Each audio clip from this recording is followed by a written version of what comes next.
Chapter 10:20. He hurriedly put on his clothes and went to the door of the study. He saw Yin Shixiang standing there in his military uniform, just like the orderlies standing guard in the military. Speaker Long's heart sank even further. Yin Shixiang was already a colonel. What could have happened for a colonel to stand guard for them? Yin Shixiang saw that Speaker Long had arrived and reached out to open the door. "Speaker Long, please come in. Our chief has been waiting for a long time." Speaker Long smiled and patted Yin Shixiang on the shoulder. "Waiting for a long time? Big Xiong, you're really good at making things up. It took me less than 3 minutes to come to the study from the time I heard the news. You're exaggerating, aren't you?" Yin Shixiang knew that Speaker Long had always been approachable like this. He also chuckled. "You calculated the time from the time you received the news that we came to your house. But our time was calculated from 1:30 in the morning when we went to your Senate building secretariat to request to see you." Speaker Long was taken aback and looked at his watch. "It's 2:30 now. 1:30? I don't think I was asleep then. Why didn't anyone inform me?" Yin Shixiang rolled his eyes in his mind and didn't say anything else. He gestured for Speaker Long to enter. Yin Shixiang waited for Speaker Long to enter the study before closing the door and standing guard at the door. In the study, Speaker Long looked at Hua Xiaoheng, who was also standing straight, and wondered what's going on. Big Xiong is speaking very strangely. The door to the study wasn't closed tightly, so Hua Xiaoheng heard everything. He didn't explain, but directly took out a brown envelope and handed it to Speaker Long. "This is the application that General Ji asked me to write in the wee hours of yesterday. I had Big Xiong send it to your secretary early in the morning for you to sign so that we could start monitoring an investigation. In the end, I waited from morning until now, and it's already the next morning before I see you. Please sign it first." Speaker Long frowned and took the brown envelope from Hua Xiaoheng's hand. He walked to the desk and sat down. He used a knife to cut open the envelope and pulled out a document inside to read it. His expression suddenly changed. "What? You want to monitor?" Speaker Long almost called out the name Hong Kong Quan on the document, but he quickly stopped himself from saying the name. "Yes, hurry up and sign it. Once you're done, I'll immediately make the arrangements." Hua Xiaoheng spoke unhurriedly. Although his tone was calm, there was a hint of urgency in his words. "We've already been delayed for a day. We can't delay any longer." Speaker Long's frown deepened. "Why, Xiaoheng, what reason do you have to make such a request to a minister in the cabinet? I want to see more evidence." Unlike General Ji, Speaker Long was more concerned about whether or not Hua Xiaoheng's organization was abusing its power domestically. In the national organization, he would not allow any organization to have the possibility of being dominant. The parliament not only balanced the military and the cabinet, but also performed the duty of monitoring the military and the cabinet. Hua Xiaoheng's special operations forces already had too much power overseas. He had to be vigilant and not let this power extend to the country. Hua Xiaoheng also knew this reason, so he had always kept his distance from domestic affairs. He would not interfere if he could. This time, the monitoring of the national interim election was also at the request of Speaker Long, General Ji, and the various ministers in the cabinet. He had only begun to arrange the work after obtaining their authorization. Similarly, Hua Xiaoheng could not do much with the monitoring of Hong Kong Quan without Speaker Long's signature. He could only ask his subordinates to pay special attention to Hong Kong Quan, but he could not conduct actual monitoring. Naturally, he could not grasp more of Hong Kongquan's whereabouts. In fact, Hua Xiaoheng was also very curious. Where did Hong Kongquan go after getting rid of the 2 people following him last night? From the depths of his heart, he believed that Hong Kongquan might have wanted his life, but he was not willing to believe that Hong Kongquan was a traitor who betrayed the interests of the country. The conflict between him and Hong Kongquan should be a conflict among the people in a power struggle. It was completely different from the conflict between the enemy and the traitor who betrayed the interests of the country. However, it did not matter whether he believed it or not. To prove what Hong Kongquan was trying to do, they needed concrete evidence. The reason why they had to conduct comprehensive monitoring of him was to prove whether the information they received was true or false. because Hong Kong-Yuan's position as the head of the Secret Service was too important. Previously, the deputy head of the Secret Service, Bai Yuxing, who was in charge of the North American region, had committed treason. This led to the death of the Secret Service's top spy who had been lying in ambush in the US CIA for many years, and the annihilation of the Secret Service's field personnel in North America. Now, it was the head of the Secret Service who was suspected. If he really was a mole, then all of the Huaxia Empire's arrangements on the entire Blue Planet would have to be reshuffled. The losses involved here, whether in terms of human lives or property, were immeasurable. Senior Speaker Long, we received a report, but we can't disclose the details for now. That's why we've decided to conduct comprehensive surveillance in order to prove his innocence, Hua Xiaoheng said in a tone that was neither servile nor overbearing. He didn't immediately condemn Hong Kong. Understanding this, Speaker Long's face turned even paler. He lowered his head and quickly signed his name, stamped it, and pressed his fingerprint. He handed it back to Hua Xiaoheng and asked coldly, "If it was so serious, why didn't you inform me immediately? It has already been 22 hours since old G signed it, and you gave it to me." At times like this, time was truly life. The lives of all the Secret Service personnel in their country were at stake. Hua Xiaoheng took the brown envelope and carefully examined the 3 signed application documents. He took out one and placed it in front of Speaker Long. He said calmly, "You can keep this for your records." He then said nonchalantly, "As soon as General G signed it, I asked Big Xiong to send this envelope to your secretariat. I remember that Big Xiong personally handed it to Special Assistant Yang at around 6 o'clock yesterday morning." Speaker Long was taken aback. "You said it was handed to Special Assistant Yang at around 6 o'clock yesterday morning? Why didn't he mention it to me?" "I don't know about that." Hua Xiaoheng shook his head calmly. "I waited all day, but you didn't sign the authorization. It wasn't until 1:30 this morning that I couldn't wait any longer. This matter couldn't be delayed any longer, so I personally went to your secretariat to look for him. You know, this person was my old superior in the military, so I was very worried about alerting the enemy." Speaker Long remembered that Yin Shixiang had said that they had been waiting for a long time when they were at the door. They really had been waiting for a long time. Speaker Long's chubby face gradually turned red and purple, filled with anger. With a sullen expression, he picked up the phone and called the Secretariat of the Senate. Hua Xiaoheng also connected to his Bluetooth headset and issued an order to his staff who were on standby. "Authorized. The operation will begin immediately." The comprehensive surveillance of Hong Kong was to cover all of his whereabouts from all angles. In addition to immediately taking over the internet and telephones in his office, home, and all of his residences, they also had to go to the places he frequented to install surveillance equipment.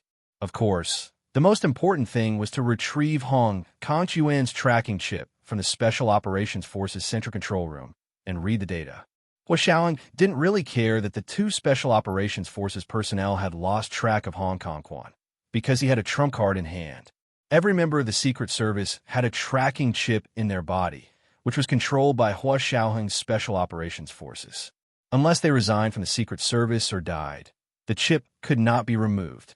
Removing the chip without permission was tantamount to treason, and the data of the chip could not be read by the Special Operations Forces at will.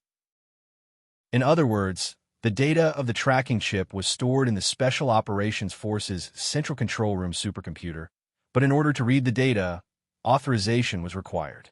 As long as he obtained authorization from Speaker Long and General G, he would be able to read the data of Hong Kong-Yuan's tracking chip and know all of Hong Kong-Yuan's whereabouts. Naturally, he would also know where Hong Kong had gone after getting rid of his pursuers last night. When Bai Yuxing had committed treason, he had used Bai Yuxing's tracking chip to track him down. Unfortunately, he had failed at the last step, and Bai Yuxing had escaped. Thinking of this, Hua Xiaoheng's eyes narrowed. He had a bad feeling about this. Yesterday, the 2 Special Operations Forces personnel had lost track of Hong Kong. Had they already alerted the enemy? What if the tracking chip in Hong Kong-Yuan's body had been removed a long time ago, just like Bai Yuxing's?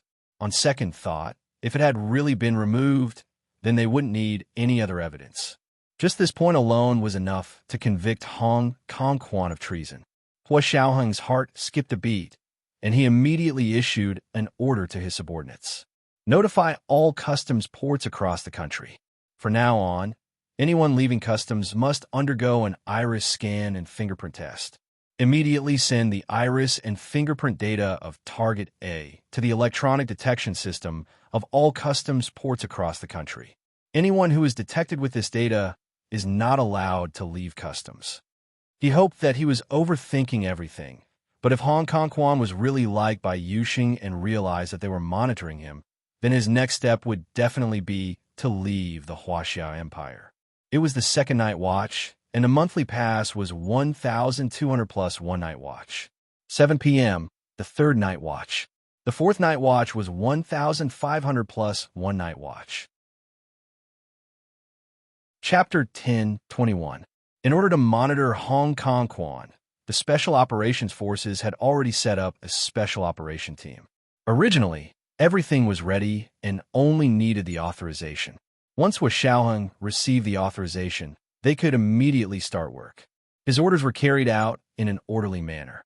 Within 5 minutes, the computer systems of all customs export ports had successfully received Hong Kong-kwan's iris and fingerprint data. As long as he intended to leave the Huaxia Empire, no matter which customs port he used, he would be discovered immediately. Hua Xiaoheng didn't let these people check his passport data, because he knew that if Hong Kong-kwan wanted to defect, he would have used a real passport. There was no way to check that. The only thing that could be checked was his iris and fingerprint data, which couldn't be changed regardless of whether he used a real or fake passport. All government employees had this data stored in the Central Control Room's supercomputer. After checking that the customs database was updated normally, Hua Xiaoheng was sure that there were no omissions. He had done so much work in less than 5 minutes. As for Speaker Long, 5 minutes wasn't even enough for him to argue with the Senate Secretariat.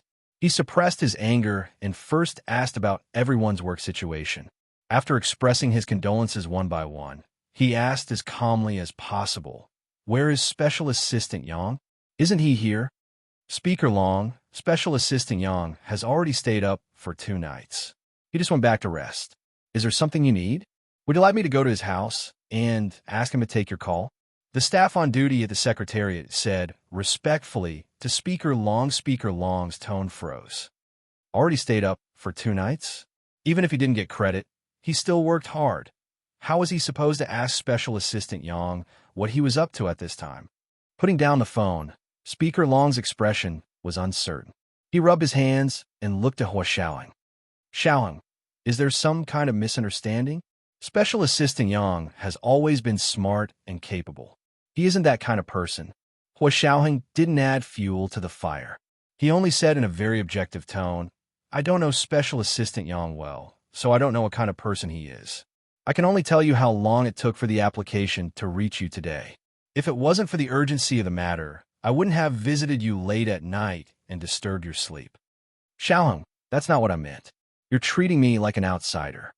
Speaker Long quickly raised his hand to comfort Hua Xiaoheng. "I just don't understand. Normally, Special Assistant Yang wouldn't hide such an important matter from me." Hua Xiaoheng declined to comment. He bowed and said, "You'll have to ask Special Assistant Yang for the exact reason." When my personal secretary sent this application to the Secretariat, he made it very clear that we need your signature as soon as possible. As for other matters, we can't say too much due to the confidentiality clause. Speaker Long opened his mouth and wanted to say a few words on Special Assistant Yang's behalf. At least in front of outsiders, Special Assistant Yang was his man, so he could not let others look down on him. However, Hua Xiaoheng's words also made Speaker Long think of something bad.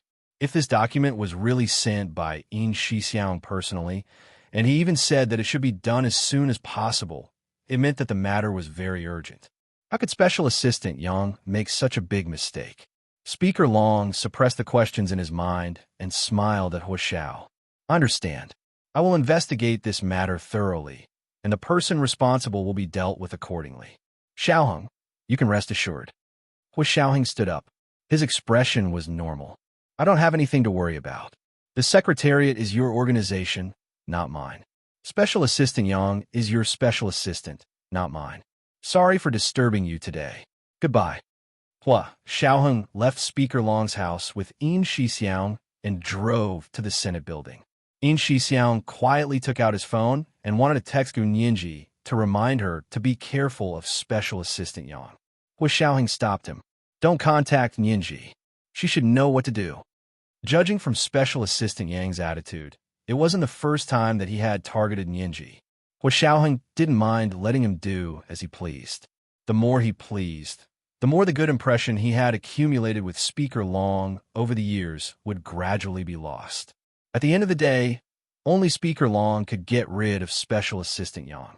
With Speaker Long's protective stance, if someone else attacked Special Assistant Yang, Speaker Long would protect Special Assistant Yang even if he knew he was just a figurehead, because he wouldn't watch others attack his subordinates without doing anything. That would disappoint the other subordinates. After protecting Special Assistant Yang, he would settle old scores with Special Assistant Yang.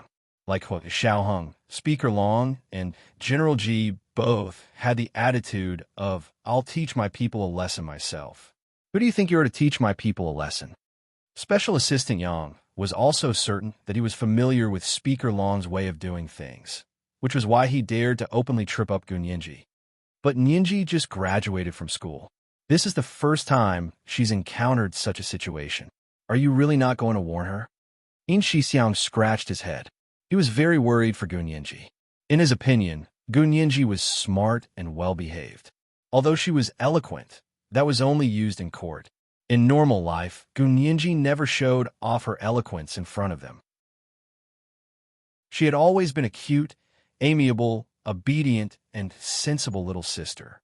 Yin Shixiang was extremely worried about the flawless Gu Nianji from head to toe. He was afraid that she would be taken advantage of by Special Assistant Yang. Hua Xiaoheng quietly watched Yin Shixiang scratch his ears and cheeks as he reasoned with him. After a moment of silence, he said, Take care of Ma Chi-Chi. You don't have to worry about Nianji.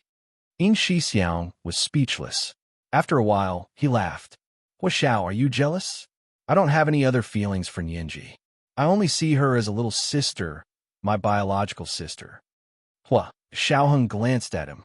Nianji doesn't have a brother, so you don't have to worry about her. Maybe she has a brother? I'm her big brother now, the biological kind. Yin Shixiang joked with Hua Xiaoheng with a cheeky smile. Hua Xiaoheng looked down as if nothing had happened and ignored Yin Shixiang's pestering. Yin Shixiang saw that Hua Xiaoheng was silent and thought about how he actually made Hua Xiaoheng speechless this time. He felt a little proud. However, he didn't feel proud for long before he received a group message from the task force. Yin Shixiang couldn't believe his eyes when he saw his work schedule for the interim general election. He rubbed and looked at it again and found that there were no changes. He hadn't seen it wrong. There was a total of half a month before and after the general election, and he had to sit in the temporary command room for 14 days. In other words, he had to eat and sleep in the Senate building 24 hours a day and couldn't leave for even a moment. Hua Xiaoheng. Yin Shixiang couldn't help but want to ask Hua Xiaoheng if he was the only one in the Special Operations Forces who could hold the fort. However, Hua Xiaoheng looked at him lightly, and Yin Shixiang suddenly felt a lot of pressure. He didn't dare to ask anymore and said dejectedly, Hua Xiaoheng, since you have such high hopes for me, I will definitely do my best. Okay, just do your best. You can do your best, but you don't have to die. Hua Xiaoheng quickly typed on his laptop and entered a series of commands. He began to check the data of Hong Kongquan's locator chip. The sky outside the car window gradually turned white. The sky was bright. The weather was good today. It was 8:30 in the morning, and the sky was blue and full. The sun was warm and gentle as it shone down from the clouds. Even the air was filled with the fragrance of spring grass. Gu Nianji wore her black and white panda mask and walked into the Senate building's secretariat in a good mood. Before she could sit down in her seat, a colleague rushed over and said, Miss Gu, Speaker Long, and Special Assistant Yang want to talk to you. It was the third night watch. The monthly pass for the fourth night was 1,500 plus the night watch. Chapter 1022. Gun Yinji quickly put down her bag and followed her colleague to Speaker Long's office. The door quietly closed behind her, and Gun Yinji quickly looked up at the office that she had never been in before. The entire office was very spacious, about 1/3 the size of their secretariat. Their secretariat occupied the entire floor, so it was obvious how large Speaker Long's office was. The room faced south, and the south wall was a whole arc of tempered glass, possibly also bulletproof glass.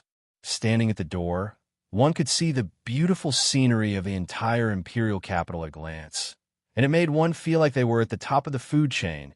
Would one lose themselves after looking at this scenery for a long time? All kinds of strange thoughts flashed through Gun Yinji's mind. Speaker Long sat behind the wide desk, and his expression was originally not very good, but when he saw Gun Yinji's face was still wearing a mask, his heart suddenly softened. He said pleasantly, "Yinji, come sit." Gun Yinji saw Special Assistant Yang also sitting next to Speaker Long, looking at her with a smile. Gun Yinji had never seen Special Assistant Yang so friendly to her before, and she was slightly taken aback. She first greeted Speaker Long. "Speaker Long, what can I do for you?" Speaker Long nodded, and after she sat down, they first exchanged a few pleasantries, asking if the wound on her face still hurt, when it would heal, how busy she was working here, and whether she was used to it. Gun Yinji patiently answered them one by one, and felt even more strange. Everyone was busy now, so why would Speaker Long have the time to chat with her like this? Gun Yinji didn't have to wonder for long before Speaker Long got to the point and asked her, "Yinji, Special Assistant Yang asked you to bring an important document for me to sign yesterday. Why didn't you bring it?" Special Assistant Yang smiled and reminded her, "It's the document in the brown envelope. I told you that it was sent by the Special Operations Forces for Speaker Long to sign. Did you forget all that?" Gun Yinji finally remembered. She clearly rejected it on the spot. She remembered pointing to her face wearing a black and white panda mask and saying, "Special Assistant Yang, how can I find Speaker Long like this? You should find someone else." Then she turned around and left. From beginning to end, she didn't even touch the brown envelope. What did Special Assistant Yang mean by that? Gun Yinji looked at Speaker Long. "I don't understand why you're asking this. I clearly told Special Assistant Yang yesterday that I couldn't go to your meeting room to get your signature with the way I looked. I told Special Assistant Yang to find someone else." Speaker Long frowned and looked at Special Assistant Yang again. "Is that so?" Executive Assistant Yang also thought about it. After a while, he hit his head and said, "That seems to be the case." "Oh, it's my fault. Miss Gu did say that she didn't want to go and asked me to find someone else. Look at my poor memory. I was busy with something else at the time and forgot about it." Speaker Long, as you know, all of us in the Secretariat have been up all night, and our brains are all muddled. I'm sorry, really sorry. I hope I didn't cause you too much trouble. His apology was very sincere, and he had no intention of pushing the blame onto Gun Yinji at all. It was as if she had been hallucinating when he had tried to push the blame onto her in front of Speaker Long. Now he was pretending to be a good person. Gun Yinji was choked by his words.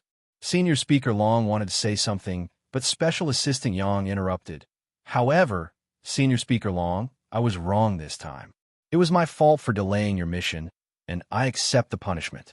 But," he glanced at Gun Yinji, "Miss Gu is an intern here. In fact, after she comes every day, she spends most of her time sitting there and playing with her phone. We are all very busy now, so we don't have time to teach her. The other interns are also very busy, and Miss Gu is the only one who is picky about her work. It's really difficult for me to coordinate the work arrangements between Miss Gu and the other colleagues." When Gun Yinji heard this, she was not just choked, but furious. So this was the trap that Special Assistant Yang had dug for her. He first asked her to send the document to Speaker Long, and after she refused, he deliberately delayed the signing of the document. It was obvious that this document was very important. Otherwise, Speaker Long wouldn't have looked like he was going to punish her, and she didn't know if there would be serious consequences if she missed the signing. Gun Yinji remembered that Special Assistant Yang said that the document was sent by the Special Operations Forces, so it was related to Hua Xiao and the others. Thinking about this, Gun Yinji also became nervous. She hoped that she didn't miss too much. After work, she would go to Hua Xiaoheng and ask for forgiveness. This was her responsibility, and she wouldn't shirk it. But Special Assistant Yang said that she was picky about her work and unable to coordinate the work arrangements between her and the other colleagues. He was putting all sorts of vicious labels on her that were common for a newcomer in the workplace. She couldn't stand it. Hua Xiaoheng had said that she couldn't drag Special Assistant Yang down with just one incident. But the current situation was no longer just one or two incidents. Special Assistant Yang just didn't like her and simply didn't want her to work in the Senate Secretariat.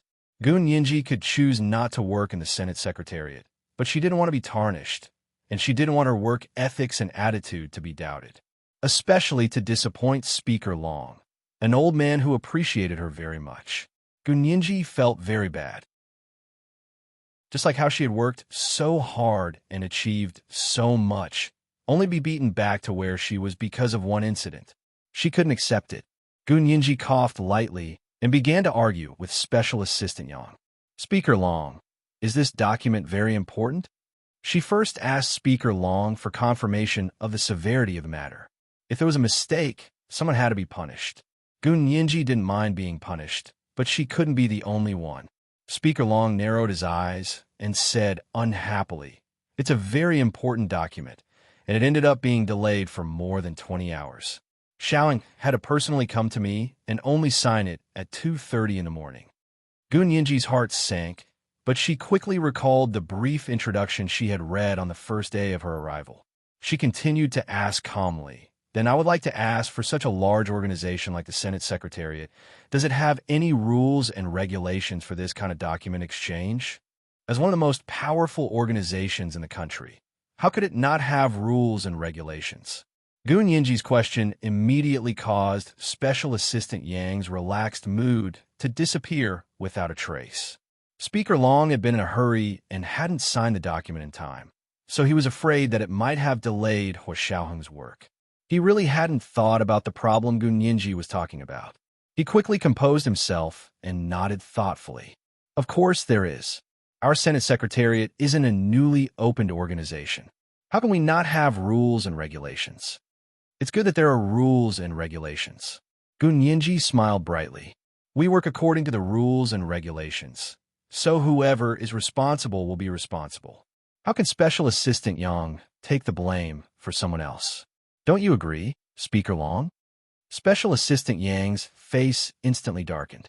He had been in the Secretariat for so many years, and no one had ever dared to talk to him about rules and regulations.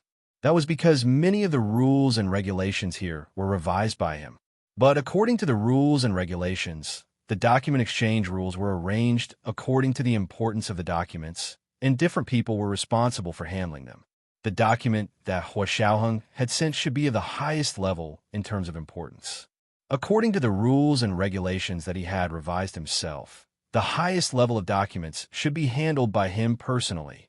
It was the fourth update, and the monthly pass of 1,500 plus updates had arrived. Chapter 1023. Special Assistant Yang's forehead was covered in tiny beads of sweat when he thought about how he was the one who revised the rules.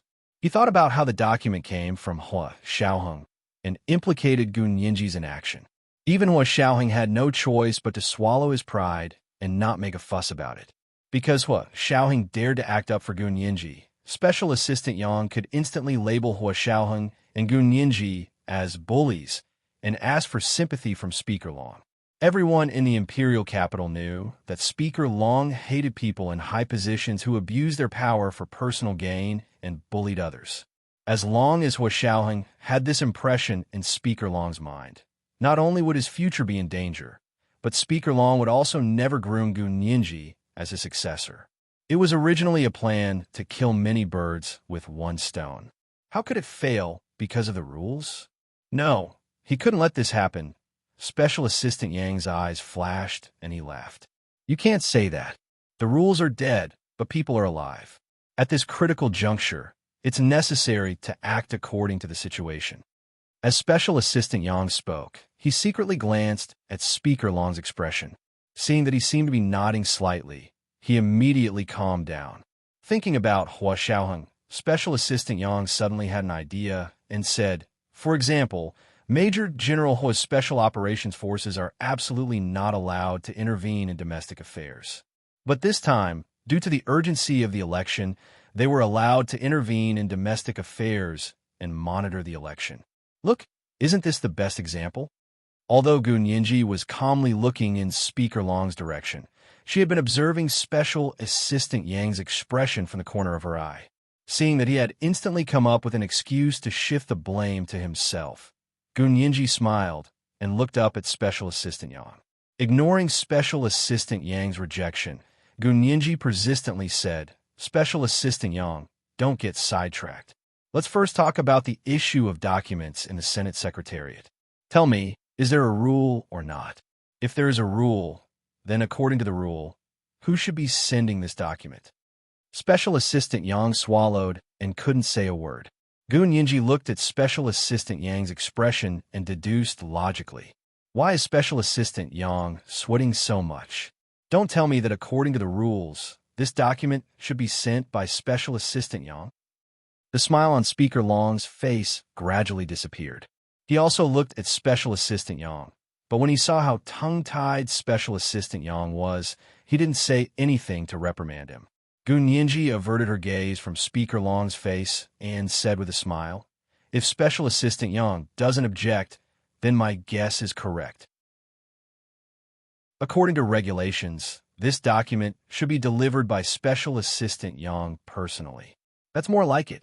After all, it's an important document from Major General Hua of the Special Operations Forces, so it must be sent to Special Assistant Yang, who holds the highest position in our Secretariat, right? Special Assistant Yang glared at Gu Nianji. He suddenly realized that it was wrong for him to speak, but it was also wrong for him to remain silent. Her words were stuck in his throat, unable to go up or down. He wished he could find a hole to bury himself in. However, Gu Nianji wasn't going to let him off the hook. She continued to say with a smile, that means that it's your own fault that this document wasn't delivered to Speaker Long in time for his signature. You didn't take the blame for anyone, especially not me, right? Special Assistant Yang made an indistinct noise in his throat. His entire body was puffed up with anger, and his cheeks were protruding. He looked like Ouyang Feng, who was practicing the toad technique. Gu Nianji continued, let's take a step back and do as Special Assistant Yang said. It's an emergency, so we don't have to follow regulations. Then let's first talk about the Special Operations Forces' interference in the surveillance of the interim election. What's there to talk about? Miss Gu, this isn't something you can comment on. It's better to watch your words and actions. Seeing that Gu Nianji had come back to him, Special Assistant Yang felt like he had come back to life again. His cheeks were full of joy. He had never thought highly of Gu Nianji from the beginning. He always felt that she had achieved her current success because of men and not because of herself. In court, Gu Nianji relied on her awesome mentor, He Ji-chu. In life, of course, Gu Nianji relied on her ex-boyfriend, Hua Xiaoheng.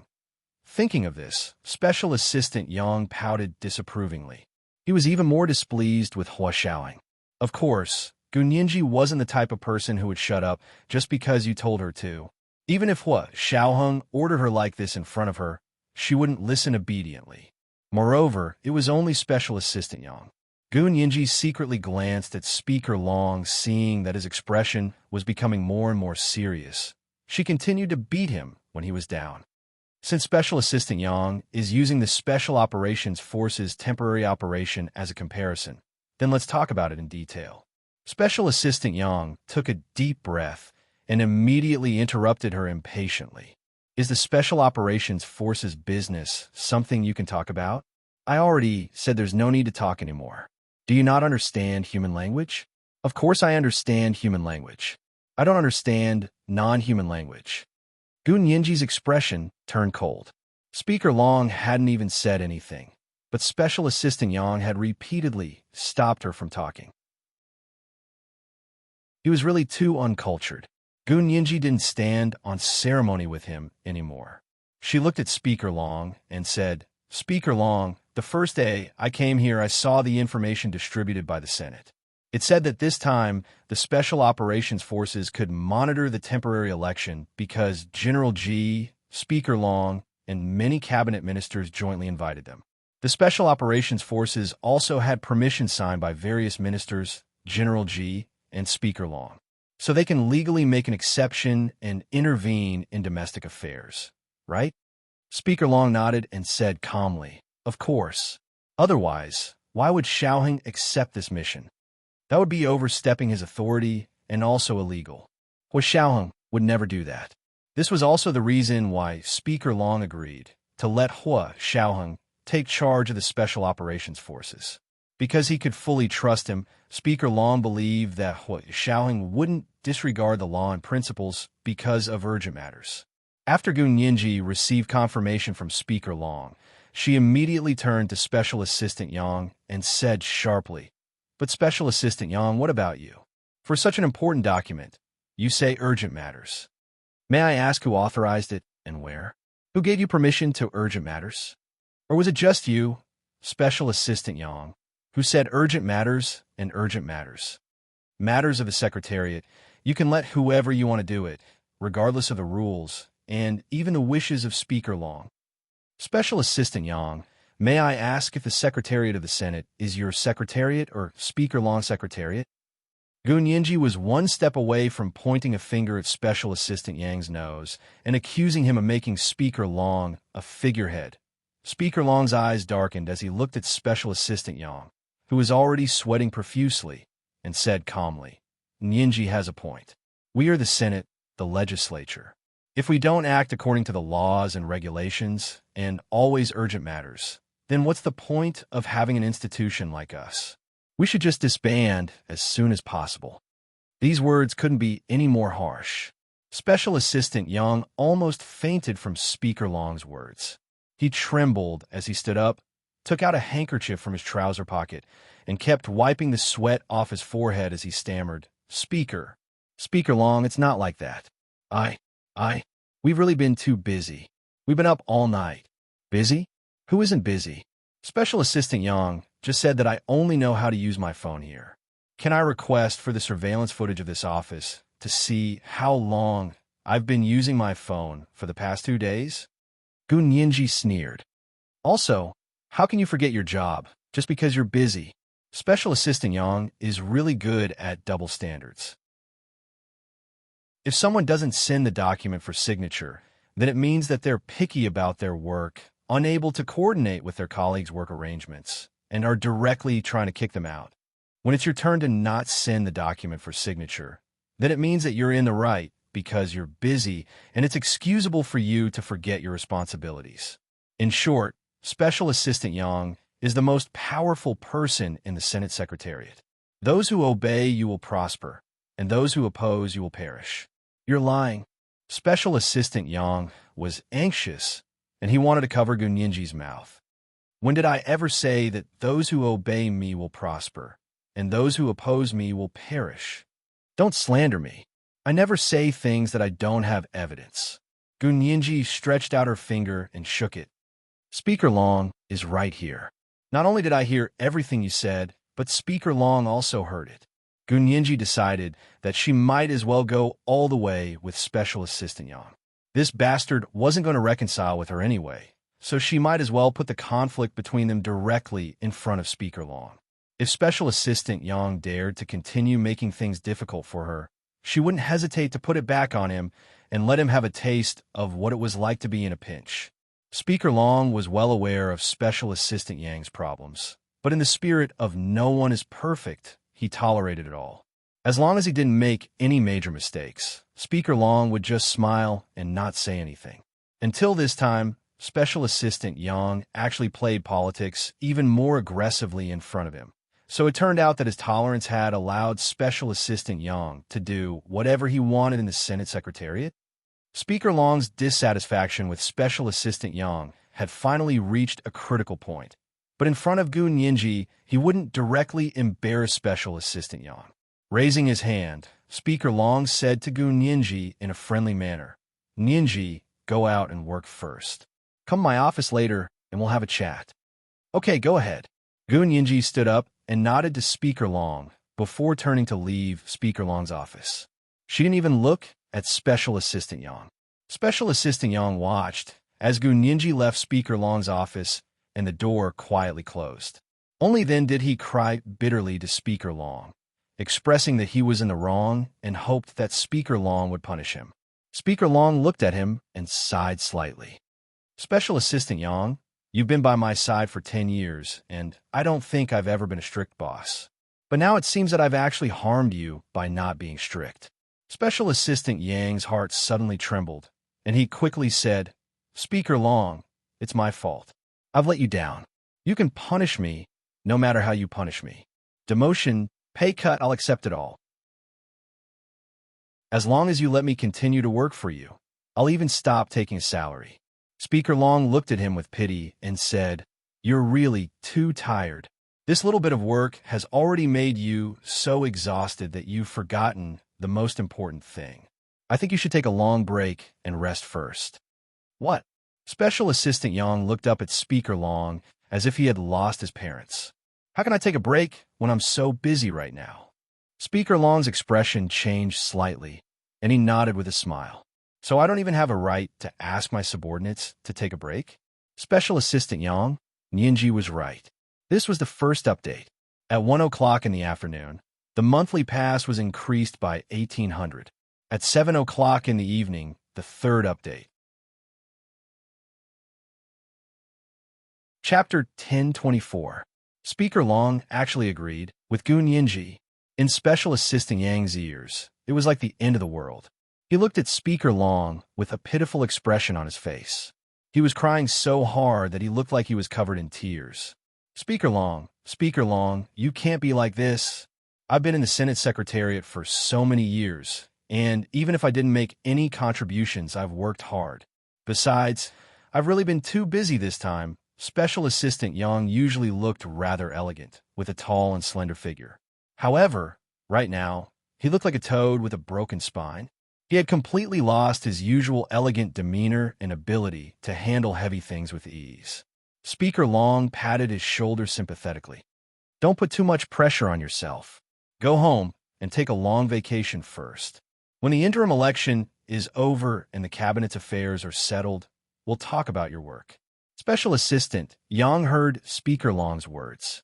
It seemed like he hadn't completely given up on him, and a glimmer of hope rose in his heart. He wiped his tears with a handkerchief and nodded. I'll listen to Speaker Long and take a vacation if you want me to. But who do you want to replace my work? I can hand it over to him. Speaker Long looked at the computer and didn't want to talk anymore. Summarize the work you're doing and give me a memo. He didn't tell him who would replace him. Special Assistant Yang's lips parted as he looked at Speaker Long several times. But Speaker Long didn't even look back. Special Assistant Yang finally left Speaker Long's office dejectedly and returned to his own office after confirming that Speaker Long was truly angry with him this time. His office was on the Secretariat floor. Although it wasn't as big as Speaker Long's office, it wasn't small either. Looking at the beautiful scenery in front of him from his office window, Special Assistant Yang gritted his teeth. He really didn't want to give up. Ever since he graduated from the B University Faculty of Law, he had been admitted to the Senate Secretariat with excellent grades. He started as a junior secretary and spent 10 years to finally climb to a position that was second only to Speaker Long. But this position wasn't secure. Although Speaker Long was very satisfied with him, he had no intention of continuing to train him. It was as if being a special assistant in the Senate Secretariat was the pinnacle of his career. For the ambitious Special Assistant Yang, this was far from enough. Therefore, when Speaker Long began to look for talents outside of the Senate system, Special Assistant Yang felt a sense of crisis. It wasn't until Kai Shangnan and Gu Nianji, the two women that Speaker Long had been full of praise for, appeared that Special Assistant Yang couldn't sit still any longer. He knew that if he didn't make a move soon and nip these two stars of hope in the bud, sooner or later these two people would become his strongest competitors, and it was very likely that they would replace him. Between Kai Shangnan and Gu Nianji, Special Assistant Yang had always thought that Gu Nianji was a pushover, so he decided to subdue Gu Nianji first. He didn't expect that all his plans would fail at the last moment, and he would fall at the hands of Gun Yinji. Special Assistant Yang's face darkened as he packed his briefcase in his office. He then summarized the work at hand, wrote a memo to Speaker Long, and sent it to Speaker Long's email. Only then did he come out with his briefcase and say to his confidants, "I'm not feeling well, so I've applied for leave to rest for a few days. You guys have to work hard. Don't slack off when I'm not around." "How could that be?" "Don't worry, Special Assistant Yang. We will do our best." "Special Assistant Yang, you've worked hard. If you're not feeling well, go see a doctor." His colleagues greeted Special Assistant Yang and saw him out. Special Assistant Yang knew that Speaker Long would save him some face and not reveal the real reason why he was on leave. However, Gun Yinji would definitely gossip about him among his colleagues. Because putting himself in their shoes, if Gun Yinji was on leave, Special Assistant Yang himself wouldn't let go of this opportunity to smear her name. Working in the Senate Secretariat, it was necessary to have this kind of judgment. If others didn't come down, then you couldn't go up. If you had the opportunity to step on others a few times, then you had to step on them as hard as you could. Don't step on them until they were half dead. When the other party recovered, they would be able to step on you to death.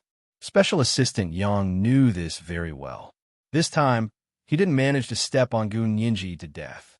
Instead, he suffered the backlash as he walked past the small office area where Gun Yinji was sitting. Special Assistant Yang purposely stopped in his tracks and smiled at her.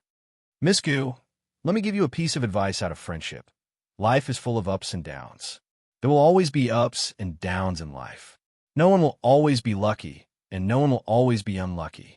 Gun Yinji had spoken too much to Speaker Long and Special Assistant Yang with her mask on today. Although the inner layer of the mask was a very soft cotton layer, it was still too rough compared to Gun Yinji's skin. As a result, the area around her curvy lips was burning from being rubbed against. She had gone to the bathroom after leaving Speaker Long's office. She took off her mask and took out a small makeup mirror to look at herself. She discovered that the skin around her lips was red, forming a stark contrast with her fair cheeks. It looked ugly and scary. When Special Assistant Yang walked over with his briefcase, she didn't want to acknowledge him at all, let alone speak. That was because her face would hurt if she spoke. However, she didn't expect Special Assistant Yang to still not let her off the hook. He even gave her a parting message. Gun Yinji's eyes almost rolled to the back of her head. She endured the discomfort on her lips and said calmly, "Special Assistant Yang, you should keep those words to yourself. Don't only shine on others, but not on yourself. I have no grudges against you in the past or in the present. I'm also very annoyed that you're always targeting me." Special Assistant Yang was annoyed by Gun Yinji's rebuttal. He sneered and said, "It's fine if you don't want to listen. I'm just being a busybody. Some people don't appreciate it." Gun Yinji thought to herself, "I don't know if I should say something." The two of them glared at each other and refused to give in to each other. Rong Mingxing, the intern that Special Assistant Yang had recruited, walked over and said timidly, "Special Assistant Yang." Gun Yinji quickly waved her hand and turned to look at the two large LCD screens in front of her to indicate that she was very busy and couldn't talk anymore. Special Assistant Yang snorted coldly and took Rong Mingxing to the small reception room outside. "Senior Yang, are you sick? Is it serious? Is there someone to take care of you when you go back?"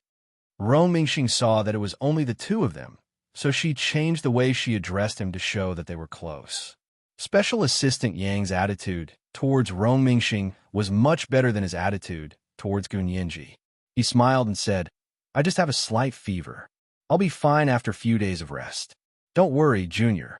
Special Assistant Yang said goodbye to Rong Mingxing in the small conference room, while Hua Xiaoheng was reviewing the tracking chip data of Hong Kong Quan in the central control room of the headquarters of the Special Operations Forces. Looking at the data, Hua Xiaoheng was very puzzled, because the tracking chip data showed that Hong Kong Quan had been at home the whole night and hadn't left the house at all. So who were his subordinates following last night? Could they have been following the wrong person? That shouldn't be the case. The two staff members of the Special Operations Forces had used pinhole cameras to record Hong Kong-Chuan's entire journey. They had clearly seen him leave the apartment complex where he lived and take a taxi to a gay bar. The person shown on the video was Hong Kong himself. But why did the tracking chip data show different from what everyone saw with the naked eye? Hua Xiaoheng rested his chin on his hand and fell into deep thought. At the same time, in an apartment near the Sihuan subway station, the police were investigating Lu Dayong's death. The landlord who had rented the apartment to Lu Dayong regretted it so much that he cried and yelled at the police that Lu Dayong's death had nothing to do with him. Also, his apartment had been completely destroyed by the fire, and it would cost a lot of money just to redecorate it. Also, the fire had destroyed his neighbor's house. He was also facing compensation and was very troubled. The police didn't care about these compensation matters. Their focus was on Lu Dayong's death the night before. After interrogating the landlord, the police began to question Lu Dayong's neighbor. With his question, he managed to get some interesting information. Mr. Police, something did happen last night. Someone was looking for Lu Dayong, and the two of them got into an argument. The whole floor heard it. Yes. I even opened the door to take a look. It was a loan shark. He was tall and strong, and his voice was like thunder. It was so scary.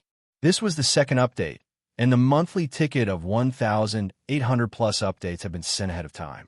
At 7 o'clock in the evening, the third update would be sent. If the monthly ticket was 2,100 today, the fourth update would be sent. See you tomorrow. Chapter 10:25. Lu Dayong quarreled with someone last night. The police were very interested in this information.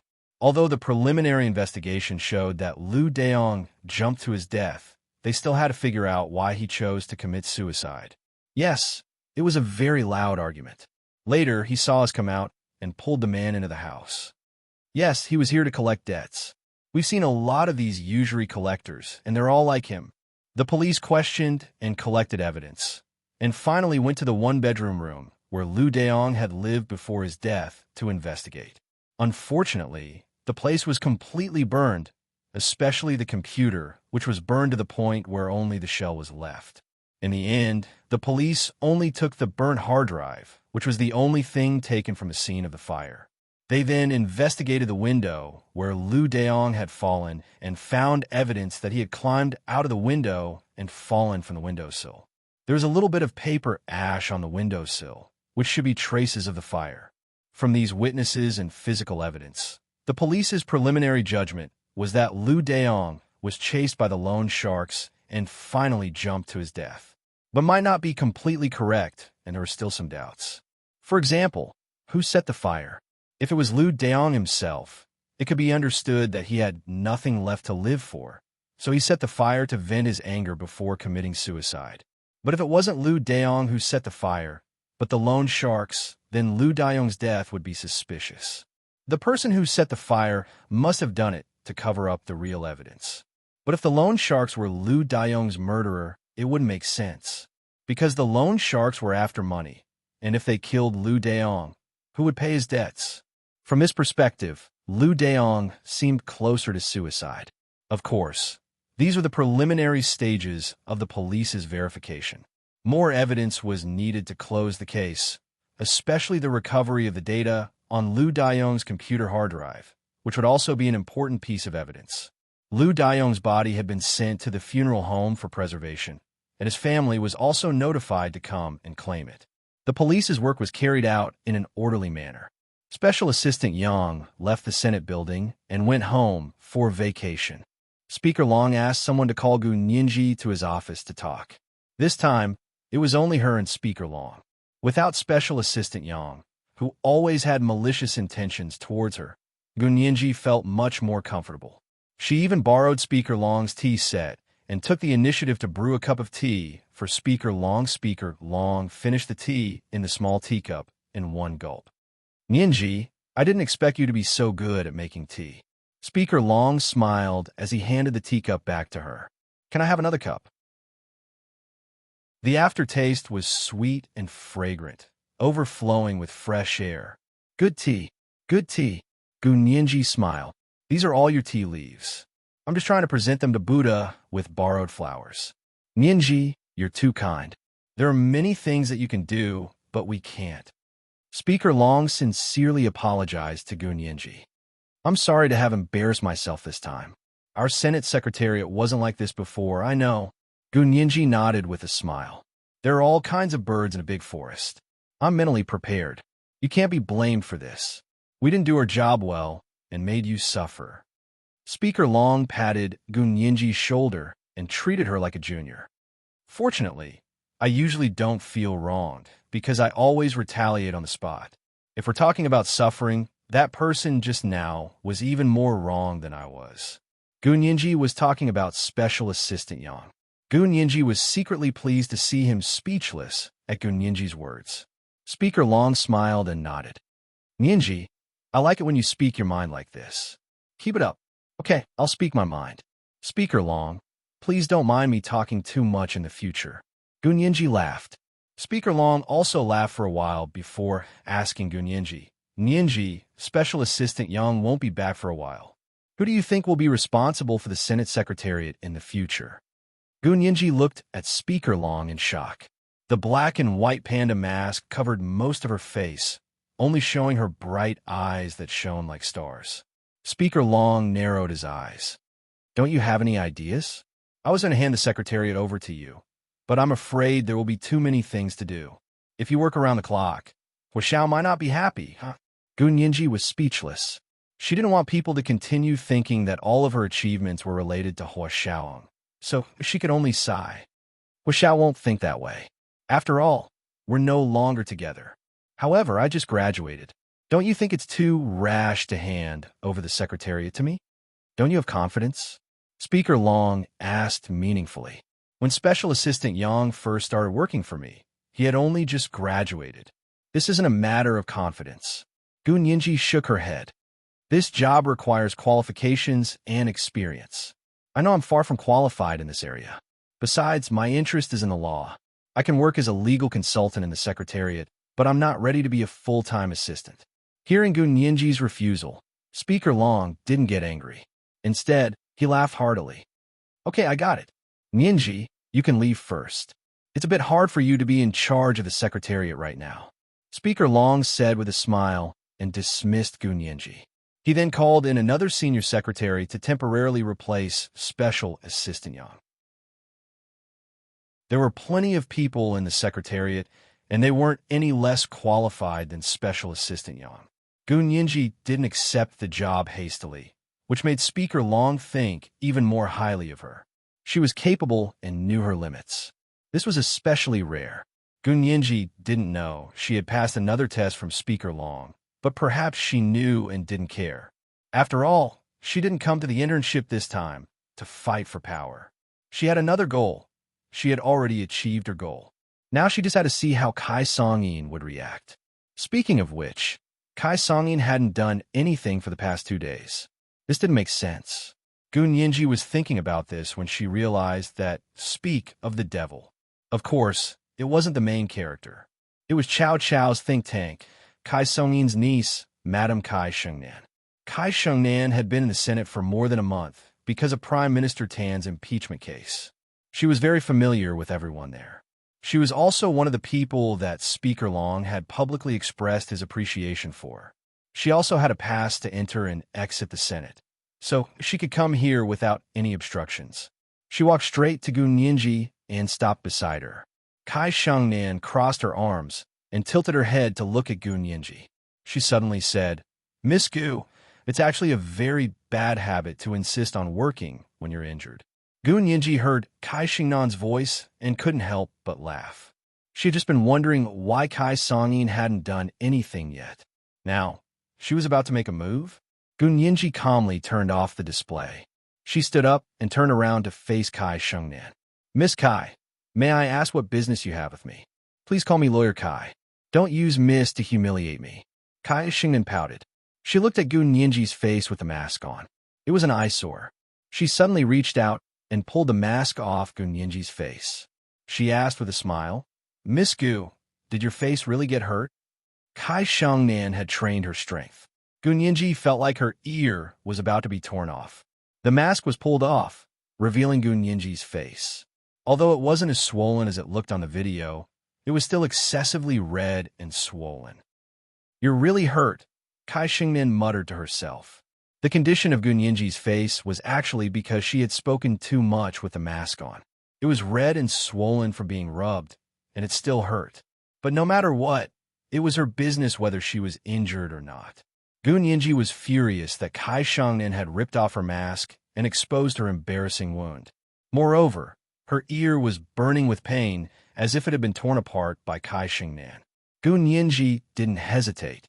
The moment Kai Shengnan pulled off her mask, she slapped her. Kai Shengnan covered her face in disbelief and looked at Gun Yinji. You hit me? Yes, I hit you. I was defending myself, Lawyer Kai. What misunderstanding do you have about self-defense? Gun Yinji said confidently and waved her hand. Your face is so strong. My hand hurts when I hit your face. It was the third watch, asking for monthly votes at the beginning of the month. Chapter 1026. Gun Yinji's hand was broken. Besides, she had practiced with Hua Xiaoheng a few times, so the slap really hurt a lot. Kai Shengnan's tears instantly burst out of her eyes. She wasn't crying because of the pain, but because Gun Yinji's slap had hit the tear ducts near the bridge of her nose. Her nose was sore, and tears naturally flowed out. Gun Yinji was stunned and looked at her hand in surprise. Does it hurt that much? Lawyer Kai, you almost ripped my ear off, but I didn't even cry. I slapped you and you're crying. Kai Shengnan also felt embarrassed that she was crying in front of Gun Yinji. She quickly wiped away her tears and said stubbornly, It's a natural stress reaction. Don't you know? Also, don't use self-defense to obscure the fact that you hit someone. You can threaten to sue Mr. Chow because of an unintentional action, and I can also sue you because of this slap. Sue, I'll keep you company. Gun Yinji rubbed her ear and carefully put the mask that Kai Shengnan had pulled off. Kai Shengnan thought about how red and swollen Gun Yinji's face looked and felt a little strange. Why did her aunt ask her to confirm whether Gun Yinji was injured first? She was clearly injured. Kai Shengnan had seen it on TV 2 days ago. Today, seeing it up close, it was even more serious. Her delicate skin was torn and red and swollen. Kai Shengnan's eyes flickered, and she said to Gun Yinji, Fine, wait for my lawyer's letter. Same here, Gun Yinji said calmly. Don't forget, I'm also a lawyer. Kai Shengnan pointed at Gun Yinji, then turned around and left angrily. The people from the secretariat finally gathered around and asked regretfully, Little Gu, are you okay? Do you want to go back and rest? The wound on your face seems to have gotten worse. It wouldn't be good for a beautiful girl to be disfigured because of this. Gun Yinji wasn't in the mood to continue working. She packed her bag, asked for leave from a new person in charge of the secretariat, and left the work area of the secretariat. She first went to the temporary command room of the Special Operations Forces to see Hua Xiaoheng. However, when she arrived, she realized that Hua Xiaoheng wasn't there today. Only Yin Shixiang was there, leading the members of the Special Operations Forces to carry out the final preparations before the election. Yinji, did Kai Shengnan do anything to you just now? Yin Shixiang asked with concern as he pointed at the dozen or so surveillance screens in front of him. I saw it when she pulled off your mask. Although Yin Shixiang had also seen Gun Yinji slap Kai Shengnan, he didn't think there was anything wrong with it. As far as he was concerned, Kai Shengnan had made the first move. The first person to provoke her was despicable and deserved to be beaten to death. Gun Yinji touched her ear and felt it still hurt. She mumbled. This woman acted like she was having a seizure. She suddenly pulled my mask and almost pulled my ear off. Brother Xiong, look, is my ear okay? Gun Yinji tilted her head to let him look at her ear. Yin Shixiang took a closer look and found that it was really a little torn. There was even a trace of blood on the tip of the ear. Mother asterisk her. What's more, he was a famous lawyer from the United States. That's how she is. Yin Shixiang cursed as he carried the first aid kit over. He took out cotton swabs and ointment to apply to Gun Yinji's ear. That's not surprising. Gun Yinji gasped and hissed. Don't think that American lawyers are all high and mighty. Other than members of Congress, the people Americans hate the most are lawyers. In this line of work, if you don't have a bottom line, It's easy to lose any sense of morality. As long as they can escape justice, they can do anything. In Shixiang chuckled and put away the first aid kit. Nianji, you can't become that kind of person. Otherwise, Brother Xiong won't acknowledge you as his sister. Of course I won't. There are good people among lawyers, and I'm one of them, Gunyanji said with a smile. After applying medicine to her ear, she felt much more comfortable. She looked around and asked quietly, Brother Xiong, where's Hua Xiao? She didn't rashly call Hua Xiaoheng because this was a critical time. She didn't want to cause trouble for him or herself. If he went on a mission again, then she couldn't contact him. In Shixiang hadn't heard Gunyinji actively ask about Hua Xiaoheng in a long time. He quickly smiled and said, Hua Xiao went back to work at the base. I'm in charge here. All right, I have something to deliver to the base. Can you deliver it to Hua Xiao for me? Actually, In Shixiang had something to deliver. Why would he need Gunyinji to deliver it? He only said this to give Gunyinji a reason to go to the base to find Hua Xiaoheng. Gunyinji smiled embarrassedly and took the paper bag from In Shixiang. She said, I just happen to be free. In Shixiang smiled as he watched Gunyinji leave the Senate building. He quickly called Hua Xiaoheng. Hua Xiao. Speak.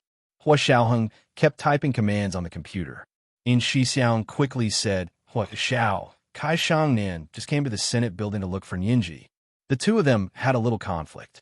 Nianji is now at the base looking for you.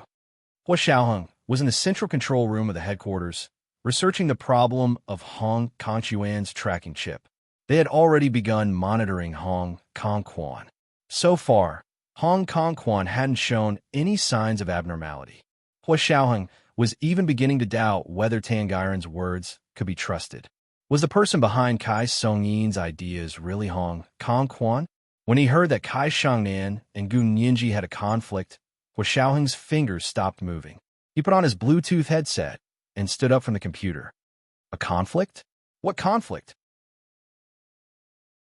Kai Shangnan ripped off Nianji's mask and tore her ear. Nianji slapped her. In Shixiang smiled wickedly when he said the last sentence. Hua Xiaoheng frowned. Why did she rip off Nianji's mask? Who knows? Maybe it was because she didn't like it.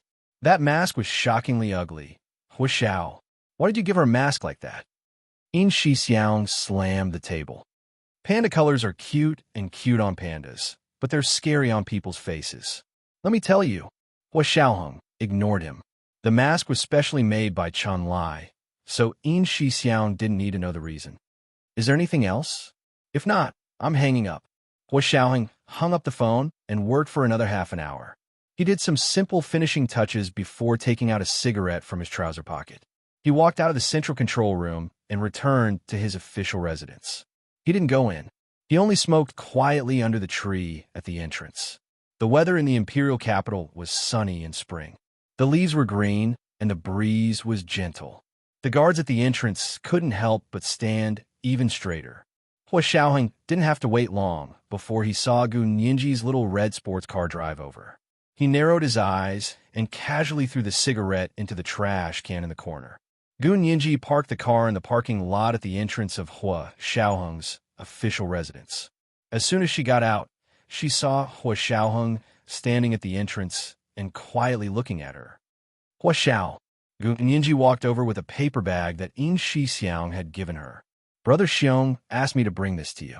Hua Xiaoheng took the paper bag, and his gaze fell on Gu Nianji's oiled ear. He moved closer to brush her hair aside and carefully looked at the wound on her ear. Does it hurt? Gu Nianji nodded. It hurts a lot, but it's much better now. Hua Xiaoheng took her hand and took her directly to Chun Lai's medical building. Chun Lai saw Gu Nianji walk in wearing a black and white panda mask and grinned wickedly. Nianji, what's wrong? Is the wound uncomfortable? He winked at Gu Nianji. Gu Nianji undid her mask angrily and said, The old wound is healed, but there's a new one. Brother Chun, look at my face. It's like this just because I said a few more words today.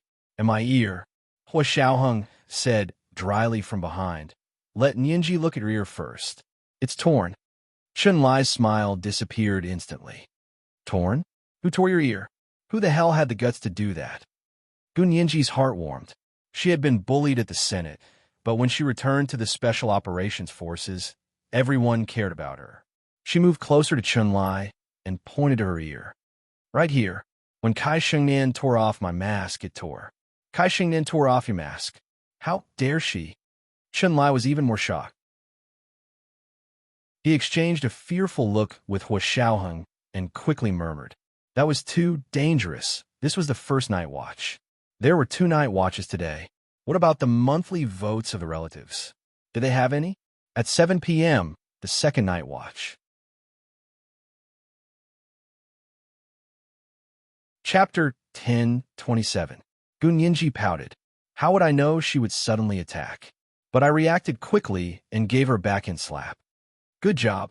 Chun-Li took a gauze and began to clean Gun Yinji's ear wound again. He said indignantly, "I'll give you a medical certificate. Sue her for bodily injury."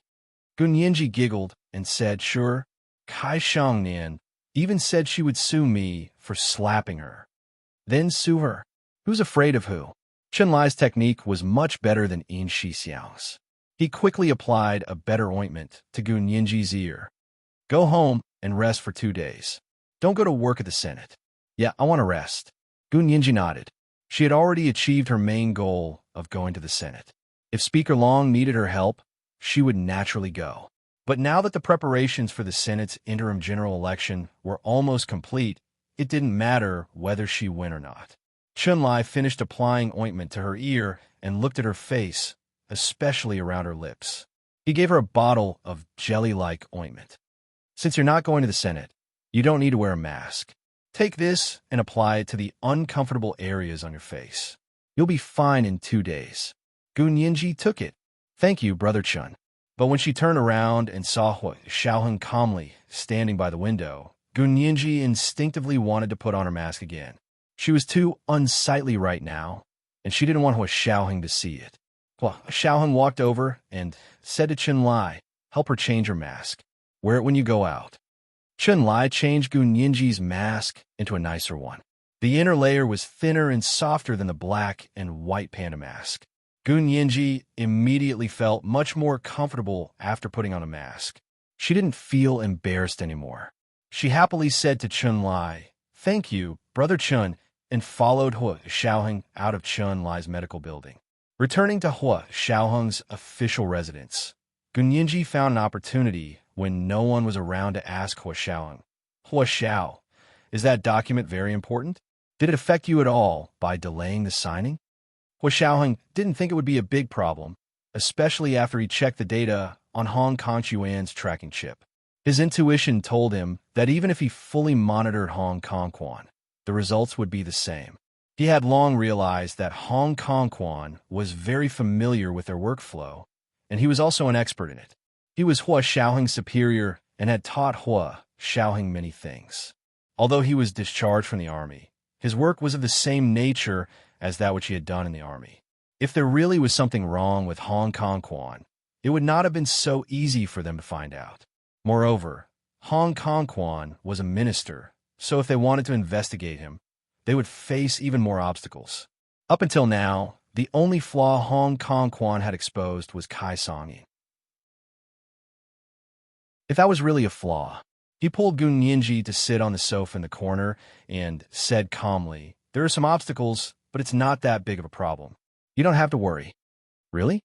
Gun Yinji breathed a sigh of relief. "I was just afraid of delaying your plans. Although I'm not responsible for this, it's because of me. If she hadn't been in the Senate Secretariat, Special Assistant Yang wouldn't have come up with such an evil plan to deal with her and implicate this document. You're overthinking it." Hua Xiaoheng didn't think much of it. Special Assistant Yang was the one who had bad intentions. It has nothing to do with you. Yin Shixiang had personally told him to deliver the important document as soon as possible. How could Special Assistant Yang still lie through his teeth and be negligent? Who else could he blame? Moreover, the Senate was best at wrangling. They could go on and on about trivial matters. Otherwise, they wouldn't be able to understand their supreme authority. Hua Xiaoheng knew that Gun Yinji had zero experience in this area. She still needed to experience it herself in order to get a direct impression of working in the Senate. One could be born with IQ, but not EQ. Letting go of her guilt, Gu Nianji let out a long sigh. That's good. I also said that if I really mess things up, I would ask for your forgiveness. Hua Xiaoheng suddenly felt that he had comforted Gu Nianji too early.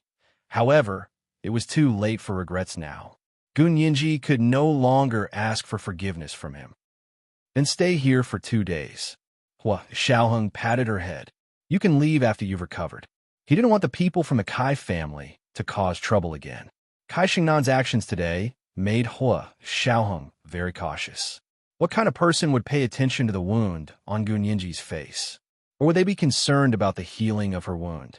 Monitoring Hong Kongquan required so many procedures, but monitoring Kai Xingnan didn't. That was because Kai Xingnan was under Hua Xiaoheng's jurisdiction. She was an overseas Chinese and had only returned to the Huaxiao Empire for 3 months. Okay, go to your work. Don't worry about me. Gu Nianji stretched and planned to take a nap. She had been nervous the past 2 days outside and hadn't slept well at night. Gu Nianji quickly fell asleep when she returned to this familiar place. After Gu Nianji fell asleep, Hua Xiaoheng assigned a new task to monitor Kai Xingnan. Gu Nianji woke up and discovered that it was already past 6 in the evening. It was time for dinner. Her stomach was growling with hunger. She hadn't eaten for an entire day. She got up and went to the bathroom to freshen up. Looking in the mirror, she discovered that her face was much better. She hadn't worn a mask for the entire afternoon, so there were no longer any red or swollen areas on her face. There were only a few red marks, indicating that she had been injured. Looking at the tear on her ear, it had healed well. Gu Nianji applied the green, jelly-like ointment that Shan Lai had given her and took her phone downstairs for dinner. She was the only one in the dining room.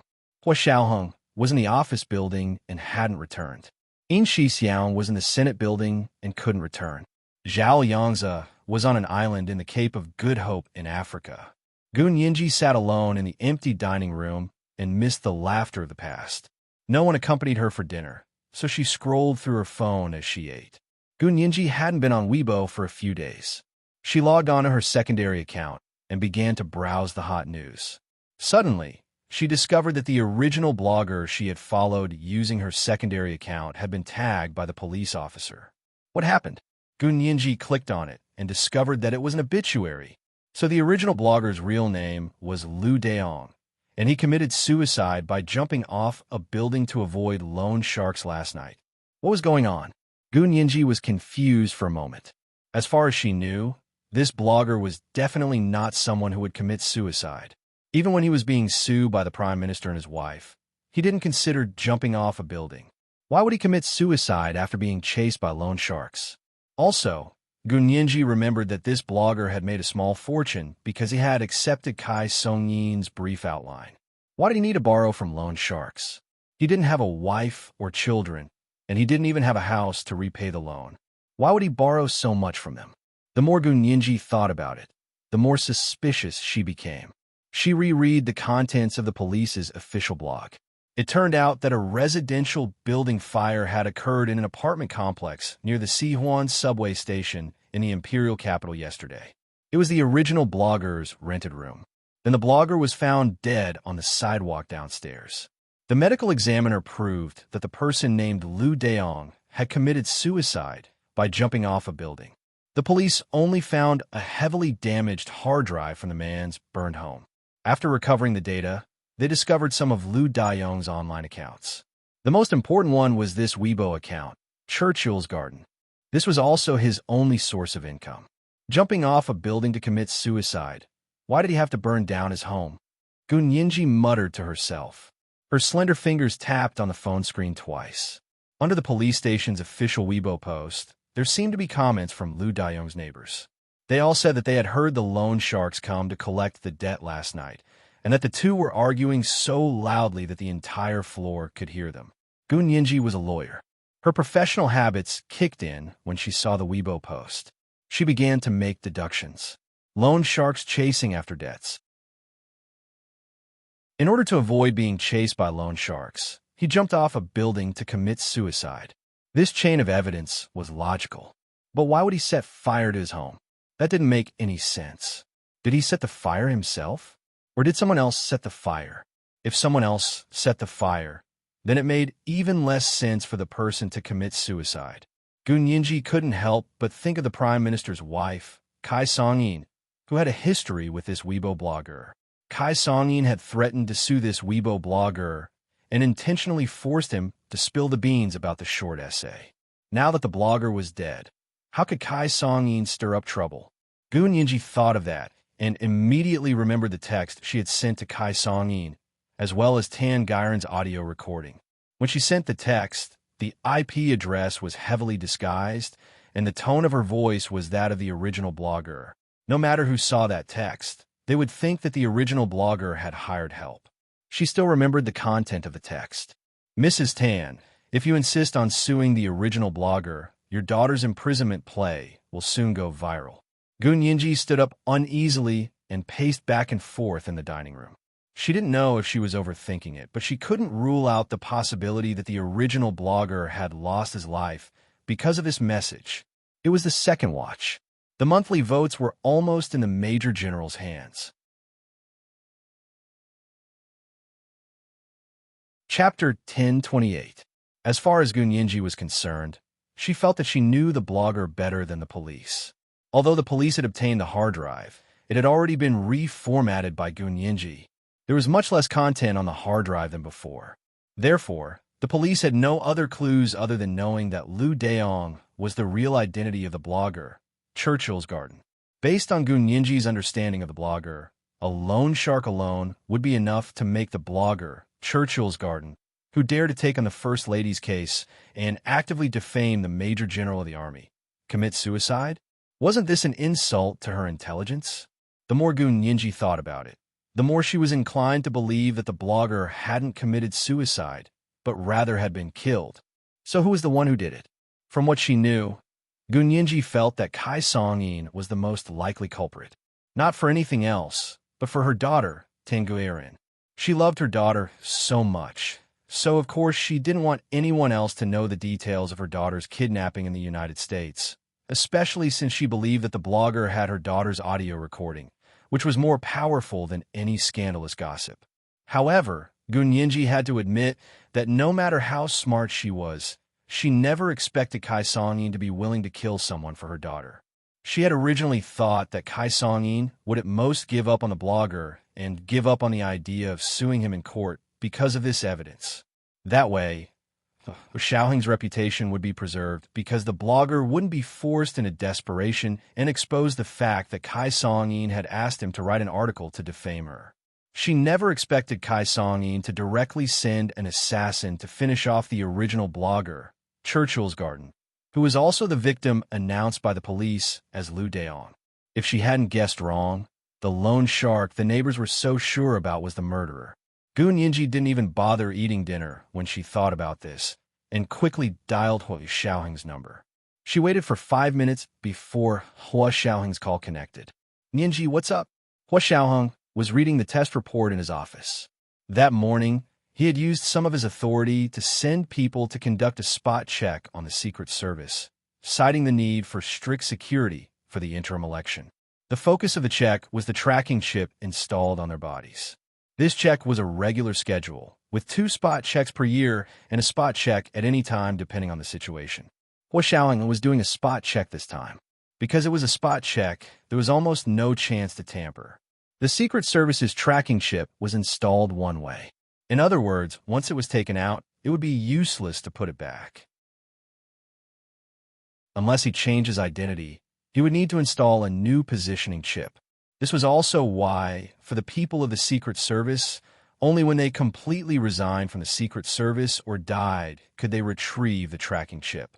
The test report in front of Hua Xiaoheng showed that not only were the tracking chips all over Hong Kang's body still in their original positions, but they were also intact. Looking at him, Hua Xiaoheng, as he as I, as he said, as he said, as I told, as he as she, as he, as he looked at, I Hua, Gu as I said, as I Hua Gu, Hua, as I asked, Hua, Gu, as. As I go. As I said, as. Okay. Hua Xiaoheng's voice softened. Wait for me. Hua Xiaoheng's steps were more urgent than ever as he walked out of the office. He quickly returned to his official residence. He didn't have time to go back to his room to change, so he walked into the dining room in a dark green military uniform. The dining room was spacious.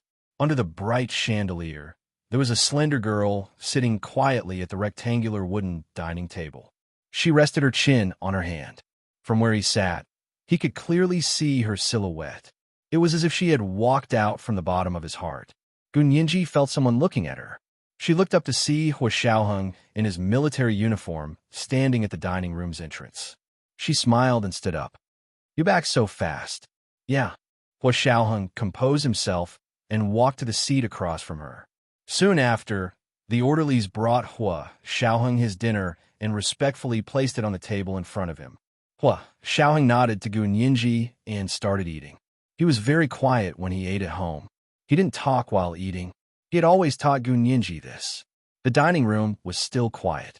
Only the sound of chopsticks or knives and forks hitting plates could be heard. However, Gun Yinji didn't feel so lonely anymore. After dinner, they left the dining room and went to the second floor where they lived. In the long hallway, Gun Yinji's suite was on the left and Hua Xiaoheng's suite was on the right. Their doors were almost facing each other. Hua Xiaoheng asked her, "Do you want to go to your room or mine?" Gun Yinji hesitated. Thinking that Hua Xiaoheng's room had better security, she pointed to his door. "Let's talk in your room." Hua Xiaoheng smiled. He turned around and pressed his palm on the door's sensor to open the door. They walked in, and the door closed automatically. Gun Yinji stopped and looked up at the living room of Hua Xiaoheng's suite.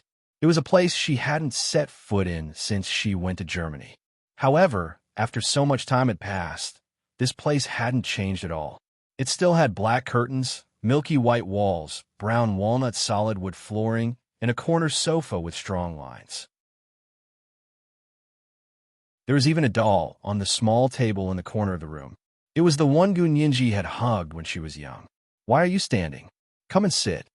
Hua Xiaoheng sat down on the sofa in the corner and waved for her to come over. Gun Yinji snapped back to reality. Her eyes fluttered over the doll as she sat down next to Hua Xiaoheng. She didn't purposely pull away from him. Hua Xiaoheng curled his lips and put one hand on the back of the sofa behind Gun Yinji. He asked, "Tell me, what is it?" Gun Yinji took out her phone and opened the text she had sent to Kai Songyin. She passed it to Hua Xiaoheng. "Hua Xiao, do you remember what I told you?" Hua Xiaoheng didn't take her phone. He only looked down at her hand and nodded. "What is it? Kai Songyin knows you sent it?" "So what if she knows?" Hua Xiaoheng didn't care at all. Tan Dongbang and Kai Songyin were busy with the interim elections and didn't have time to think about anything else. He didn't expect Gun Yinji to shake her head and say with some difficulty, "No, she doesn't know I sent it." Hua Xiaoheng looked at her. Since she didn't know it was her, why was she looking so troubled? She thought it was the original blogger who sent it, Gun Yinji said quietly.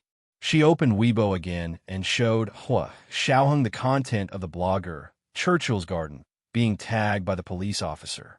And this blogger was found to have committed suicide by jumping off a building last night.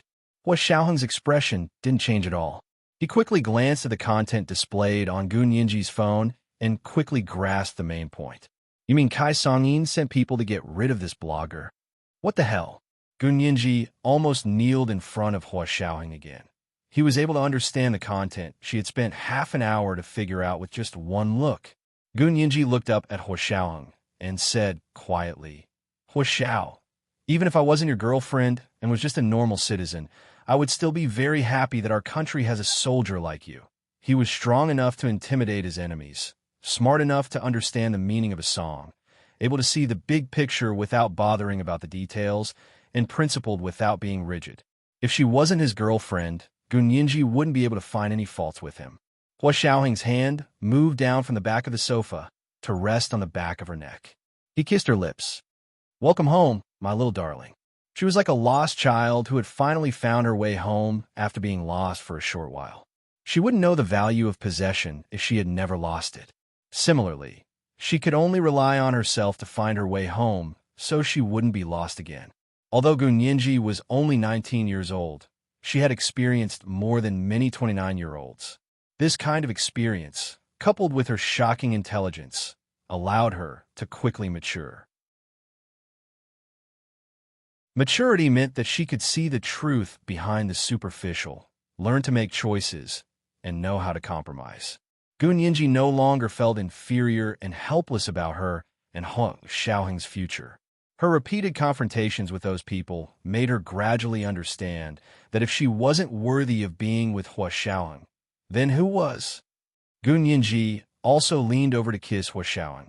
"Thank you for waiting for me to come home." When cracks appeared in their relationship, if Hua Xiaoheng hadn't persevered, they wouldn't have had the chance to turn things around now. This was the so-called relationship between two people. Only one party's dedication would not last long. Hua Xiaoheng patted her back. "It's good that you're back." He quickly followed up with a question. "When do you plan on announcing our marriage?"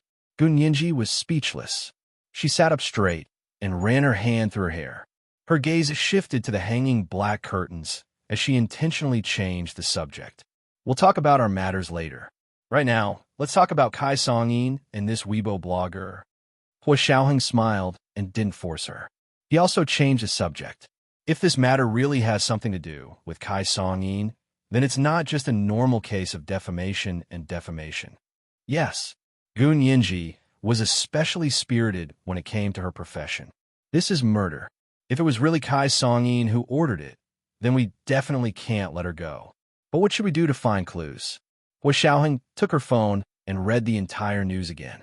Gun Yinji said in distress, "I really didn't expect Kai Songyin to be so crazy. She's as despicable as she can be to threaten and defame others. I only showed the slightest intention of threatening and defaming her daughter, and she immediately tried to kill me." This is the first update. Today is the third update, asking for monthly votes and recommendation votes. Today is Monday, especially for recommendation votes. At 1 o'clock in the afternoon, I'm Master Rashi's reward of 100,000 Chidian coins for the first update. At 7 o'clock in the evening, the third update.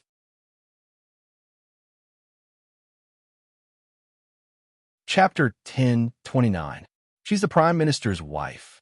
Her husband is the Prime Minister. The Prime Minister. How could she do such a thing?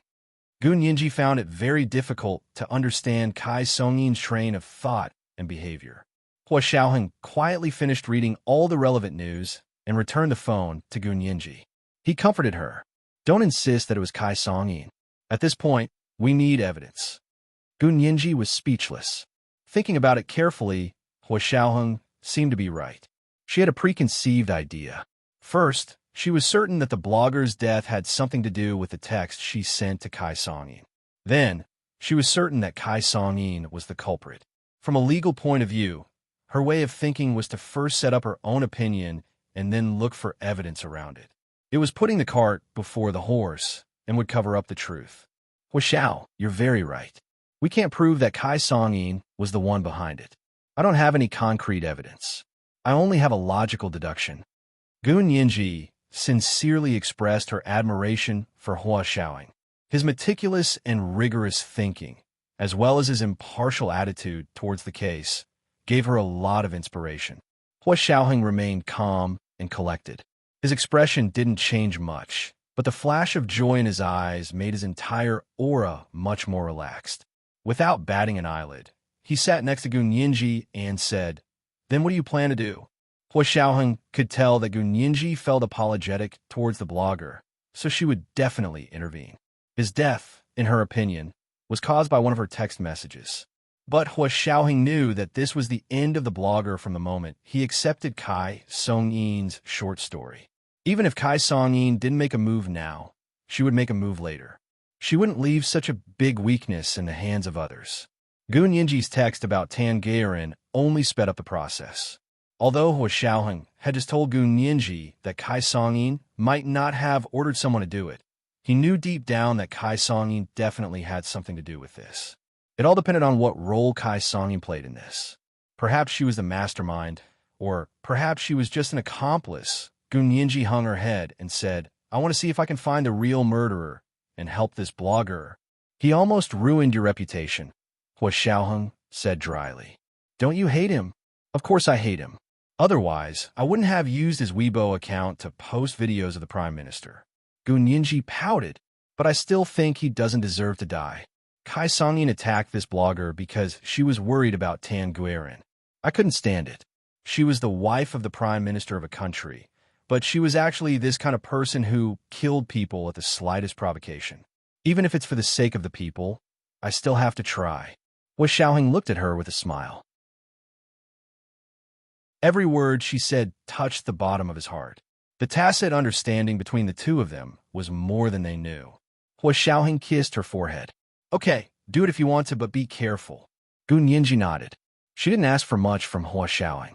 Because this was a domestic criminal case, with Hua Xiaoheng's identity and position, he couldn't interfere. But Gu Ninji also didn't want Hua Xiaoheng to help her all the way so she could reap the benefits of finding evidence of the murderer. As long as he could talk to her behind her back like he did today and help her sort out her thoughts, Gu Ninji was already very satisfied. After she finished talking, Gu Ninji casually asked Hua Xiaoheng, "Aren't you going to the Senate building to oversee things? The vote is next week, right?" Hua Xiaoheng shook his head. "I'll let Big Xiong be in charge of monitoring the interim election. I still have other work." As he spoke, Hua Xiaoheng stood up. "You should rest early." Gu Ninji also stood up to return to her suite across the street. "You should also rest. I see that you're thinner than before." Gu Ninji's gaze fell on Hua Xiaoheng's waist, which was covered in a military belt. His figure had always been impeccable. He had broad shoulders, a narrow waist, and long legs. His broad back had a beautiful inverted triangle.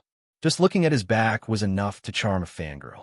But in Gu Ninji's eyes, he didn't seem as sturdy as before.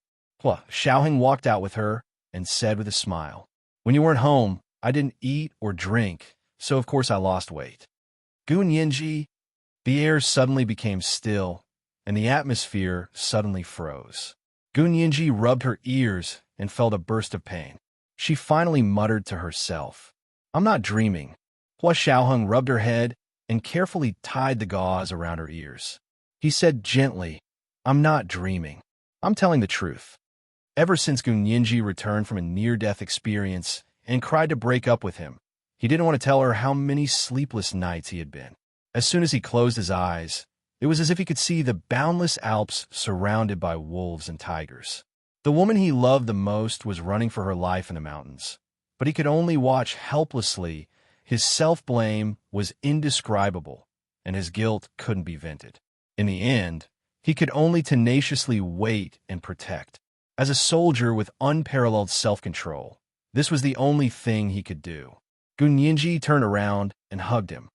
"Now that I'm back, you have to eat well and sleep well." Hua Xiaoheng stared at the top of her head for a while and bent down to whisper something in her ear. Gu Ninji blushed and forced herself to calm down. She let go of his muscular waist and turned around to leave without saying a word. Hua Xiaoheng stood at the door with both hands in his trouser pockets. He leisurely watched her open the door across from him, push the door open, and slam the door shut. Hua Xiaoheng smiled and left his official residence in a relaxed mood. He returned to the central control room to connect with Zhao Yangzi.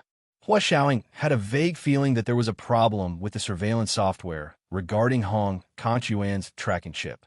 This was because the inspection report just now proved that there was no problem with the hardware of the tracking chip.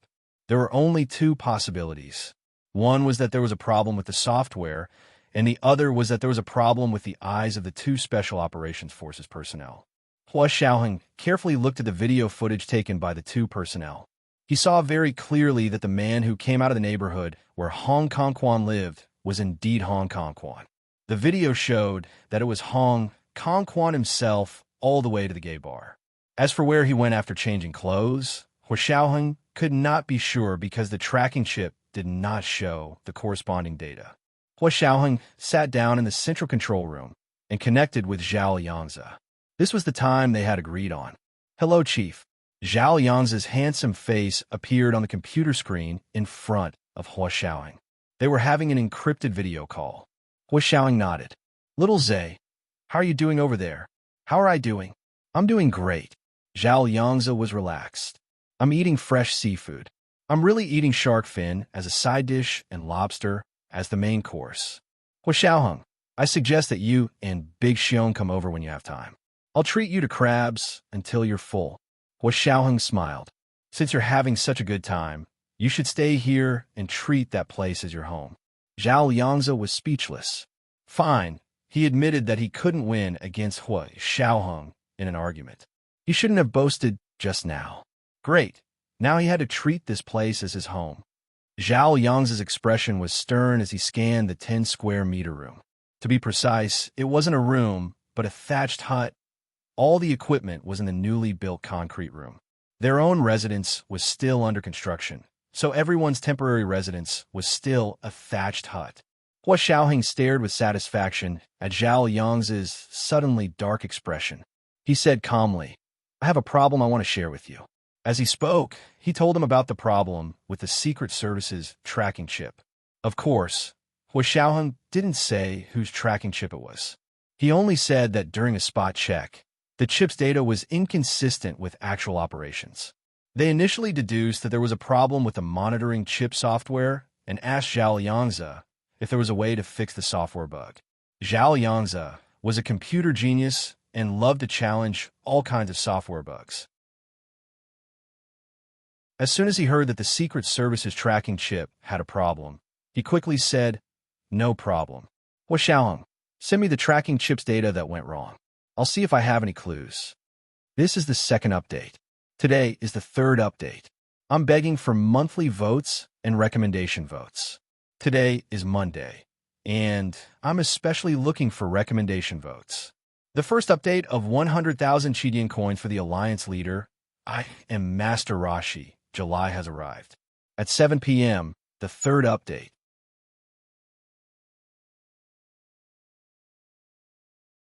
Chapter 10:30.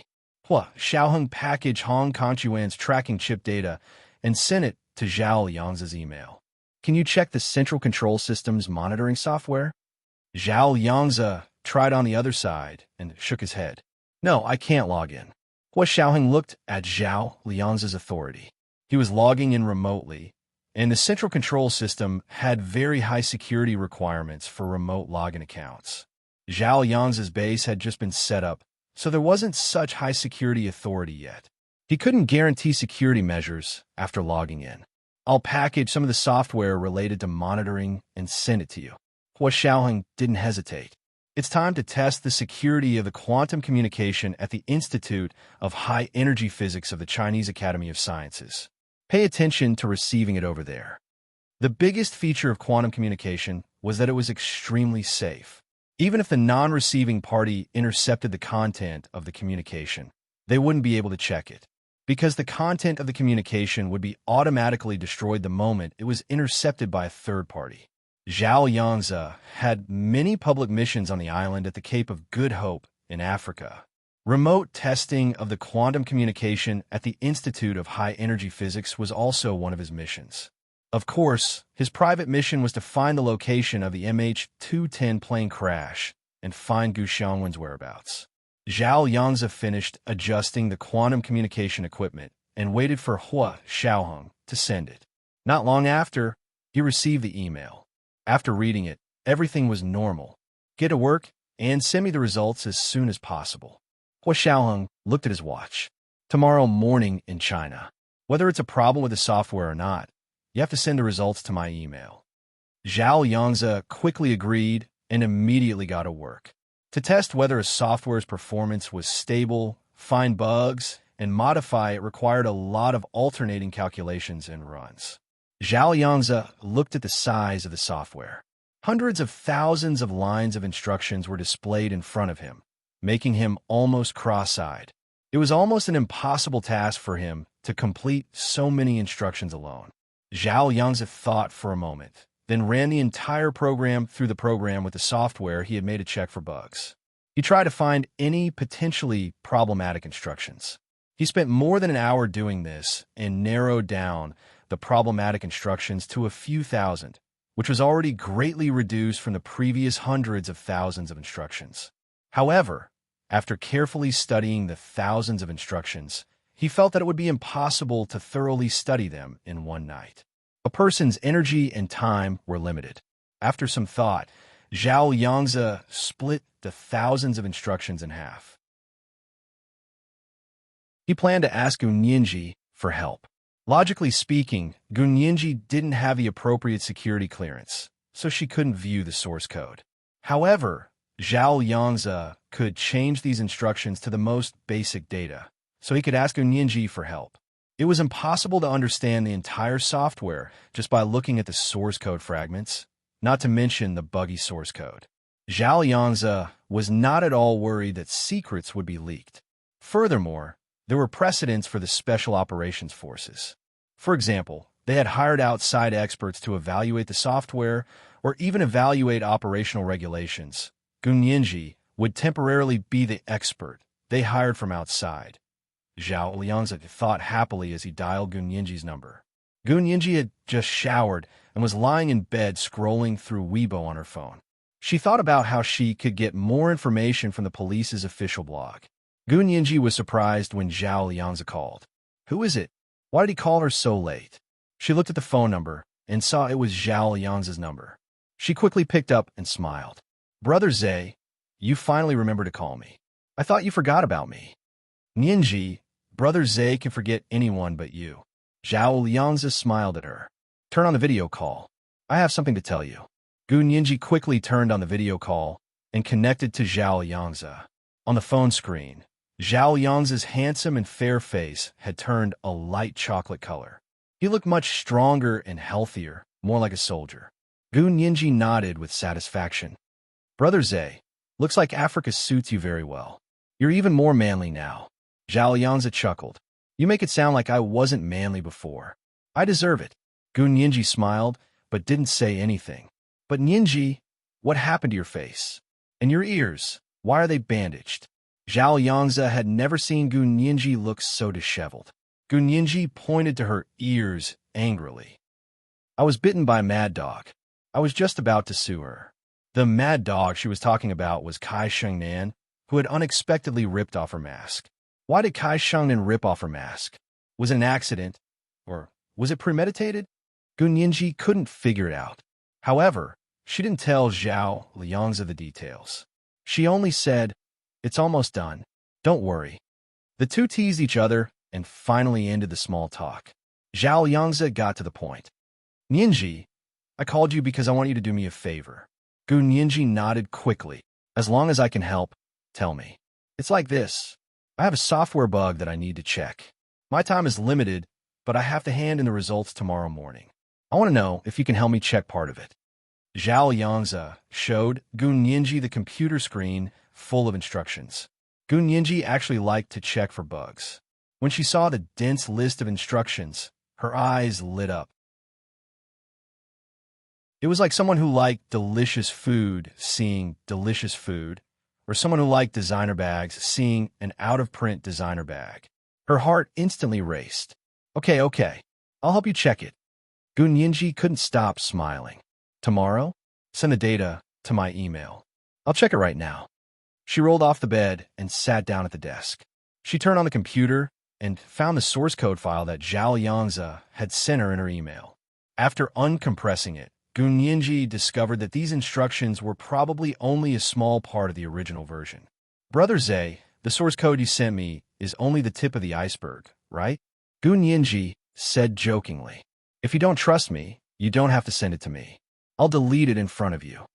Zhao Yangzi wanted to lie on the computer screen and do his best to show Gunyinji his trust and confidence.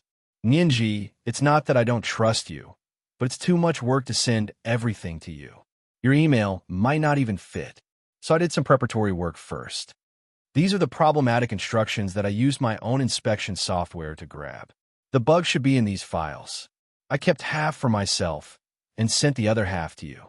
We'll look through it separately and compile it. Gunyinji understood what Zhao Yangzi meant and asked, what is this software used for?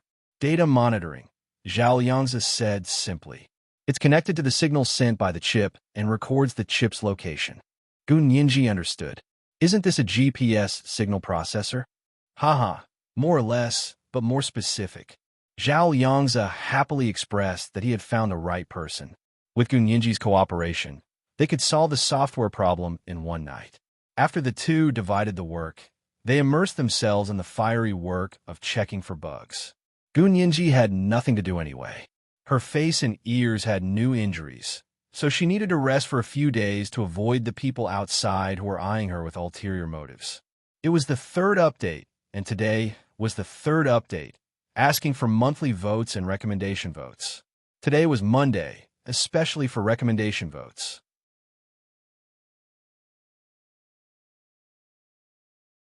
Chapter 1031.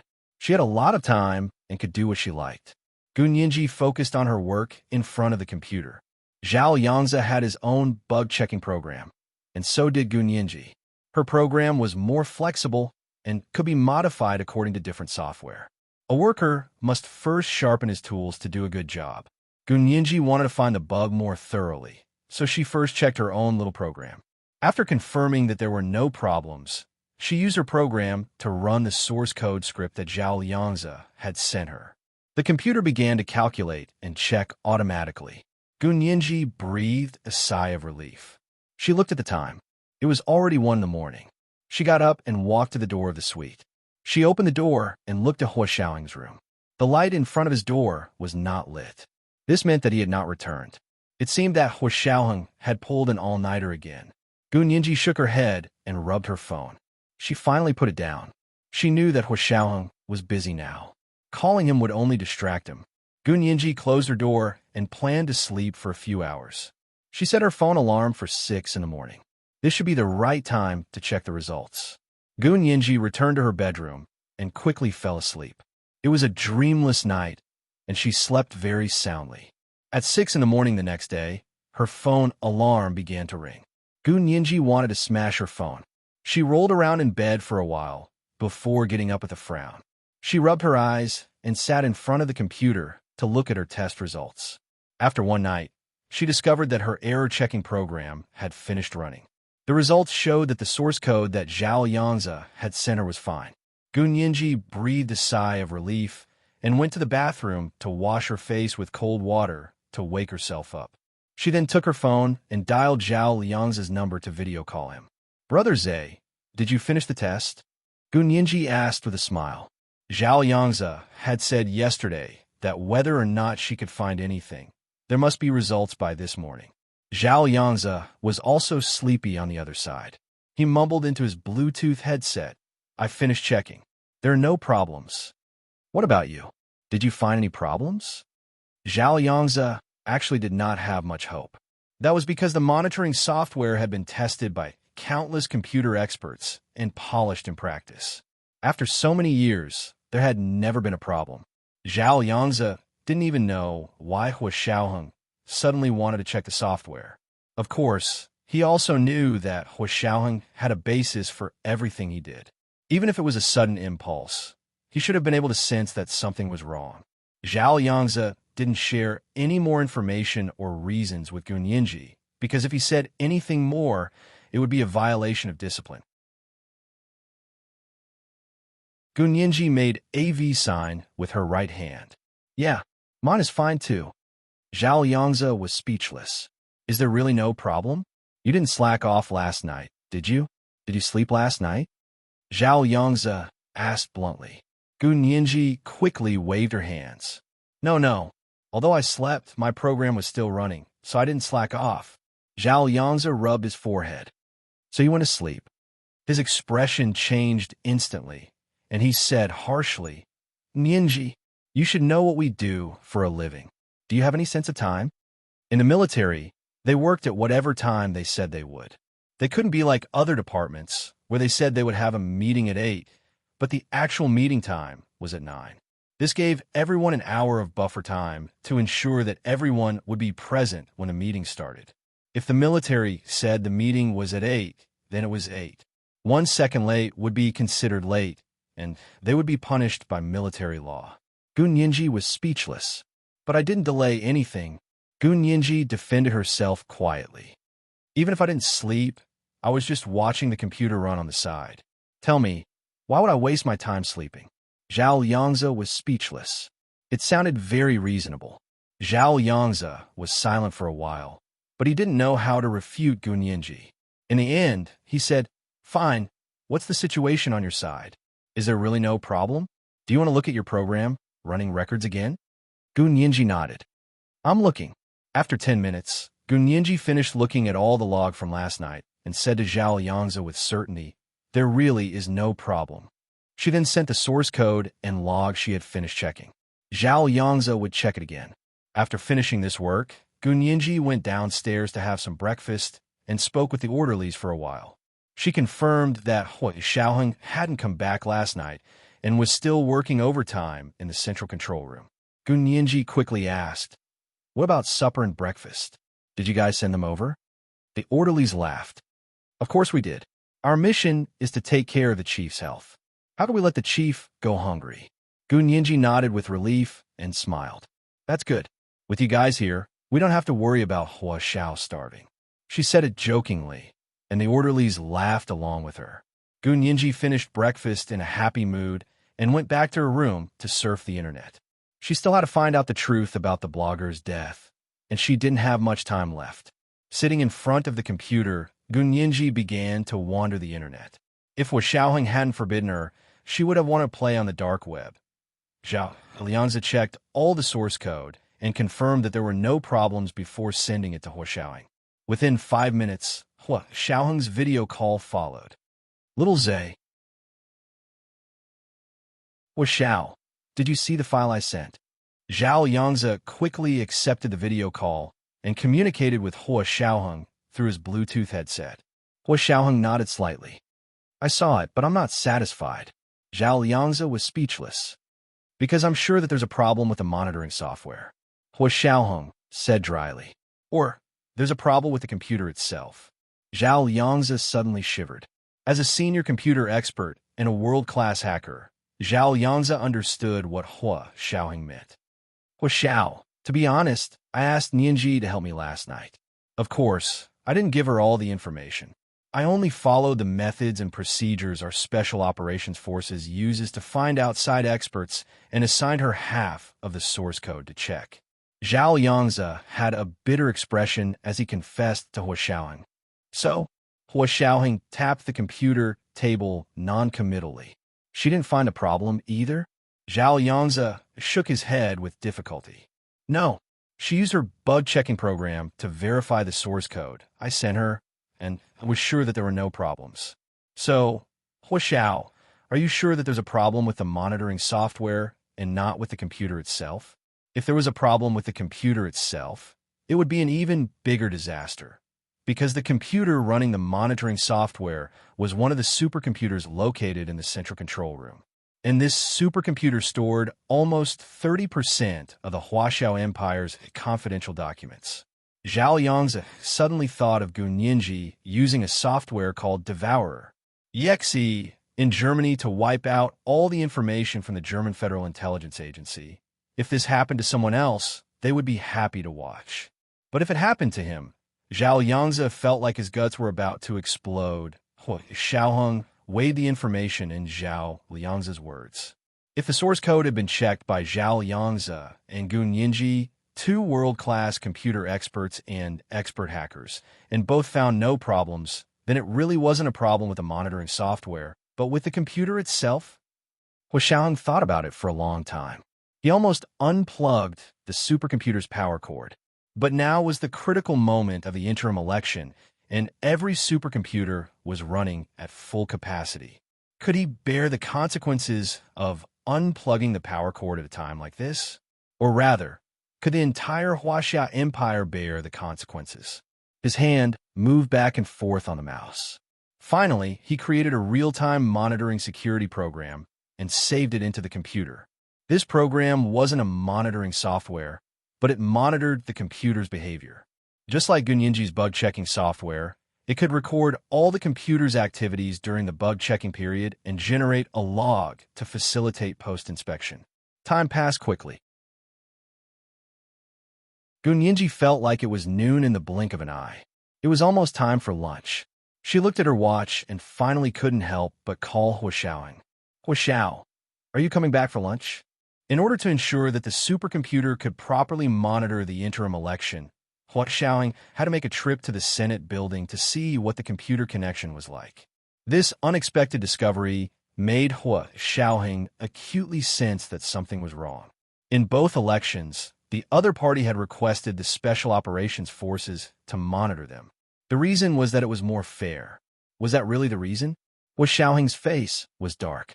He said to Gu Nianji calmly, I have to go out for something. You eat by yourself. He paused, then said, I'll be very busy for the next few days. I won't be going back. He was telling her about his whereabouts. Gu Nianji had mixed feelings. She quietly agreed and couldn't bear to put down the phone. She couldn't help but say, if there's anything you need my help with, just let me know. Hua Xiaoheng thought about it. If there's a need, I'll apply for special permission from General Ji. Gu Nianji perked up. There's really something you need my help with? Yeah. Hua Xiaoheng opened the door and got into the car. He said, Lil Zhe told me about what he asked you to investigate. But I still think there's a problem. It's just that we haven't found anything yet. Hua Xiaoheng hung up the phone. He asked Fan Jian to drive to the Senate building. Gu Nianji stared at her phone and thought about what Hua Xiaoheng had just said. She was very unconvinced. Did Hua Xiaoheng say that it questioned the program she had written? Or was there another reason? Gu Nianji couldn't stand it anymore. She contacted Zhao Yangzi and asked him what was going on. Zhao Yangzi heard that Hua Xiaoheng had already relented and was going to apply for special permission from General Ji to allow Gu Nianji to join, so he told her more information. That's it. Hua Xiao said that either there's a problem with the surveillance software or the computer. Gu Nianji had actually been thinking about the source code that Zhao Yangzi had asked her to investigate from last night until noon. But she had never imagined that this was the reason Hua Xiaoheng had asked them to investigate the bug. That if it's a problem with the computer, then we're in big trouble. Gu Nianji was restless in her room. Even the reason for the blogger's death was second to her.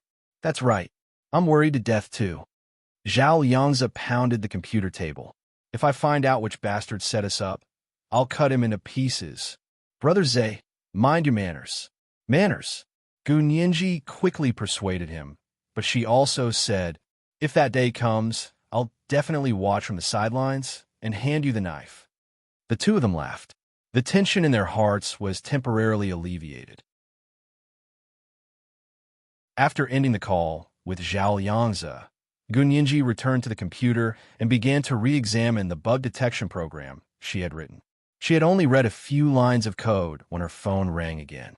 Gu Nianji took it to see that it was He Zhichu calling. Gu Nianji quickly put on her Bluetooth headset and typed as she spoke to He Zhichu. Hello, Professor He. He Zhichu also put on his Bluetooth headset and put his hands in his trouser pockets. He stood in his apartment and looked at the blue sky and white clouds outside the window. He asked, Nianji, you didn't go to work at the Senate? Gu Nianji grunted. I was injured, so I have to rest. You've been injured again. He Zhichu's voice was very gentle, but there was a trace of impatience and ruthlessness in his tone. It was almost transmitted through the phone's waves. Gu Nianji's hand slowed down, and she smiled. You know, He Zhichu actually knew about what had happened at the Senate Secretariat. Gu Nianji thought that for her own safety, He Zhichu would do no less than Hua Xiaoheng. Of course. By the way, I've already sent a lawyer's letter to Kai Shangnan as your representative lawyer. I want her to be held criminally responsible for your personal injury. He then asked Gu Nianji, is your ear wound better? Gu Nianji raised a brow. You contacted Brother Chen? He Zhichu was silent. Although he was a bit reluctant, he still nodded. Yes, I heard from Big Xiong that you came to the base, so I figured Hua Xiaoheng would take you to see a doctor. Chen Lai was the only doctor Hua Xiaoheng and He Zhichu trusted to treat Gu Nianji. Gu Nianji was grateful and happy. Twirling the pen in her hand, her voice became much lighter. But Professor He, I also slapped her. What if she sues me? Nianji, you've only graduated a few days ago, and you've already forgotten? He Zhichu snorted. To file a criminal injury case, we need a medical examiner to examine the injury. Your torn ear can be considered a minor injury to file a case. As for the slap, if you ask her to see a medical examiner, I don't think any medical examiner would consider a slap as a criminal injury. At most, she'll file a civil lawsuit. Gunyinji smiled. Thank you for your advice, Professor He. Without you, I would have been bullied by Kaixing and don't flatter me. Hijichu shook his head with a smile. All right, are you busy today? Let's have dinner together. I haven't seen you in a few days. Gunyinji looked at her computer and said tactfully, Professor He, I'm busy. With such an interesting computer problem unsolved, Gunyinji had no appetite to eat or drink. Hijichu was speechless. Busy with what? Don't tell me, it's about the Senate Secretariat. Hijichu completely disliked the Senate. But because of Gunyinji's insistence, Hijichu didn't object to her wanting to go to the Senate. No, Gunyinji shook her head. It's a computer program. I ran it all night last night and couldn't find any bugs. But someone told me that if it's not a problem with the program, then it's a computer problem. But I just don't understand. A computer problem should be a hardware problem, and a program problem should be a software problem. How can the two be lumped together? Hijichu was speechless. After a while, he rubbed his forehead and asked nonchalantly, Is this important to you? Of course it's important. As a self-proclaimed computer genius, I can't stand that there are things I don't know. Gunyinji said proudly and slammed the keyboard. Hijichu was amused by her childish behavior and said, What kind of program is it that you're so worried about? Can you let me see it? Professor He, do you know about it too?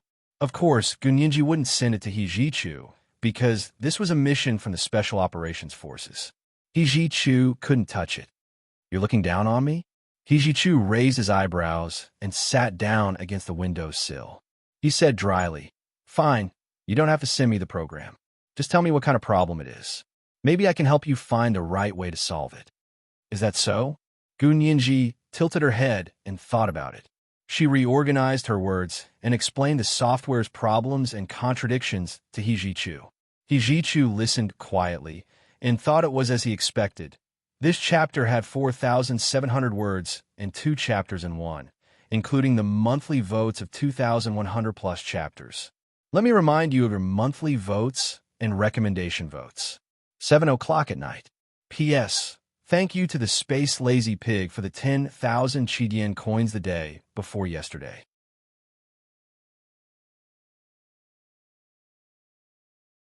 Chapter 1032. Professor He, that's how it is. I spent the whole night on the computer and still couldn't find anything. Gunyinji was a bit depressed. She had never encountered this kind of situation before. Hijichu coughed lightly and said to Gunyinji, Nyinji, I wanted to ask you, are you familiar with the programming language Prolog? Prolog, programming in logic. Gunyinji quickly responded, I know, but this programming language isn't widely used. It's still in the experimental stage. Then do you know why it isn't widely used?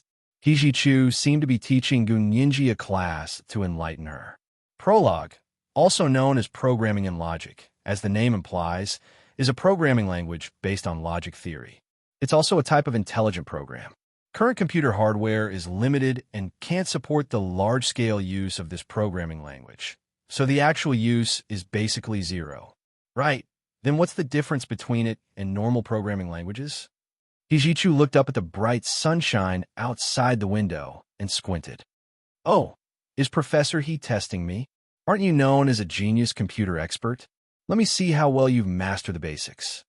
Hijichu smiled faintly and lowered the curtains with his long, clean fingers. He walked to his desk and sat down to turn on the computer. Gunyinji giggled and said, Okay, that's how I understand it. In normal programming languages, the programmer is the absolute leader. The lines of his code are clear and are all instructions to the computer. However, a logic programming language like Prolog sets logical rules for the computer and then allows the computer to determine how to proceed to the next step of the program based on the logic rules. For example, using a normal programming language for the computer to calculate a formula, the programmer teaches the computer to first multiply and divide, then add and subtract. The computer calculates strictly according to the calculation sequence set by the programmer. From this perspective, the computer executes the programmer's orders and will never make a mistake. The only thing that makes a mistake is the programmer writing the wrong program. However, a logic programming language like Prolog uses logical rules to process data. It's not as simple as adding and subtracting, then multiplying and dividing. The simplest logical relationship is like this. First, set little red as a human, and little Lee is also a human, and the two of them like each other. Then, give the judgment rule. People who like each other are friends. Then when you input little red likes little Lee, and little Lee likes little red, the computer will conclude that they are friends. Then proceed to the next step of reasoning based on the relationship between friends. Hijichu nodded with satisfaction. Not bad. That's the principle. However, this was the most basic description. Do you program in Prolog? Gunyinji thought about it, then shook her head and said, I've tried a few times, but I haven't done a systematic large-scale programming process. She had learned the most practical hacking techniques from Zhao Liangzi, which meant that she had studied the most widely used programs and had a thorough understanding of them. To put it bluntly, the essence of a hacker was the ability to crack. The most powerful hacker could crack all programs. As for the intelligent programming language, there was basically no practical use, so there was no need to crack it. Therefore, Gunyinji's understanding of this aspect was relatively shallow. That's too bad. If you have the chance, use Prolog more often. Some problems won't be problems anymore. Hijichu reminded her subtly. Gunyinji didn't understand what Hijichu was implying. She shrugged and said nonchalantly, but AI programming is closely related to computer artificial intelligence. Before artificial intelligence makes a breakthrough, these AI programming languages can only be used on a small scale. Why should we spend time on this? When artificial intelligence becomes popular, it won't be too late for me to research how to crack it. Hijichu shook his head disapprovingly. Ninji, as far as I know, this kind of AI programming language is already a semi-finished product in some countries' military laboratories. Do you know what it means to be a semi-finished product in the military? Gunyinji was instantly stumped.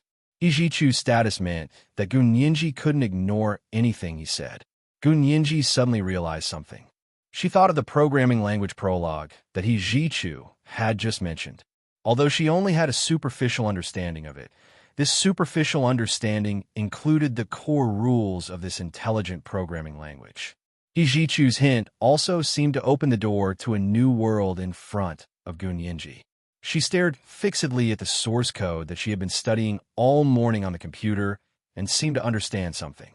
Ninji. Hijichu didn't hear Gunyinji speak for a long time, so he called her worriedly. Gunyinji came back to her senses and said happily, Professor He, you're amazing. I think I already found the problem. I'm sorry, I have to find the bug. When I find the bug, I'll treat Professor He to a meal. Really? Don't try to fool me. A faint smile appeared on Hijichu's cold and aloof face. The smile was light and shallow, like the tiny ripples caused by scattered rain falling into a clear blue lake in spring. Gunyinji nodded quickly. I won't go back on my word. If I go back on my word, I'll grow into a big fat man. TSK, you're so hard on yourself. Even I'm afraid of you. Hijichu teased her briefly before hanging up. Looking at the computer in front of him, Hijichu thought for a moment and opened an infrequently used program. After Gunyinji hung up, she stared at the computer screen for a full half an hour. She sat there motionlessly, like a clay statue. In fact, her mind was racing, thinking about how to use the intelligent logic programming language, Prolog, and how to crack this intelligent logic programming language. However, the first step to cracking it was detection. Hijichu's words gave Gunyinji a new idea. What would happen if a normal program was mixed with Prolog or a programming language similar to Prolog? Could the bug that she and Zhao Liangzi couldn't find be related to the intelligent programming language Prolog? After another half an hour, Gunyinji finally thought it all through. She picked up the mouse, opened her programming notebook, and began writing a program. This time, she modified her bug detection program to treat the intelligent programming language as a type of bug to search for. The basis of the search was that any source code that ran with logical settings was a bug.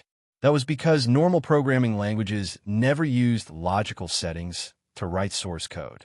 After the modification, she rechecked the source code that Zhao Lianzi gave her. This time, Gunyinji didn't sleep. She sat in front of the computer the entire time and watched her program run and search without blinking. She had to admit that the source code of the monitoring software that Zhao Lianzi gave her was truly amazing. Fortunately, the computer in her official residence was more powerful, so she could perform such high-load calculations and tests. Even so, it took her almost 12 hours to complete the entire test. She had her lunch and supper in her bedroom. For a whole 12 hours, Gunyinji didn't leave the house. Other than going to the door to get lunch and dinner from the orderlies, she barely left the computer. At 11 o'clock at night, her program finally chimed with a successful completion. She had never been so happy to see a big done appear on the computer screen. Gunyinji let out a long sigh of relief. She clicked on the program's error report and saw a few lines of instructions in the previously empty error check report. She instantly smiled. She had checked the program all night last night, but couldn't find a single error. There was nothing in the error report, but Gunyinji wasn't happy at all. Now that she saw that there was a real error in the error report, she was overjoyed and speechless. Gunyinji read the error check report excitedly. The more she read, the more excited she became. F***CK. You could do that. You can actually set up a recursion program based on Prolog's intelligent logic programming language in a normal programming language. This is like inserting a Chinibu into a group of idiots who do one action at a time and secretly giving orders to the idiots. Gunyinji's heart surged, and she couldn't take it all in. It was as if in the source code that only knew how to say 1 is 1, say 2 is 2, there was suddenly an additional code that told them that when 1 appeared, they could stay where they were, and when 2 appeared, they could return to 1. If it was neither 1 nor 2, then they would follow the original instructions. This was setting up a dead logic program between the established 1 and 2 situations. The key was using intelligent logic programming as a foundation, so this dead logic wouldn't become an endless loop of a virus program, so it wouldn't be discovered by the user of the software. That's amazing. Who's such a genius? Gunyinji couldn't care less about the middle of the night. She called He Jichu excitedly. Professor He, I found a bug. Someone really mixed a few lines of Prolog instructions into a normal programming language. Professor He, you're amazing. You're the genius. You're a real computer expert. He Jichu had just fallen asleep and was woken up by Gunyinji's call. He wasn't angry and smiled faintly. It's my honor to be praised by a computer expert. Gunyinji smiled happily. Professor He, you're too humble. This problem stumped many of us. I didn't expect you to see the essence of the problem so quickly. I want to ask you, how did you know this was the reason? You seem to be very proficient with computers. He Jichu's eyes flashed. He said calmly, I'm also standing on the shoulders of giants.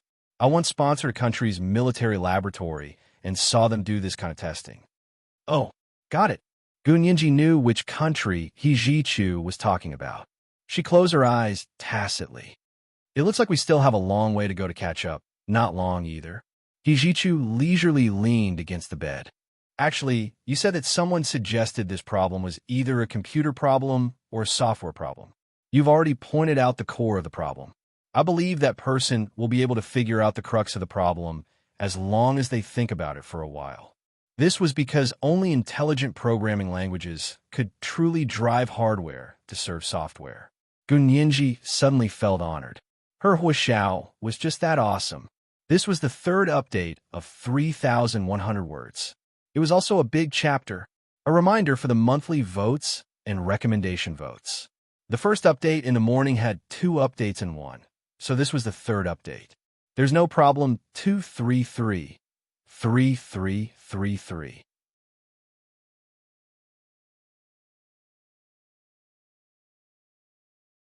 Chapter 1033.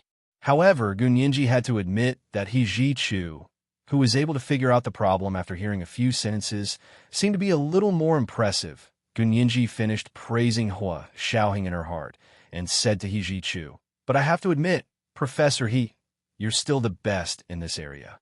You're also so good at computers, so why did you study law? You should be a computer engineer and start your own business. With you around, Google, Chindu, Amazon, Twitter, Facebook, and Weibo will all be defeated. He Jichu pursed his lips and chuckled. You have a lot of confidence in me. Of course, you're my mentor. If I don't have confidence in my mentor, wouldn't I be asking for it? Perhaps Gun Yinji hadn't realized it herself, but He Jichu had already noticed that Gun Yinji was becoming more and more natural when talking to him. She was becoming more and more like her childhood self. In this world, only He Jichu knew how Gun Yinji had grown from a timid, autistic little girl who didn't even dare to speak to him, to a little girl who had no scruples in front of him.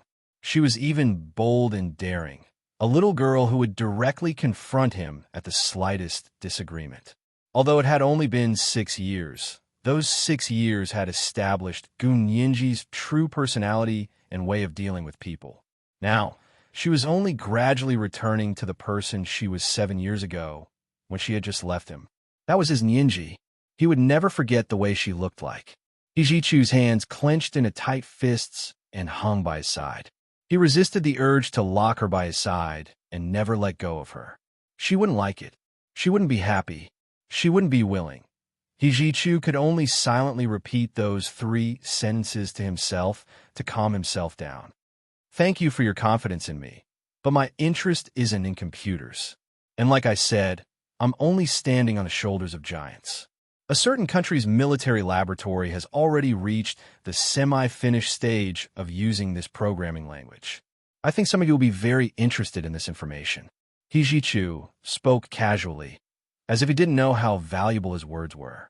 Gun Yinji knew, and she was extremely grateful. Professor He, I understand. We'll work hard. But Professor He, won't you get into trouble by saying this? He Jichu had multiple nationalities, one of which was American. He Jichu relaxed and laid lazily on the bed. You're overthinking it. I didn't say anything. As for the prologue programming language that I mentioned just now, there are a lot of popular science on the internet. They're all the most basic things. As the saying goes, the master leads the way, but the cultivation depends on the individual. Whether they were smart or not depended on whose comprehension and creativity were stronger. Gun Yinji smiled knowingly and nodded. Thank you for your guidance, Professor He. All right, I won't disturb your rest. Wait for my news. I will definitely treat you to a meal. Okay, I'll be waiting. He Jichu hung up and turned off the lights, sinking into the darkness of the night. After calling He Jichu, Gun Yinji immediately called Zhao Yangzi. Brother Zhe, what are you doing? Gun Yinji's voice was filled with joy. Even through the phone line, Zhao Yangzi could hear it clearly. I'm working. What else could I be doing? Zhao Yangzi looked at the time. You should be asleep at this hour, right? Zhao Yangzi was in a 6-hour time zone away from Gun Yinji. It was 1 in the morning for Gun Yinji and 7 at night for Zhao Yangzi. Gun Yinji giggled and suddenly said, Brother Zhe, I found the bug in the source code. I'm going to report it to Huoxiao now. Bye. She blocked Zhao Yangzi's number and began calling Huoxiao. Zhao Yangzi was dumbfounded. Gun Yinji found the bug. Gun Yinji found the bug in the source code. The bug that he couldn't find even after spending an entire day. Yinji? Yinji? Zhao Yangzi was so anxious that he immediately called Gun Yinji to find out what was going on. However, he couldn't get through to Gun Yinji anymore. She did it on purpose. This girl did it on purpose. Zhao Yangzi was hopping mad in his thatched hut on an island off the Cape of Good Hope in Africa, but that didn't stop Gun Yinji from communicating with Huoxiao. At this time, Huoxiao was still in the temporary command room of the Senate building. He was personally inspecting the connection systems between the various networks and the central control room. Ever since he had doubts about the surveillance software, Huoxiao also had doubts about the central control room surveillance of the election. He couldn't explain the reason, but he sensed that something was wrong. Huoxiao's intuition for mistakes and danger was cultivated from over a decade of risking his life and countless imminent crises. He had been inspecting for a full 12 hours, but still found nothing. Another election was coming soon. How could he guarantee that the voting for the election this time would be fair and just? Hua Xiaoheng's brows furrowed slightly as he continuously entered commands to conduct random inspections of the various surveillance systems. From the looks of it, there was indeed no problem at all. However, he also vaguely felt that the problem was not far from him. A sinister smile appeared on his face just when Hua Xiaoheng felt that he had reached a dead end. Gun Yinji's call came. The clear ringtone was like an epiphany that woke Hua Xiaoheng up completely. He accepted Gun Yinji's call and spoke to her through his Bluetooth headset. Yinji? It's already so late. You're still awake? Gun Yinji quickly replied. Hua Xiao, where are you? I'm still in the Senate building. What's wrong? Hua Xiaoheng remained calm. Yin Shixiang and the staff of the Special Operations Forces were beside him. He looked very serious. Is it convenient to talk?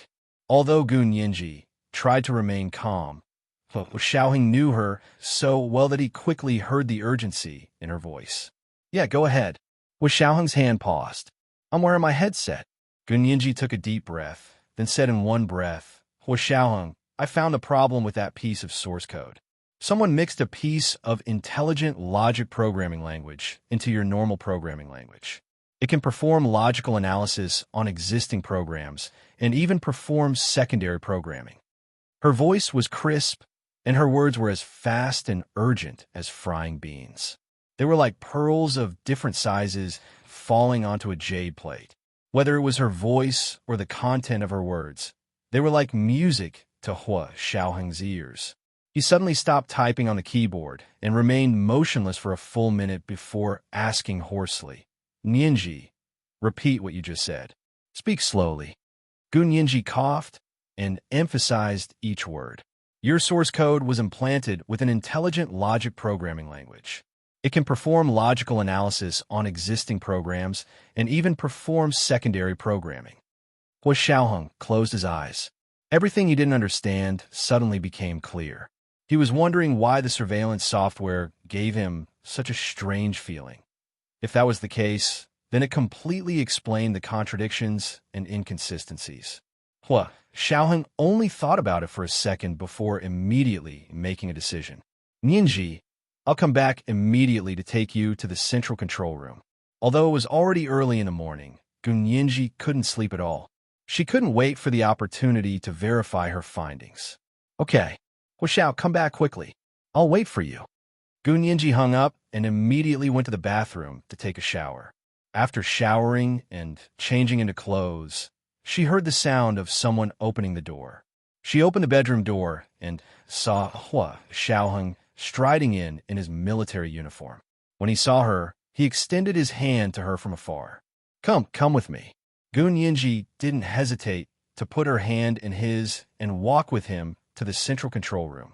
It was the core of the entire empire. Countless secrets were kept there. Gun Yinji was so nervous that her palms were sweaty. Hua Xiaoheng's large hand was warm and dry. He held her firmly in his palm and brought her into his world. When they arrived at the central control room, Hua Xiaoheng didn't say much. He let Gun Yinji sit in front of the console. Tell me, how did you discover it? Gun Yinji composed herself and brought up her little program. Then, she directly scanned the entire surveillance software. The computer in the central control room was the super system. Gun Yinji used to think that the computer in her bedroom was powerful enough, but in front of this supercomputer, her computer was instantly destroyed. It only took 5 minutes for the entire surveillance software to finish scanning. Gun Yinji had previously used her own computer to scan only half of the surveillance software, and it had taken her 12 hours. However, computers were infuriating when compared to computers. Gun Yinji looked at the error report generated after the scan was completed and said in surprise, There are 2 more lines of instructions than I found. Hua Xiaoheng printed out the error check report and read it in his hand. He said calmly, You only checked 1/3 of the source code of this surveillance software. Of course, there are fewer errors. Now that he had checked the entire surveillance software, he only found 2 more lines of instructions. Hua Xiao, you don't have to worry too much. Look, the intelligent programming program only has 4 lines. There's a limit to what it can do. Gun Yinji tried her best to comfort Hua Xiaoheng. Hua Xiaoheng sat down beside her and said in a low voice, "That's because our hardware standards are limited. Otherwise, these 4 lines of instructions can generate countless instructions." "Look at this." Hua Xiaoheng drew a circle with a marker pen. Gun Yinji looked at it and suddenly felt ashamed. She didn't expect that these 4 lines of instructions were powerful enough. When it had the ability to program again, it meant countless possibilities. To be honest, she was really thankful that human hardware standards weren't high. Otherwise, the development of machine intelligence would only bring about more uncontrollable consequences. "Hua Xiao, what should we do? Did it affect you in any way?" Gun Yinji asked nervously. "If we delete these 4 lines of instructions, will it affect the operation of your surveillance software?" Hua Xiaoheng sat over. "Let me try counter-programming. I want to see where it hides the real surveillance data." This chapter, it was 3 o'clock today. Remind my friends for their monthly votes and recommendation votes. At 1 o'clock in the afternoon. At 7 o'clock in the evening, the 3rd watch. P.S. The plot is going to be on a roller coaster again. Friends, fasten your seatbelts.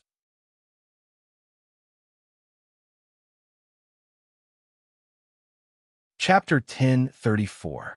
Hua Xiaoheng sat in front of the central control room's supercomputer console and calmly typed in his highest level of authority.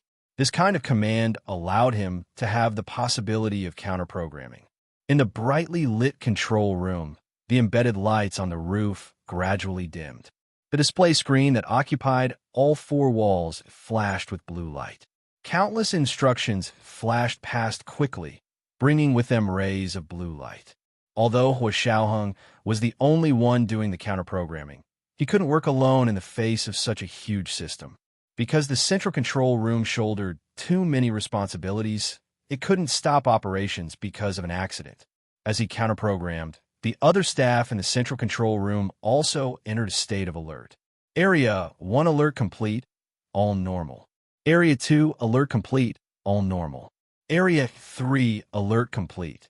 The target source has been identified. Area 4 alert complete, all normal. Area 27 alert complete, all normal. The entire Huaxiao Empire was divided into a total of 27 districts. One after another, reports echoed in the central control room. Everyone's expression was solemn as they sat in front of their terminals and stared at their own territory. Gun Yinji was infected by the atmosphere and didn't even dare to breathe loudly. She sat straight next to Hua Xiaoheng, exactly like a soldier. Hua Xiaoheng was completely immersed in this powerful challenge. Ever since he joined the army, this was the 2nd time he encountered a challenge that made his heart beat faster. As for who would emerge victorious, it would be clear very soon. Fortunately, Gun Yinji had already caught the culprit in the surveillance software. After Hua Xiaoheng thoroughly understood the 4 lines of command, he began counter-programming. Counter-programming was to restore a ready-made execution language to source code. It was like stripping off a fancily dressed man and revealing his true face.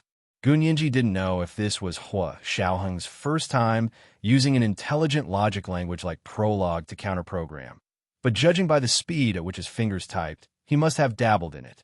She breathed a sigh of relief as her eyes followed Hua Xiaoheng's commands on the display screen. Watching Hua Xiaoheng restore the 4 lines of command step by step with high intensity and remove the malicious command planted by the other party, Gun Yinji's relaxed heart tensed up again. Because those 4 lines of instructions were intelligent programming, the other party seemed to have taken precautions against this kind of counter-programming. Every time he unraveled a step and restored a line of source code, the AI program would immediately send out another command. It was like he was playing hide-and-seek, slippery and slippery, dodging his hand again and again. Hua Xiaoheng didn't give up. Instead, he kept his composure and pursed his lips into a firm smile. His deep eyes sparkled, and they were even more alluring than the blue light on the screen. Gun Yinji's gaze involuntarily landed on Hua Xiaoheng.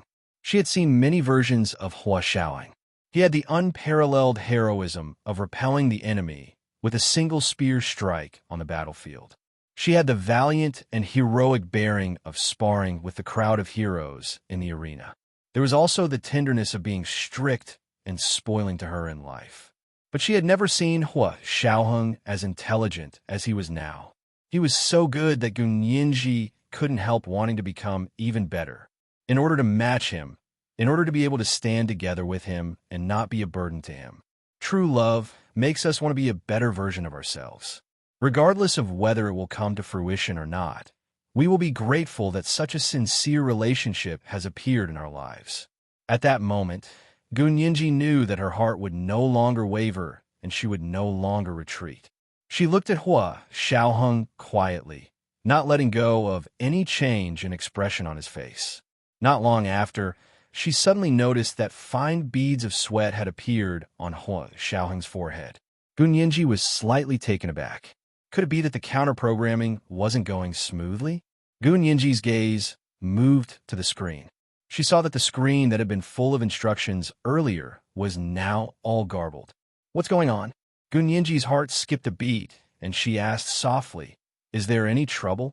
Hua Xiaoheng grunted and lowered his voice to say, "Not only does the other party have the ability to reprogram, but this is also a phishing program." Gunyinji's vision darkened, and she almost fainted. Phishing? Did we fall for a trap? Gunyinji blamed herself. Was she the one who caused trouble? Hua Xiaoheng seemed to know what she was thinking and immediately said, "It's not your fault. You did us a great service by finding the culprit in time. If it weren't for you, our losses would be incalculable." It was probably similar to the time when the German Federal Intelligence Agency encountered Gunyinji. The difference was that Gunyinji was a living, highly intelligent person at that time, while they were only facing 4 lines of intelligent commands now. It hadn't developed to the point of no return yet. However, these words didn't appease Gunyinji. She became even more uneasy. What exactly happened? When I was counter-programming, the other party seemed to have predicted that we would counter-program after discovering it. Therefore, as soon as the counter-programming started, the intelligent commands they implanted sent a warning to its owner. At the same time, in a secret U.S. military laboratory on the other side of the ocean, an alarm suddenly rang loudly. It sounded like there was an enemy invasion, and the entire base began to ring. Countless uniformed personnel put down their work at hand and ran to their own alert positions. In the secret laboratory in the center of the entire base, researchers wearing white lab coats over their military uniforms were nervously looking at the computer. Their hands and mouths cooperated as they continuously issued commands. "Son of bitch. We've been discovered. Mayday, mayday. Quick. Attack now." The other party is counter-programming. The hidden programs we implanted took the opportunity to open a back door. This is our only chance. Counter-programming will take up most of the functions of the other party's mainframe. This is the moment when the entire system's defenses are at their lowest. Fuck. For the rest of my life, I can finally enter the Huaxia Empire's most mysterious intranet. In the secret laboratory, each and every one of the smart and capable researchers in military uniforms was fully focused. As if on steroids, they threw themselves into a frenzied attack on the Huaxiao Empire's network. The focus of their attack was located at the terminal of all the Huaxia Empire's network and electronic control systems, the central control room of the headquarters of the Special Operations Forces. Report: District 1 is an emergency. Report: District 2 is an emergency. Report: District 3 has fallen. Report: District 4. In the Huaxiao Empire's central control room, the atmosphere went from solemn to tense and finally to panic. This was the first time they had encountered such a large-scale network attack. Because they had already been implanted with a guide party in the internal system, the other party's attack was fierce.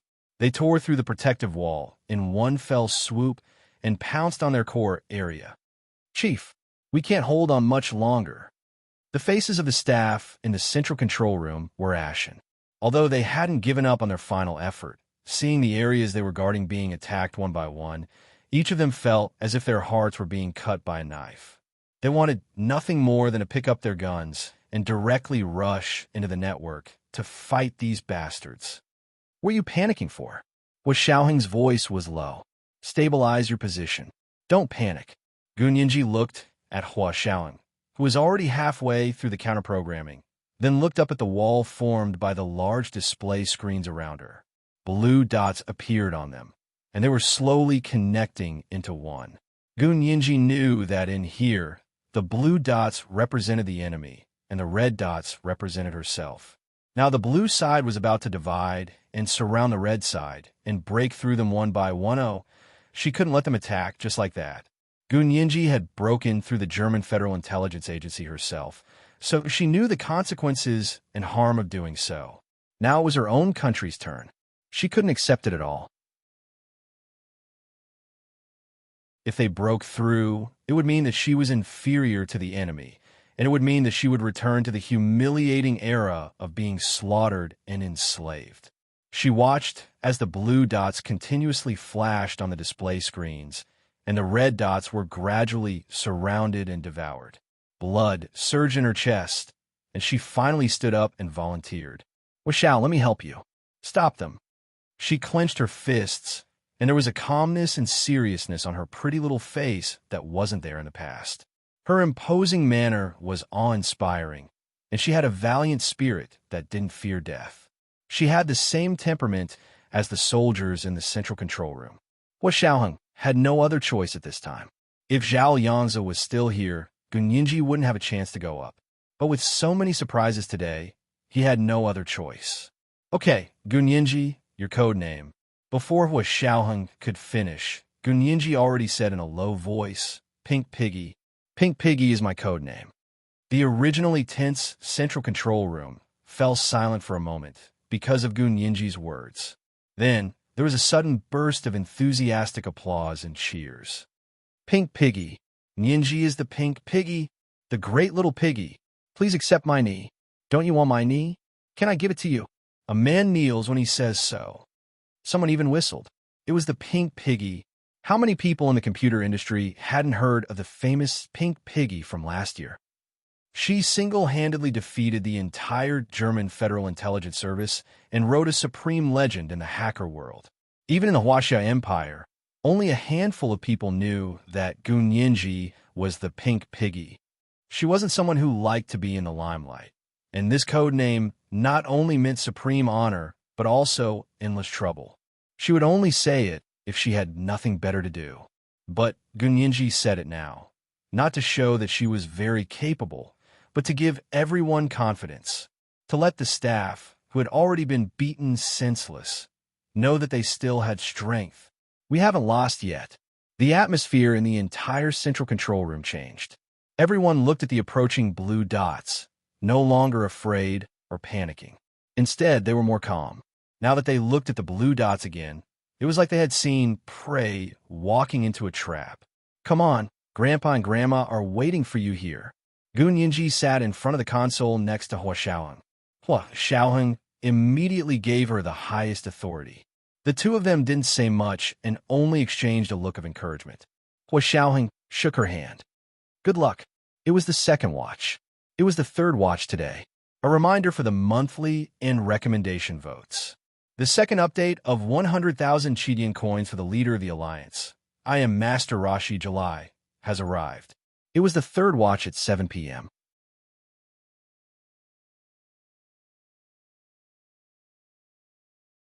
Chapter 1035. Gun Yinji gripped Hua Xiaoheng's hand tightly and said calmly, just focus on counter-programming. I'll block these attacks for you. I'll block for you as long as you need. Hua Xiaoheng looked deeply at Gun Yinji. Together. Gun Yinji put on her Bluetooth headset and greeted the staff in the central control room to take over command. All parties, listen to my orders. You guys continue to fight the blue side. I'll break into the external network and compete with them as a civilian hacker. Gun Yinji put on her Bluetooth headset that could change her voice and quickly entered the network system. As she keyed in a series of commands into the system, Gun Yinji gradually saw another world, another network world composed of data and logic. In this world, you couldn't tell if the other party was a human or a machine. It didn't matter who issued each command whether it was a human or a machine. What was important was who these commands served and where they were taking us.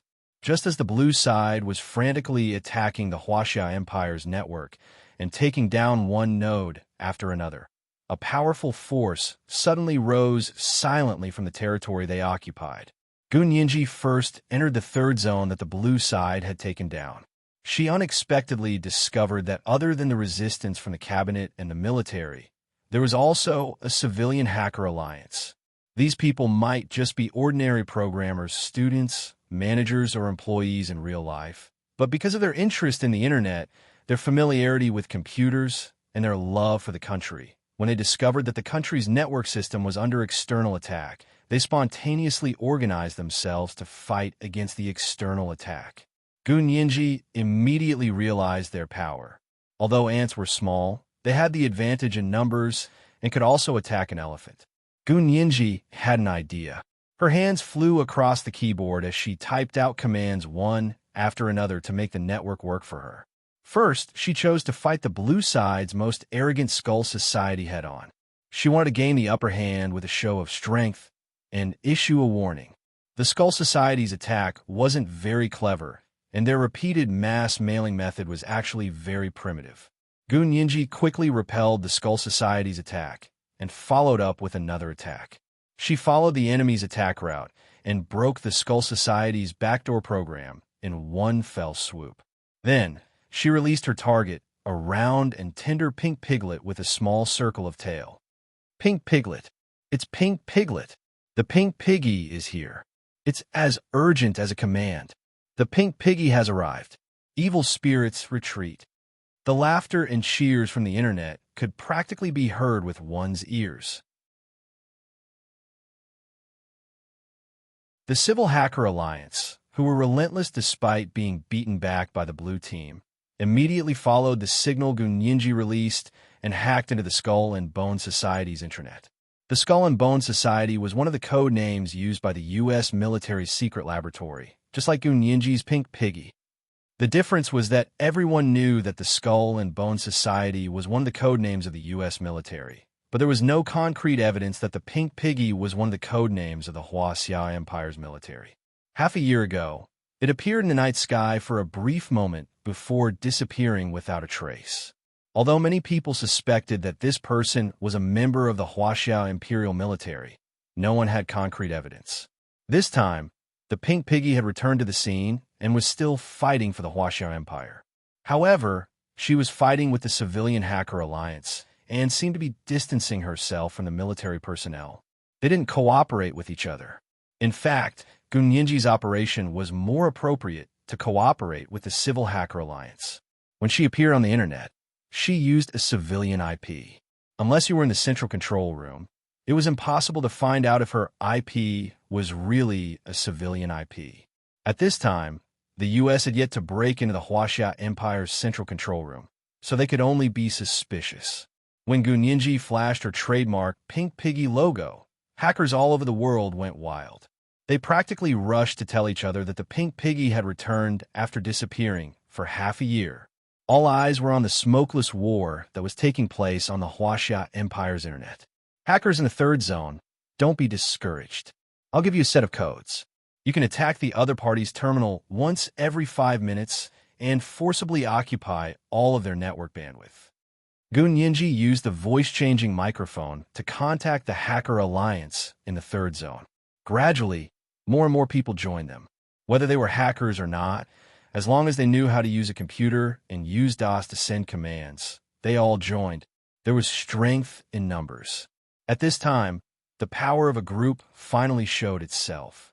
When many spontaneous hackers helped attack the terminal network of the U.S. secret laboratory, Gun Yinji hid herself and tried to use Prolog to imitate the other party's 4 lines of commands to write a string of codes. She snuck in through the back door of the Skull and Bone Society and wandered around the other party's intranet.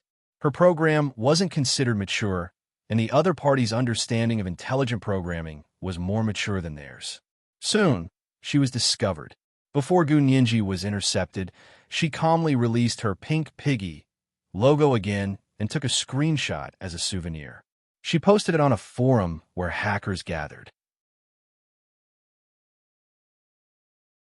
Brothers and sisters, do you want to wander around the Skull and Bone Society in the United States? Gun Yinji posted the other party's backdoor port and cracked password on the forum. This news caused a huge uproar on the World Hacker Forum. The backdoor port and cracked password of the Skull and Bone Society. How many people were willing to pay a lot of money to get it? To think that the pink piggy would hand it over so easily. This opportunity was too rare.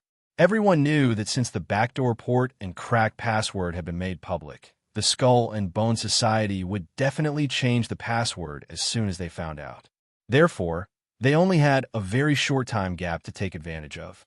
Therefore, without another word, everyone launched an all-out attack on the backdoor of the U.S. military Skull and Bone Society.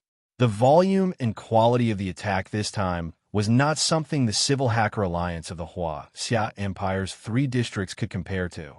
The United States constantly attacked other countries' network systems and searched for loopholes in their networks.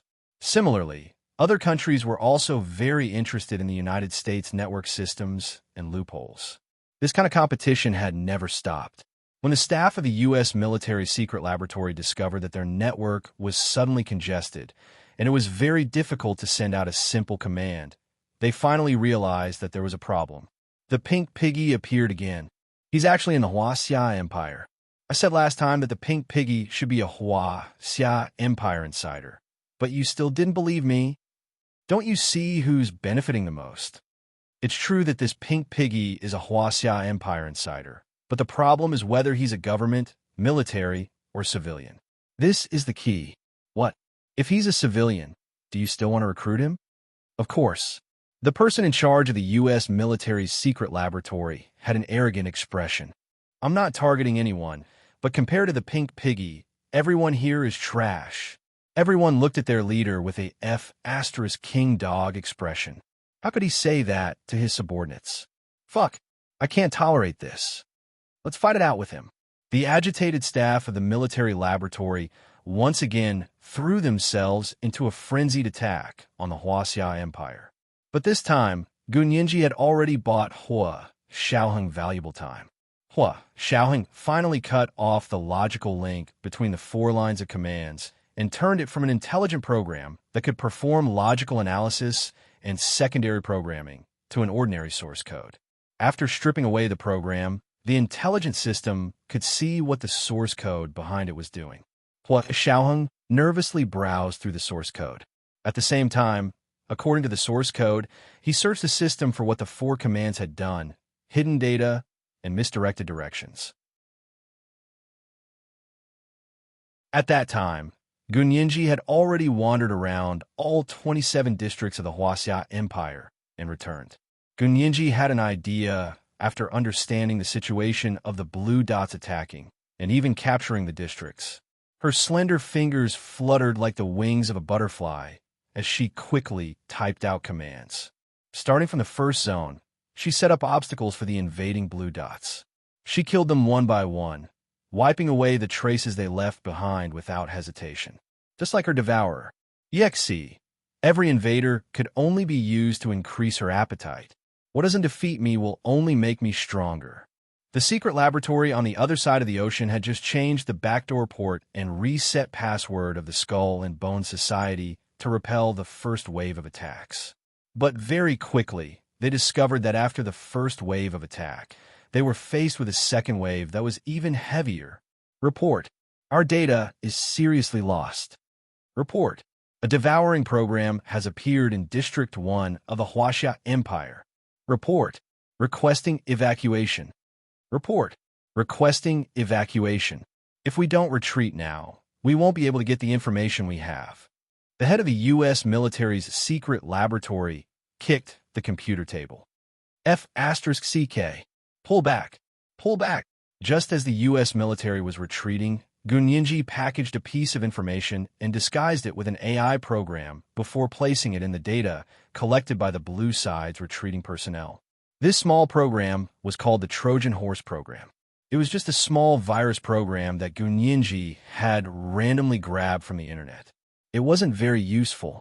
It would only destroy the information the U.S. military had obtained from the Huaxia Empire's network and erase all of the enemy's hard drive data. An hour later, the frenzied network attack finally stopped. In the central control room of the headquarters of the Special Operations Forces, the staff didn't dare to let their guard down. They still nervously watched their own territory and constantly scanned the network with software, worried that the enemy had left behind a time bomb. Gun Yinji believed that the best defense was offense, so her strategy perfectly implemented this principle. When you raised a butcher's knife to others, you would also reveal your fatal heart. In the U.S. military secret laboratory, a laboratory staff wearing a white lab coat over his military uniform wiped his sweat with a tissue and said with lingering fear, "Luckily, we retreated early. We gain a lot this time. Come, let's enjoy the most mysterious Huaxia Empire intranet system." It was the third watch. It was the third watch today. A reminder for your monthly and recommendation votes.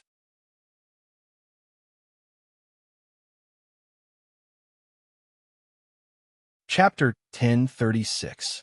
In the secret laboratory that was decorated in a very modern way, the staff members who had just been busy for an hour all relaxed. They sat uncomfortably in their seats, and almost everyone had a can of Coke as they enjoyed the aftertaste of the battle. Although they hadn't broken through the final fortress of the Special Operations Forces, many nodes of the Huaxia Empire's intranet, including the websites of the Special Operations Forces, as well as the websites of the Cabinet and the Senate, had been breached. Now was indeed the time to appreciate their spoils of war. The person in charge of the U.S. military's secret laboratory pressed the start button happily. Yellow files appeared on the large screen of the secret laboratory one by one. As the images flipped and unzipped, the files appeared in front of them one by one. Just as they were about to open the first file that had been unzipped, the file suddenly exploded like a bomb. It was as if fireworks had suddenly blossomed on their screens, and all the data suddenly became disorderly lines. The edges of the lines flashed with a dark gold light like mocking eyes, twinkling, spinning, rolling, and combining into all kinds of patterns. It really was exactly the same as their 4th of July fireworks party. Everyone was stunned by this turn of events. In an instant, everyone in the secret laboratory was stunned. No one spoke for a long time, and the entire room was silent, as if it was the end of the world. In the end, the person in charge was the first to react. "WEF, what's going on?" he roared. "Who put this file in? Stop. Don't open any more files. Send all the data you receive to the detection mailbox to filter the virus." A senior engineer suddenly realized something and stared fearfully at the executable program in a file. "There's a Trojan horse. A Trojan horse." In ancient Greek legend, the Greeks had never been able to conquer Troy. Later, a Greek commander thought of an idea. He had people build a huge Trojan horse. The belly of the Trojan horse was empty and could hide people. He hid the Greek warriors in the belly of the Trojan horse and placed them outside Troy. The others secretly hid. The long-besieged Troy couldn't see the Greeks anymore. They thought the Greeks had retreated, so they dragged the Trojan horses into the city as spoils of war. At night, when the Trojans were asleep, the Greeks hiding in the Trojan horse's belly took advantage of the night and slaughtered the Trojans, taking over Troy. From then on, the Trojan horse became synonymous with attracting foreign enemies and reaping what one had sown. Gun Yinji had used the same principle to grab the modified Trojan virus at the last minute. When the Americans retreated from a network attack, they had downloaded as much system information and content from the Huaxia Empire's network as possible. Gun Yinji had taken this opportunity to disguise her Trojan horse as critical system information and insert it into their download package. What? Is there a Trojan virus? This person's greeting was still a step too late. When everyone came to their senses, the document had already been executed. It was not an intelligent program. It did not know secondary programming, and it did not know how to hide and lurk. It would only faithfully execute the commands given to it by the programmer. Erase all content data. When the people from the secret laboratory retreated, they did not expect that they had brought a huge wooden horse with them. The computer used to play the system files was connected to the mainframe. At this moment, when countless fireworks were released on the huge screen, their system was collapsing, and their hard drives were wiped out.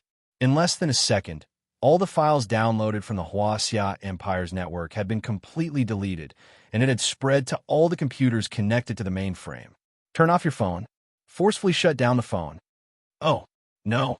SHXD. SHXD. SHXD. SHXD.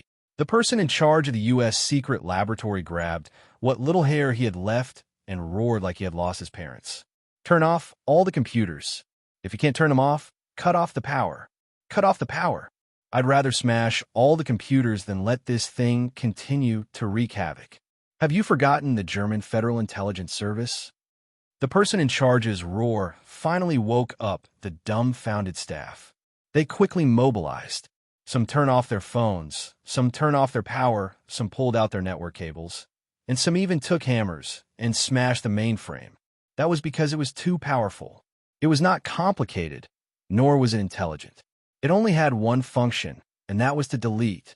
When a simple and clear program was used on a powerful computer, it was as fast as a fish in water. It deleted data in a blink of an eye. It was a perfect example of the word virus. It was practically a lightning-fast infection and data invasion. There was no martial art in the world that could not be defeated by speed. Programs were the same. Therefore, the processing speed of a computer CPU was the most important data indicator in determining the quality of a computer. But at this time, the faster the CPU, the faster the deletion speed. When they couldn't turn off their phones fast enough to keep up with the speed of the computer being infected, they could only do it the hard way. They smashed the mainframe and physically damaged it to prevent the program from invading the cloud system from the hard drive. That would be the death of them. The circuit system of the laboratory was also affected. The lights on and off, illuminating the postmodernist secret laboratory like it was the end of the world. Countless expensive equipment was destroyed, and the data that they had worked hard for years was also deleted without a trace. It would have been fine if there was a backup, but the problem was that their secret laboratory was the most confidential in the entire United States. This was the backup base for many of the U.S. military servers. They could only watch as the backup base's storage equipment was destroyed and the data was deleted. Just when they were exhausted from smashing the mainframe and thought that they had finally stopped the Trojan horse from running, a bright circle of light suddenly appeared on the large display on the wall. A cute pink piglet walked out of the circle of light, rolled twice towards them, then turned around with its back facing them. It revealed a short tail on its chubby little butt and wagged. Then the circle of light gradually shrank, and the pink and tender piglet disappeared into the circle of light. WTF? It's the pink piglet again.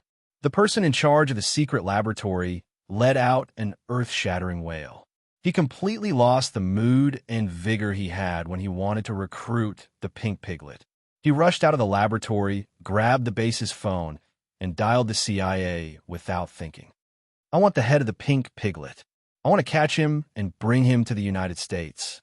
Bring him to justice. I want to shoot him with my own hands. I want to cut off his skin and make it into a tonka. I want to hang one in each of your offices. He shouted hysterically. I don't care what method you use. I want you to catch the pink piglet. Extradite him back to the United States. No matter where he is. No matter where he is. No one has ever. He can take advantage of me without paying the price. The person in charge of the U.S. military secret laboratory was also a rare genius. He led the U.S. military in many top-secret experiments that could not be made public and provided countless technical support to the U.S. military, the CIA, and the FBI. He was so arrogant that he didn't even bother to use a name. He called himself Mr. X. He didn't have a surname or a given name, only a code name. He loved the United States and swore from the day he joined the U.S. military that he would devote his life to the United States and the U.S. military.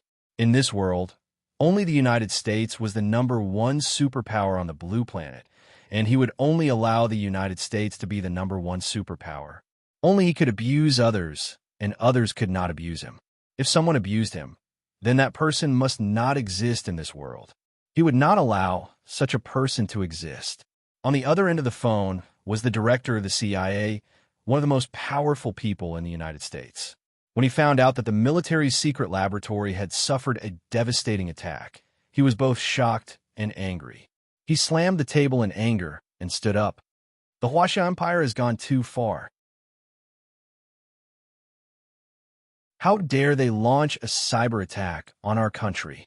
How shameless.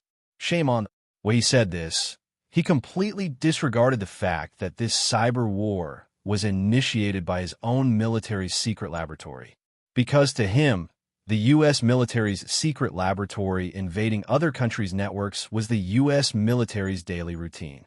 It was beyond reproach, and other countries needed to respect the U.S. military's daily routine. But to be killed by others was treason and heresy. It violated international law. It violated international morality and standards. It was necessary to launch a war of public opinion around the world and denounce the shameless, hegemonic Huaxia Empire. The director of the CIA put down the phone and immediately called his right-hand man over. Contact our people immediately and have them do it. Also, call the White House immediately and tell the president that I want to see him immediately and ask him to refrain from tweeting for 24 hours. This was the first watch. It was the third watch today. A reminder for your monthly votes and recommendation votes. At 1 o'clock in the afternoon, monthly votes for 2,400 plus watch.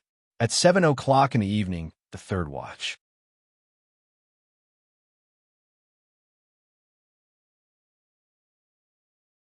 Chapter 1037. It was 2 o'clock in the afternoon, Easter time. The President of the United States was in a heated debate with the media on Twitter. Dear American citizens, our media is a wholesale center for fake news. Please don't believe those fake news. Believe my Twitter. P.S. I'm not an American if I don't retweet. I'm proud to be an American. Believe me, I want to make America great again. Just as he was about to send a few more tweets, he heard the landline phone on his desk ring. This was the president's special line. Usually when a call came in, it was an important matter. The President of the United States reluctantly put away his cell phone, picked up the landline phone, and said hello lazily. Mr. President, this is Hillent. Are you free? I need half an hour to inform you of a cyber attack that our country has just suffered. The caller was Major General Hillent, the director of the CIA. The President of the United States suddenly trembled with anger. What? Say that again. Someone dares to attack my great American network. They're not giving me a way out. Without the internet, there would be no Twitter. How could he continue to be the president? Major General Hillent had long been accustomed to the image of the president as a terminal internet addict and did not care much. He still said in a business-like tone, Mr. President is wise. We will take a series of follow-up measures to crack down on those who dare to violate our American network security. Good. I support you. The President of the United States breathed a sigh of relief. Major General Hillent, I knew you would make a great contribution to making America great again. At this time, Major General Hillent, the director of the CIA, was also unsure if he should say it or not. He took a deep breath and went to the President's Oval Office. Mr. President, this is a report on a cyber attack that has just occurred. Please take a look. Major General Hillent, the director of the CIA, placed a 500-word report in front of the president. The President of the United States frowned and looked at it, then pointed to the report and said, I saw the cyber attack here, but what about the damage? Have you evaluated it? Major General Hillent nodded and took out another 1,000-word report. Here is the Fixed Asset Loss Assessment Report and Intangible Asset Assessment Report. The two reports were full of numbers. Most people would find it difficult to look at them, but the President of the United States was a successful businessman. He had the best feeling for numbers. Therefore, when he saw the two reports, he became even angrier. He pounded the table and roared, This is too much. Didn't you say it was a cyber attack? How do we lose so many computers? Do you think I'm stupid? Could he climb over the network cable and smash the computer? Major General Hillent.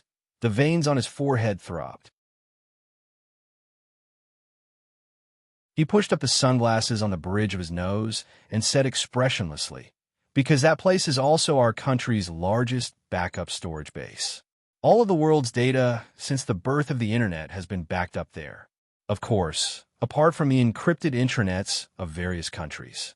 Those encrypted intranets were places that their automatic downloading programs had difficulty accessing, which was one of the reasons they began experimenting with intelligent programming languages. If the intelligent programming language was developed to perfection, they could hand over the task of entering the encrypted intranet to the intelligent program. This time, they had hacked into the Huaxia Empire's intranet using an AI program. Unfortunately, before their AI program was fully developed, it had already been discovered and removed. So what? The President of the United States glared at the director of the CIA. "Why do we have backups of all the world's internet data here? Did you ask them to collect usage fees? Do you think it's free to use our backup data?" Major General Hillent, forget it. He had already given up on treatment. Major General Hillent didn't explain more about security to the president. Instead, he said directly, "Mr. President, this is a very good suggestion. We will consider it. But our problem now is that we were hacked by the Huaxia Empire and suffered heavy losses. You still haven't explained why you lost so much hardware due to the network intrusion." The President of the United States was a very shrewd businessman and not easy to fool. Major General Hillent explained again, because it was a backup base, the facilities were very tight. From electricity to fire protection, they were all designed for hundreds of years of uninterrupted storage. Therefore, when the Huaxia Empire's cyber attack suddenly came, our people had no choice but to use physical destruction to destroy the computers infected by the Trojan virus. Because of the special nature of the backup base, they couldn't shut down all the equipment and could only physically destroy the infected equipment. Of course, the biggest reason was that the person in charge of the secret laboratory didn't expect that the pink piggy, who had disappeared for half a year, would suddenly appear and join the Huaxia Empire's hacker organization to launch an attack on their American network.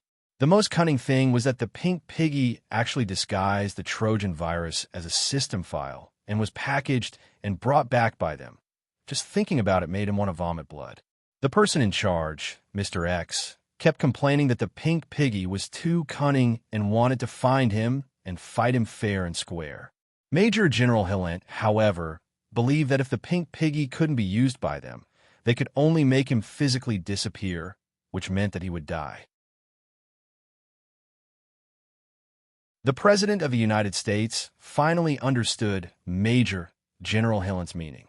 After a moment of silence, he said, "What do you need me to do?" He finally got it. Major General Hillent almost burst into tears. He hurriedly said, "Mr. President, if our efforts don't work, then we hope that you can directly pressure the Huaxia imperial government to hand over the pink piggy." The President of the United States raised his hand and agreed without hesitation. "That's no problem. As the President of the United States, this is the effort I should make for America's cybersecurity. If you can't find out who the pink piggy is, I will pressure the Huaxia imperial government to hand over this person." Major General Hillent was surprised again and blushed a little.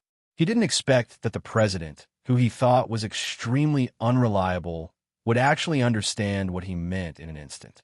He was thinking that if he couldn't find out the true identity of the pink piggy, then he would directly use force and have the U.S. Department of Foreign Affairs pressure the Huaxia Empire to hand over the person. But doing so meant that the CIA was incompetent. They couldn't even find a hacker, and they had to have the government step in and use diplomatic pressure to force the other party to hand over the person. It was really a bit embarrassing. Most people wouldn't be able to understand the hidden meaning here. But their Mr. President immediately understood. It should be said that this seemingly unreliable president of the United States was also a dark horse in the election. Other than the voters who voted for him, perhaps even he himself didn't believe that he had really been elected president. However, since he had become president, he would still work hard to complete his work as president and work hard for the great revival of the United States. After Major General Hillent finished discussing the action steps with the president, he was very grateful for the president's support for his work. For the first time, he gave the president a sincere an unperfunctory military salute. The President of the United States noticed the change in the CIA director's attitude and was also overjoyed. He couldn't control his mouth for a moment and said, "Don't worry, if they don't hand over the person, I will attack them on Twitter. I will embarrass them in front of the whole world." Major General Hillant really wanted to take back his good impression of him just now. He closed his eyes and told the President, "Mr. President, this matter must be kept absolutely confidential before diplomatic pressure is applied. So I hope you won't send any Twitter for 24 hours. Because the only way to prevent the President from leaking information was to make sure he didn't send Twitter at all. If he could, Major General Hillant really wanted to confiscate the President's phone. Of course, it was just a thought. How could he confiscate the President's phone? "I know what I'm doing." The President of the United States waved his hand. "Don't worry." It was 2 o'clock in the afternoon in the United States, which was also 2 o'clock in the morning in the Huaxia Empire. In the central control room of the Huaxia Empire's imperial capital, everyone had experienced a tense cyber war and had finally relaxed. Other than some people who were still scanning the network to remove traces left behind by the U.S. cyber attack, most people were resting. Gun Yinji sat next to Hua Xiaoheng and chatted with him from time to time as she analyzed the source code that had been restored by the 4 lines of AI program. It seems that these 4 lines of instructions were implanted into this monitoring software 6 months ago. Gun Yinji pointed to the Special Task Force's special monitoring software on the screen. Yes, it should have been implanted for the Prime Minister's election. Hua Xiaoheng looked higher and further. He would never forget that time when someone seemed to have cast an invisible net. They first transferred him out of the country, then lured Gun Yinji out, and finally commandeered the central control room to monitor the election.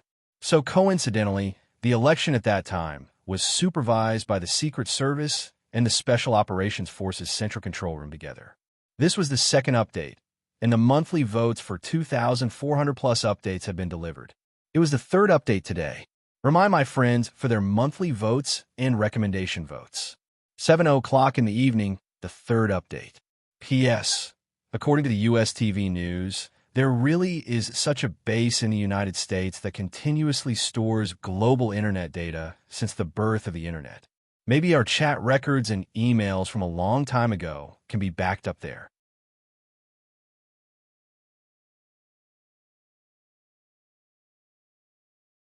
Chapter 1038. Gun Yinji looked at Hua Xiaoheng's search program. "Still looking for the original data?" Hua Xiaoheng smiled. "I can't hide anything from you." "I didn't." Gun Yinji rubbed her nose in embarrassment. "I was just guessing. The data for the past 6 months is mainly about the general election, right?" He wouldn't tell Gun Yinji that investigating Hong Kanchuan's whereabouts was one of the most important reasons. As for the surveillance of the general election voting, it was just like pulling out the radish and bringing out the mud, following the vine to the melon. Gun Yinji had also experienced intense mental work. She suddenly stopped and felt weak all over. She wanted nothing more than to find a place to lie down. But seeing that the people in the central control room were sitting up straight, she didn't want to slouch. He could only endure it with great difficulty. Hua Xiaoheng glanced at her sleepy face from the corner of his eye and said gently, "Go back to sleep. It's almost 3 o'clock." "I'm not sleepy." Gun Yinji shook her head, but couldn't help yawning. Hua Xiaoheng smirked. "Still not sleepy? I want to see how you use this program." Gun Yinji was very interested in intelligent programming. It seemed like Hua Xiaoheng was already very familiar with it. Learning from him would definitely be better than learning from He Zhichu. He Zhichu was limited by his status, so it probably wouldn't be easy for him to teach her. Hua Xiaoheng understood Gun Yinji's strong thirst for knowledge, so he didn't continue to urge her to go to sleep. Instead, he quickly searched through the data from the past 6 months. At 3 o'clock in the afternoon, the president, who had just finished an economic conference, picked up his phone. Recalling the network intrusion that his country had just suffered, he was immediately filled with righteous indignation. He also wanted to communicate with his citizens, telling them that with him around, they would be safe. 5 minutes later, a tweet appeared online. United States President. The spirit of the internet is free and sharing, peace and communication. However, some countries went too far and actually colluded with the infamous hacker Pink Piggy to invade our country's network. I will not say who this country is. I will wait and see. Please continue to follow my Twitter. At the same time, the director of the Huaxia Empire's Secret Service, Hong Kong Quan, was woken up from his sleep by an urgent phone ringing. In a daze, he took the phone and looked at it. Suddenly, he woke up. This was a call from the invalid number. He had not contacted this number for several months. Hong Kong Quan rushed to the bathroom with his phone and shut the door tightly. He pressed the phone to his ear and asked softly, "Is that you? What can I do for you?" The person on the other side paused for a moment. His voice was obviously through a voice changer. There was a metallic clanging sound, but it wasn't unpleasant. Although this person's voice had changed, his tone was still the same. His tone was simple and clear. It was obvious that he had a strong will and was someone who could persuade others. "Hong Kong Quan, I'm very unhappy with you, and I didn't want to contact you for a while. However, there's been a good opportunity recently. I'm not sure if you're willing to give a try." The man spoke very slowly, but each word carried a heavy feeling. "Of course I'm willing." Hong Kong Quan hurriedly expressed his loyalty and indicated that he still had questions to ask this person. This man was like a selfless lay phone. He didn't seek fame or profit. Hong Kong Quan had once doubted this man's intentions, but after all these years of interaction, he was able to completely trust this man. Although they had never met before, the two of them had already established a relationship of trust. "All right, I'll give you one last chance. If you still don't grasp this opportunity, then you deserve to never be able to surpass your disciple in this lifetime." The man's sudden threat surprised Hong Kong Quan. He quickly regained his composure. "Tell me, as long as I can do it, even if there are no conditions, I'll create the conditions to do it." "All right." The man was very satisfied and said, "I've received news that there seems to be a problem with your central control room. However, your chief is hiding the truth from the public and has kept the whole thing under wraps. There is even a cyber war with the United States just now. I think there's something wrong with his motives." Hong Kong Quan was speechless. He didn't know about his safety. There's really a cyber war? How come I didn't know about it? Hong Kong Quan scratched his head in confusion. "What do you need my help with?" "Of course it's true." The two of them lowered their voices. After discussing it, Hong Kong Quan finally hung up. He looked at his watch. It was already 3:30 in the morning. If what this man said was true, then he could really do something to change the situation. Hong Kong Quan washed up in the bathroom, took a shower, and changed into a black shirt and pants before coming out of the bathroom. He picked up his phone and called his trusted subordinates one by one.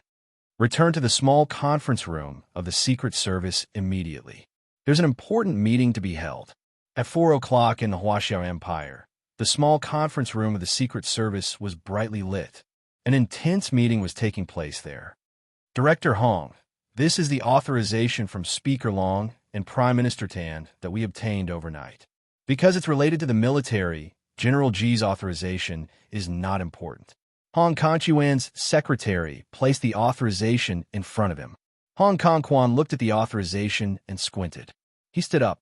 "Bring the authorization to the Special Operations Forces."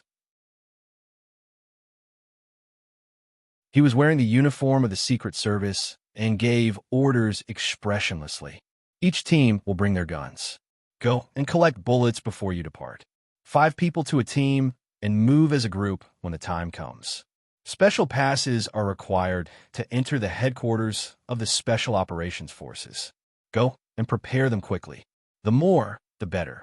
The Secret Service and the Special Operations Forces were considered to supervise each other within the Huaxia Empire. They restrained each other and balanced each other. Therefore, the moles in the Secret Service had to be caught by the Special Operations Forces. The personnel in the Special Operations Forces who violated the rules were handled by the Secret Service. As soon as they set off, Hua Xiaoheng received an urgent call. The call came from Hua Xiaoheng's informant in the Secret Service. He also had such people in the Special Operations Forces, but they were not good at hiding. Hua Xiaoheng never gave these informants from other departments important jobs. However, the people in the Special Operations Forces were professionals after all. They hid like fish in water in other departments and would not reveal their identities unless it was a critical moment. What's the matter? Hua Xiaoheng looked at his watch. It was almost 4 o'clock in the morning. I'll make this short. Target has brought people to the Special Operations Forces and may be unfavorable to you. They are currently investigating the true identity of the pink piggy. The person hung up after he finished speaking. He couldn't get through if he tried again. Hua Xiaoheng pursed his lips and looked at Gu Nianji, who was sitting next to him with her hands on her hips. His mind quickly considered the pros and cons currently. Only he, General Ji, Zhao Liangzi, and the 27 people in the room knew that Gu Nianji was the pink piggy. These people were all his confidants, so he believed that they would not leak the secret. However, it would be bad if she ran into those people from the Secret Service. Although Hua Xiaoheng had already increased Gu Nianji's security level and hired her as a consultant for the Special Operations Forces, it was completely fine for her to come to the Central Control Room to help them. However, if at this critical moment, when the pink piggy once again shone brilliantly, people saw that Gu Nianji was also in the Central Control Room, then the secret of the pink piggy would be difficult to keep. This was because everyone guessed that the pink piggy was a woman, and a very young woman at that. However, in the Central Control Room today, Gu Nianji was the only woman. She had used a voice changer and a civilian IP when talking to the hackers outside. However, this method could only deceive ordinary people and would not work on the old foxes of the Secret Service. Therefore, to be on the safe side and to avoid endless trouble in the future, Hua Xiaoheng decided to conceal the identity of the pink piggy. Therefore, he absolutely could not let those people see that Gu Nianji was also in the Central Control Room at this time. Hua Xiaoheng solemnly held Gu Nianji's arm and stood up. Quickly leave this place and return to my official residence. What is it? Gu Nianji looked at Hua Xiaoheng in surprise and was about to continue asking when she realized that her phone was vibrating. She took it out to see that it was He Zhichu's call. Calling her at 4 in the morning? What was going on? She swiped the phone to answer the call, and the first thing He Zhichu said was, Nianji, the CIA is looking for the pink piggy. This was the third watch. It was the third watch today. Remind everyone of your monthly votes and recommendation votes.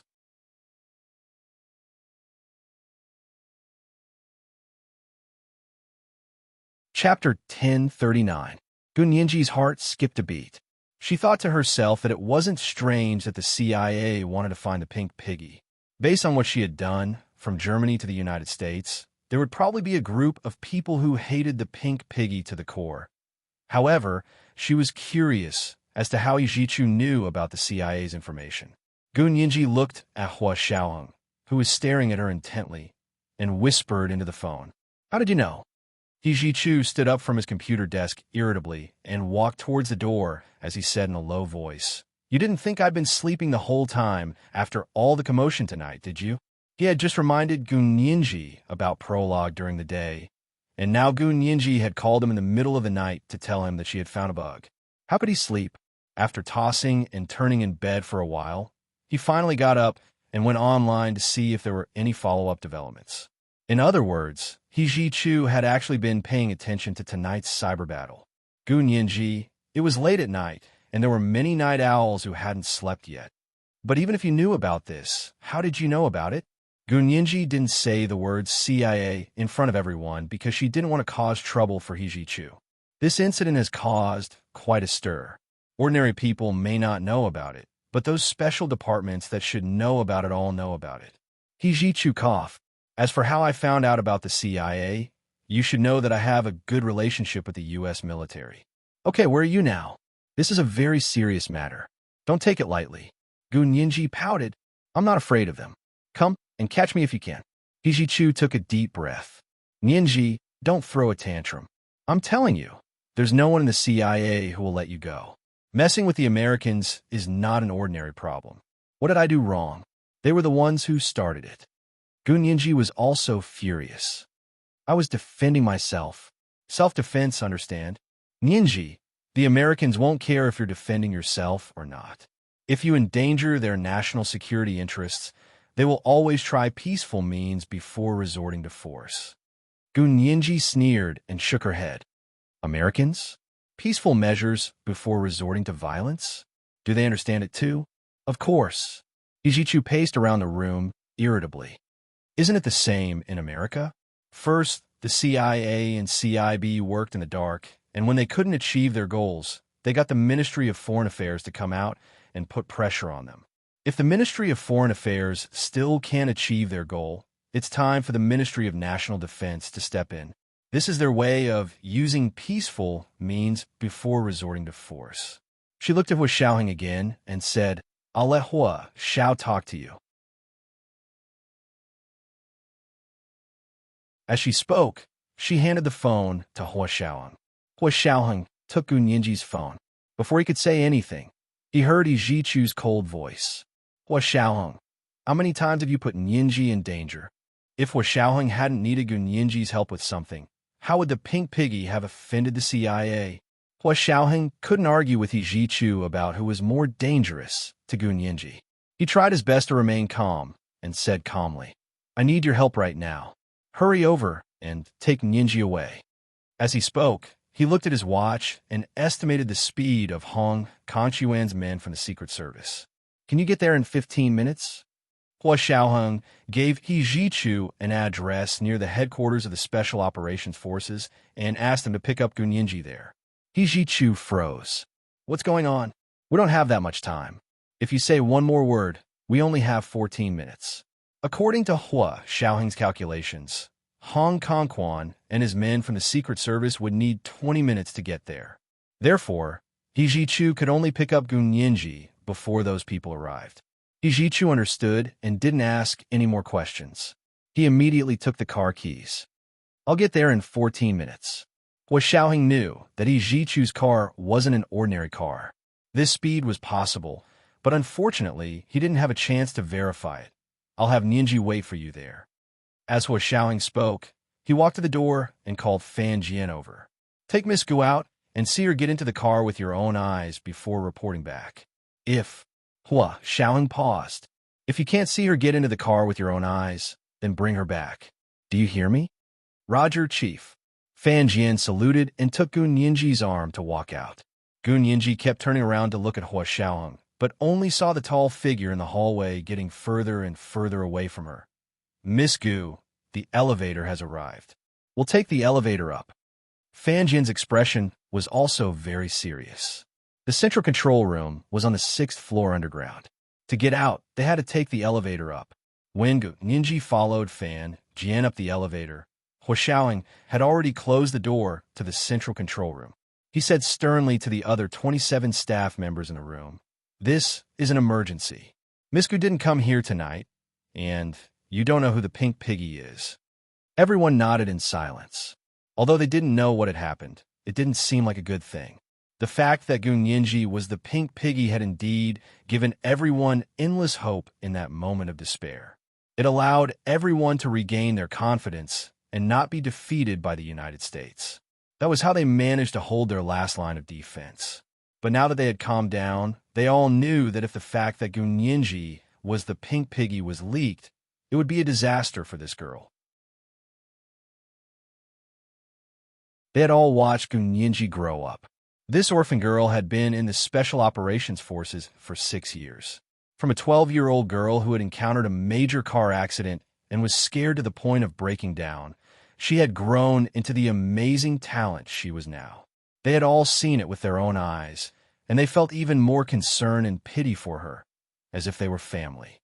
After fighting side by side tonight, Gu Nianji was not only family to them, but also a comrade that they needed to protect with all their might. Don't worry, Hua Xiao. We know what's important.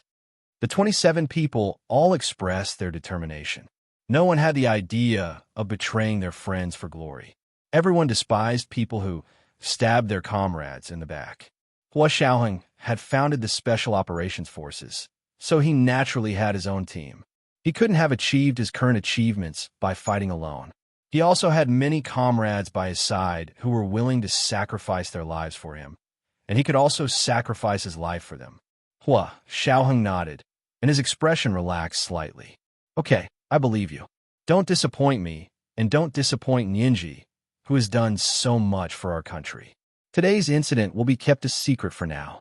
After this incident is over, I will personally report to General G and the Senate to give everyone the military merits and rewards they deserve, including Gu Nianji. The 27 people in the room nodded in unison. We will never disappoint our comrades. Hua Xiaoheng returned to his seat and waved his hand. Do what you need to do. Wrap up the work at hand immediately and write the report.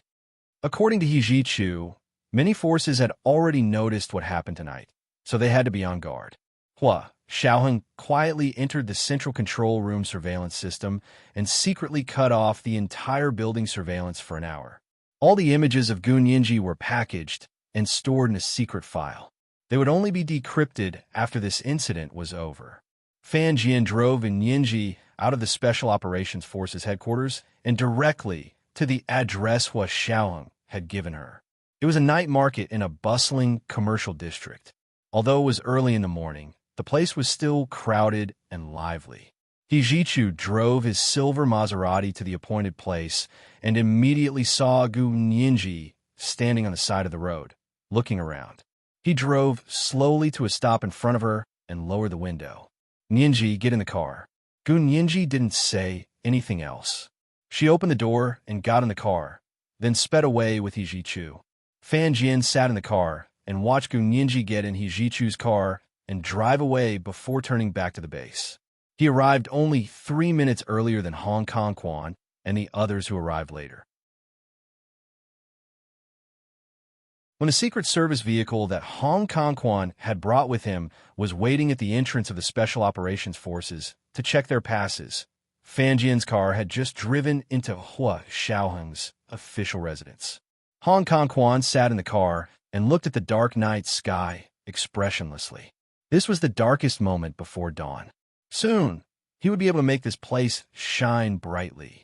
He had held on to the evidence for so long, and it was finally time to take it out. Hua Xiaoheng, I'll see how you argue this time. Hong Kong Quan flexed his fingers, and his knuckles almost cracked.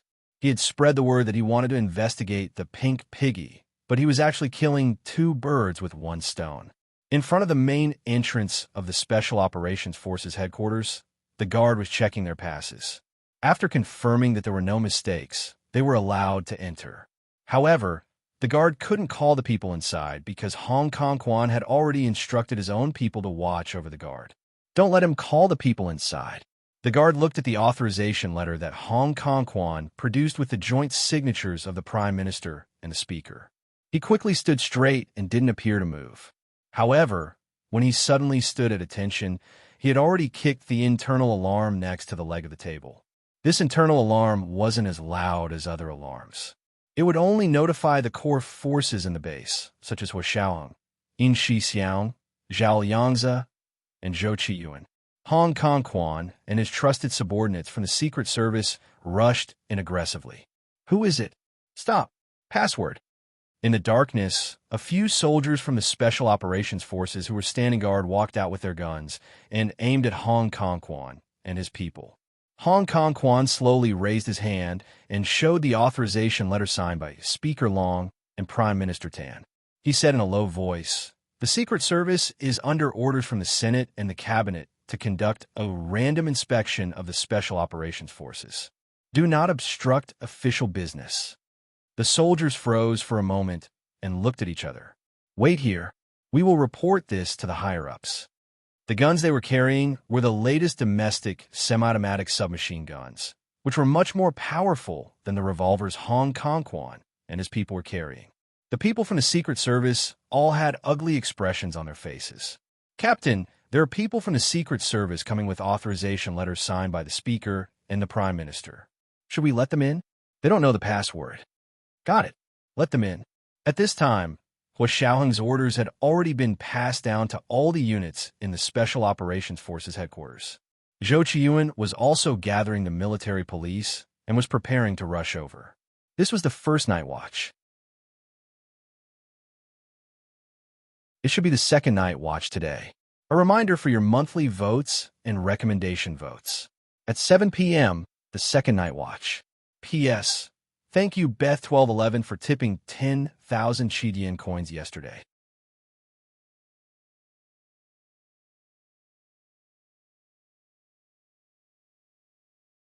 Chapter 1040. Hong Kong Quan led his Secret Service subordinates and slowly broke through the layers of sentries at the Special Operations Forces headquarters. They finally arrived at the entrance of the Central Control Room. The sentries of the Special Operations Forces were shocked by the authorization he used. After all, the actions of the Special Operations Forces within the country were extremely restricted, and they were not allowed to cross ranks. This was all to check and balance the unlimited power of the Special Operations Forces overseas. Otherwise, no one would be able to control such a department, and in the end, good things would turn into bad things. Hua Xiaoheng had always demanded that his soldiers absolutely obey orders from their superiors within the country. As long as it was authorization from the Senate and the military, they had to obey unconditionally. He could disobey orders from the cabinet. So, although Prime Minister Tan's signature was invalid in their eyes, the authorization had Speaker Long's signature on it. That alone was enough to make everyone in the Special Operations Forces unable to disobey. The Central Control Room of the Special Operations Forces headquarters was on the 6th floor of the office building. Standing in front of the black door that could withstand 6 nuclear attacks, Hong Kong Quan was extremely emotional. He had finally arrived at this place last time, when Hua Xiaoheng was transferred to the United States to carry out the mission to rescue Tangueran, he had been instructed by someone to remotely control and implant 4 lines of special monitoring commands. That person had clearly assured him that this AI program was very advanced, 50 years more advanced than their current machine language, and that it would never be discovered. He hadn't expected to be discovered by Hua Xiaoheng in less than half a year. When Hong Kong Quan heard that person tell him this news half an hour ago, his entire body had gone cold, and he was momentarily speechless. If Hua Xiaoheng discovered that he had implanted these 4 lines of AI program language, the consequences would be unimaginable. Hong Kong Quan was not convinced, not at all. But since it had already happened, Hong Kong Quan wouldn't just sit around and wait for death. Did Hua Xiaoheng really not have any weaknesses that could be exploited? Haha, how naive. Hong Kong Quan held the authorization in his hand and couldn't help but feel refreshed when he thought of Speaker Long's eyes when he saw the evidence in his hand. In front of him was the Central Control Room of the Special Operations Forces headquarters. From today onwards, this place would belong to him, Hong Kong Quan. The tightly shut door was wrapped in a thick layer of cowhide. Inside, there was excellent soundproofing material and radiation protection. Just this door alone was enough to make the Secret Service look inferior.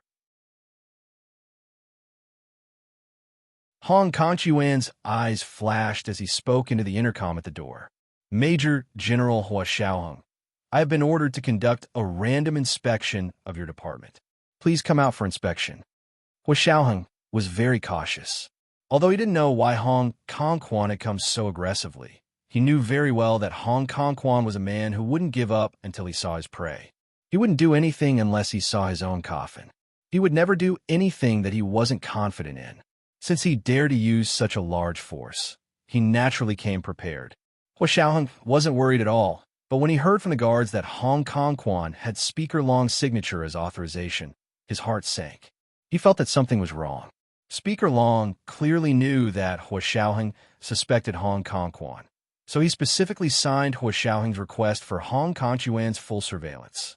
But in the blink of an eye, Speaker Long had agreed to let Hong Kong Quan investigate Hua Xiaoheng.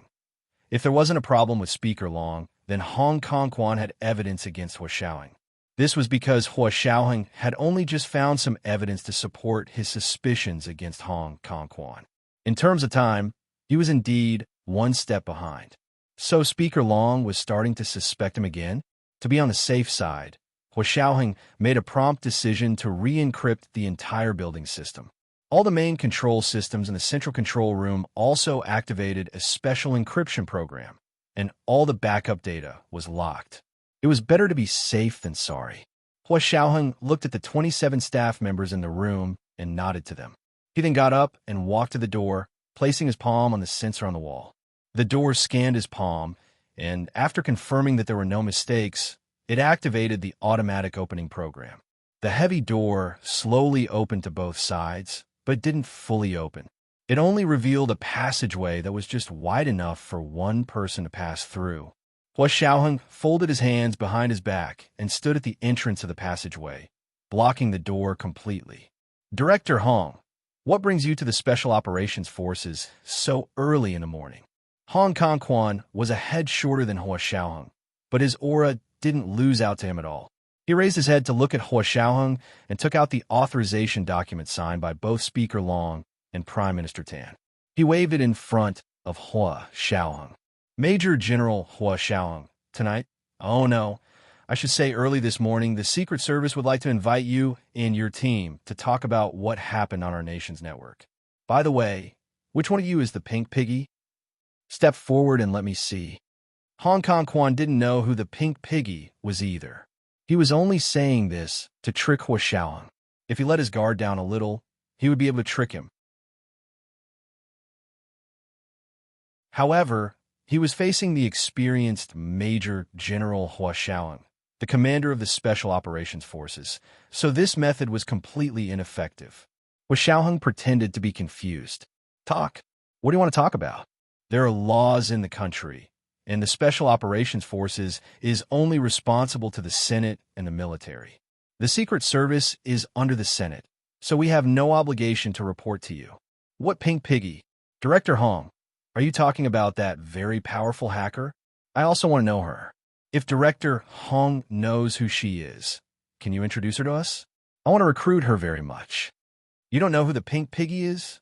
Hong Kong's eyes flashed with surprise. He looked at Hua Xiaoheng carefully and realized that he didn't seem to be lying at all. Could it be that he really doesn't know who the pink piggy is?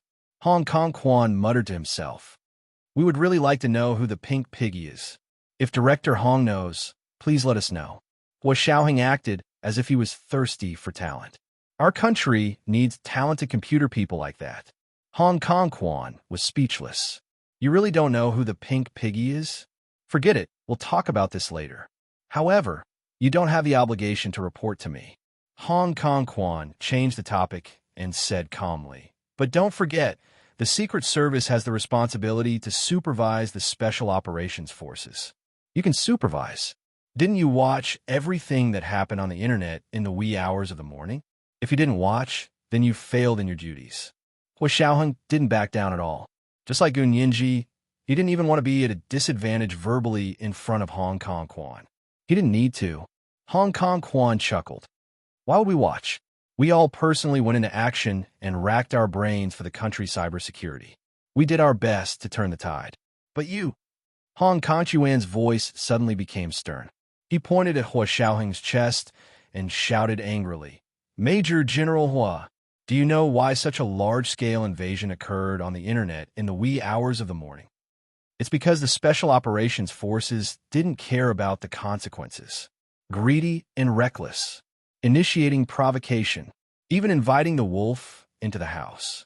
This goes against the basic principles of our country and gives foreign hostile forces an opportunity to seriously jeopardize our country's cybersecurity. I've already reported this to Speaker Long and Prime Minister Tan. The Special Operations Forces must have someone take responsibility. As soon as Hong Kong finished speaking, the 27 staff members in the central control room were all furious. They surrounded Hua Xiaoheng and shouted in the direction of the door. It was obviously the Americans who ambushed us. They started it first. How dare you say that we initiated it? How shameless. Shut up.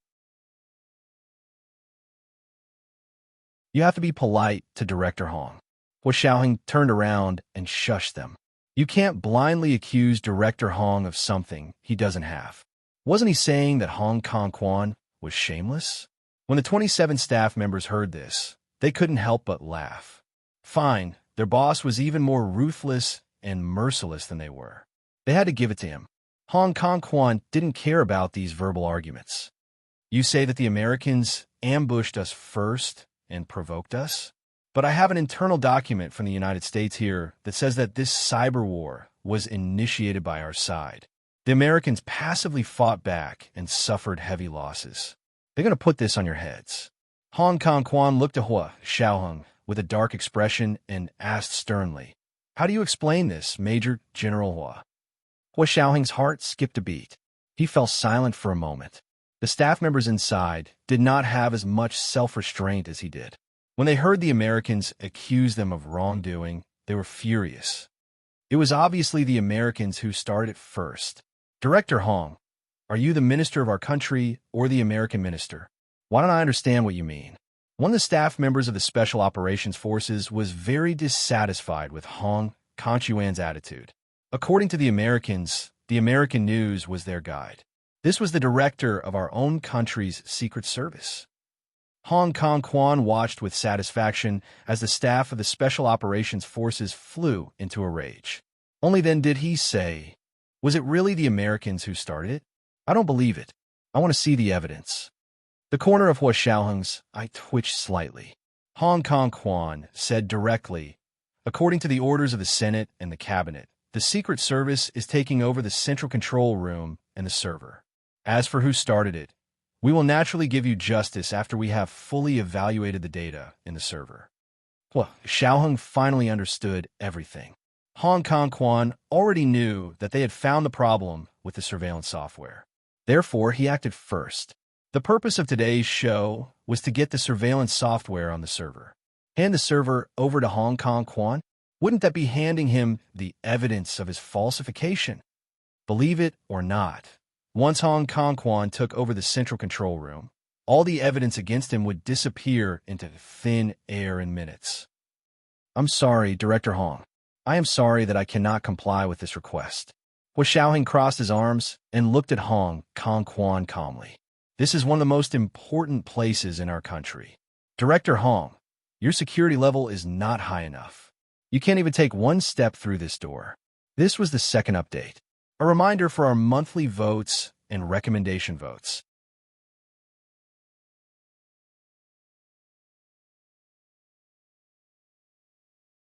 Chapter 1041. Hua Xiaoheng calmly blocked the heavy door of the central control room and blocked Hong Kong-Chuan's way. The corners of Hong Kong-Chuan's mouth twitched, and he couldn't help but secretly curse this cunning man. He could get the authorization overnight, but the security level wasn't something that could be obtained overnight. Hua Xiaoheng used this reason to stop him from entering. It was indeed a perfect reason, but Hong Kong Quan didn't accept this reason. Not allowed? Then there really is a problem. Hong Kong Quan spread his hands, and his face darkened. "We won't hold back then." As soon as he finished speaking, the people from the Secret Service pulled out their pistols and aimed them at Hua Xiaoheng's chest. The staff in the central control room became even more furious, and they all rushed forward to block Hua Xiaoheng with their bodies and act as his meat shield. Of course, Hua Xiaoheng wouldn't let his subordinates take the bullet for him. He raised his right hand and made a stop gesture. The 27 staff behind him stopped in their tracks, and no one dared to disobey his order. Hua Xiaoheng stood in front of them and said calmly, "Don't move. They don't dare to shoot me, but I can't say that to you." The people from the Secret Service weren't ordinary people either. They were all people who dared to shoot and had killed people before. This group of old foxes might not dare to shoot Hua Xiaoheng, but it was possible for them to kill or injure the staff of the Special Operations Forces in a fit of anger. Hong Kong Quan sneered. "Major General Hua, are you sure our people won't dare to shoot you?" He then straightened his face. "Everyone has the right to punish traitors who collude with foreign countries. I don't care if you are a major general or a private." He also raised his hand and was about to swing it down. Before he could say shoot, he heard a rough roar from behind his people. "Stop! People from the Secret Service, throw away your guns immediately. I will count to 3. Whoever still has a gun in their hand, I will shoot their hand." As soon as he finished speaking, there was a gunshot, and it was fired into the air to warn everyone present. Hua Xiaoheng breathed a sigh of relief. Zhou Qiyuan finally arrived with the fully armed gendarmerie. They wore the dark black military uniforms of the Special Operations Forces, and their armbands were a dark gold dragon circling in the clouds. One by one, the muzzles of the black semi-automatic submachine gun were aimed at the Secret Service. Their expressions were fierce and murderous, and they were even fiercer than the Secret Service. The corners of Hong Kong-chuan's eyes twitched uncontrollably. Who the F***CK was the one who reported this? He had clearly taken control of the guards at the entrance of the encampment, and even the sentries along the way had been ordered to stay put. Hua Xiaoheng folded his hands behind his back and nodded to Zhou Qiyuan and the military police on the other side of the crowd. This is an important place for the country, and it is also an important place for our Special Operations Forces. If you do not pass the security clearance, please leave immediately. Otherwise, according to military law, we can kill you on the spot. Hong Kong-chuan's expression changed. Hua Xiaoheng, don't be so arrogant. I have Speaker Long's authorization. Does the Special Operations Forces have no respect for Speaker Long? If they dare to kill them, they would have to see if they could get past Speaker Long. Hua Xiaoheng stood with his back to the light. The lights in the central control room were too bright, and when they shone from behind, it was too bright to look directly at. His expression was hidden in the darkness, and even the Secret Service opposite him couldn't see his facial expression clearly. In fact, even if they could see it clearly, it didn't matter much because his expression didn't change. It was still calm and unfathomable. Hua Xiaoheng was also weighing the pros and cons. Although there was military law that allowed him to kill on the spot, it didn't mean that he could use it on these people. First of all, the military law had countless preconditions, such as special period or natural and man-made disasters, or even warring parties. They didn't have a military law that authorized armed personnel to kill immediately just because they had exceeded their authority. After all, they were in the country, and the Special Operations Forces were carefully evaluating and weighing the pros and cons. Therefore, it was absolutely impossible for them to carry out missions like they did abroad. As long as they could complete the mission, they would have much more authority than they did in the country. For a moment, the two sides faced off in the wide corridor at the entrance of the central control room.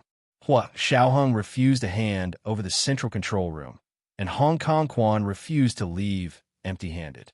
Zhou Qiyuan's heart skipped a beat, and he began to order the military police to surround the Secret Service in the middle. He raised his hand up and down, directing the military police to stand in position one by one. This posture was actually a sign language unique to the Special Operations Forces. He told Hua Xiaoheng that when he came over, he had already informed General Ji. As long as they held on for another half an hour, when General Ji went to find Speaker Long, their crisis would be resolved. Hua Xiaoheng quietly read Zhou Qiyuan's sign language and nodded slightly. His eyes quietly looked forward, and he didn't have the slightest intention of retreating. General Ji was woken up from his sleep. When he received Zhou Qiyuan's call, it was just a little past 4 o'clock. After listening to Zhou Qiyuan's call in a daze, General Ji suddenly woke up and sat straight up in bed. With a fierce expression, he threw the blankets off and said angrily to Zhou Qiyuan on the other side of the phone, "You guys hold on. I'll go find Old Long right away." As he put on his clothes, he called Speaker Long's home and said loudly, "I'm Old Ji from the military. I have something important to do. I need to see Old Long right away. Tell him to get up immediately and wait for me in the reception room. I'll go over right now." At 4:30 in the morning, General Ji arrived at the reception room of Speaker Long's home. Speaker Long sat there waiting for him with a frown and a heavy expression on his face. "Old Long, what do you mean by this?" As soon as General Ji closed the door of the reception room, he opened fire at Speaker Long. "I told Xiaoheng that I wanted to monitor that Hong guy, and you also signed and agreed to it. Now you signed and allowed Hong to search our central control room. Are you suffering from Alzheimer's disease? You are the one suffering from Alzheimer's disease." Speaker Long was furious. He clenched his fists and stood up from the sofa. "I want to ask you, where is the evidence that you and Hua Xiaoheng want to monitor Hong Kong Quan? You have no evidence, yet you signed a report to fully monitor him. I signed it because I trusted you and Hua Xiaoheng. If I had misjudged him, do you know how much damage it would have caused to the country?" General Ji blinked, a little confused. "Old Long, speak clearly. What do you mean by misjudged him?"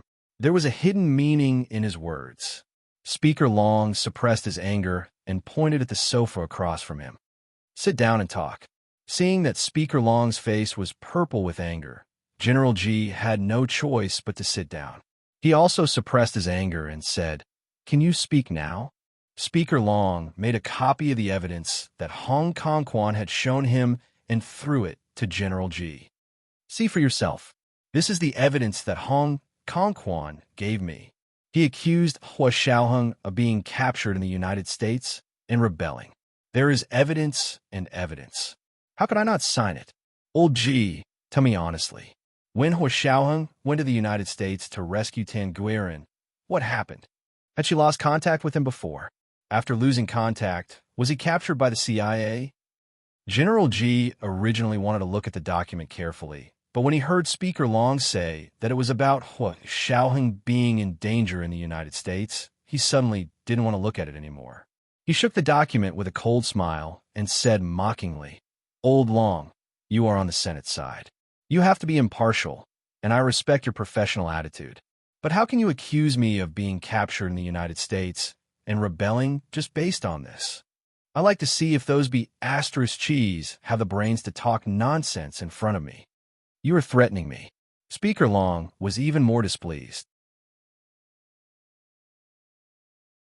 Hua Xiaoheng only said that he was suspicious of Hong Kong Quan and wanted to fully monitor him in order to obtain evidence to prove that there was something wrong with him. But Hong Kong Quan directly said that Hua Xiaoheng was captured and rebelled. Who do you think I should believe?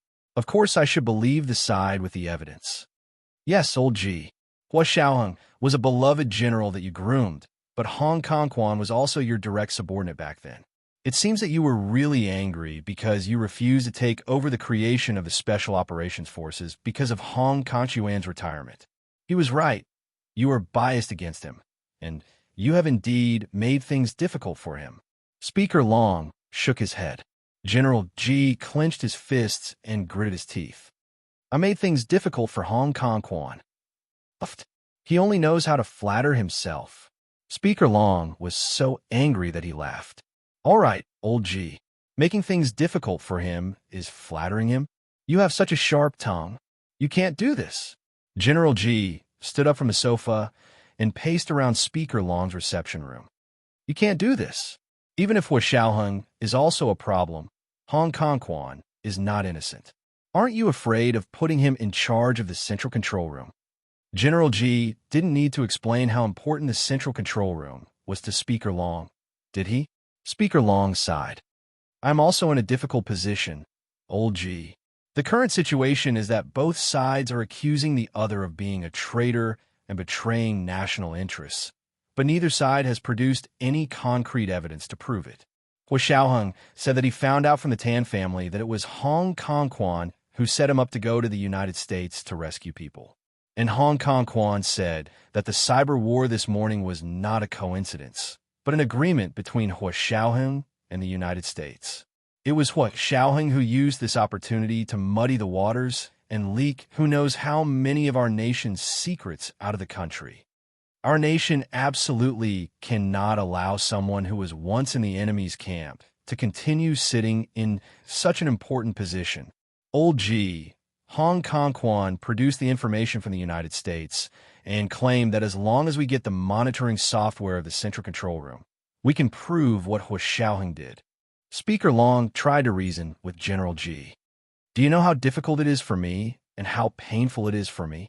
Hong Kong Quan said that the intelligence obtained by the Secret Service shows that when Hua Xiaoheng was captured in the United States, he was only able to return unharmed after reaching an agreement with the Americans.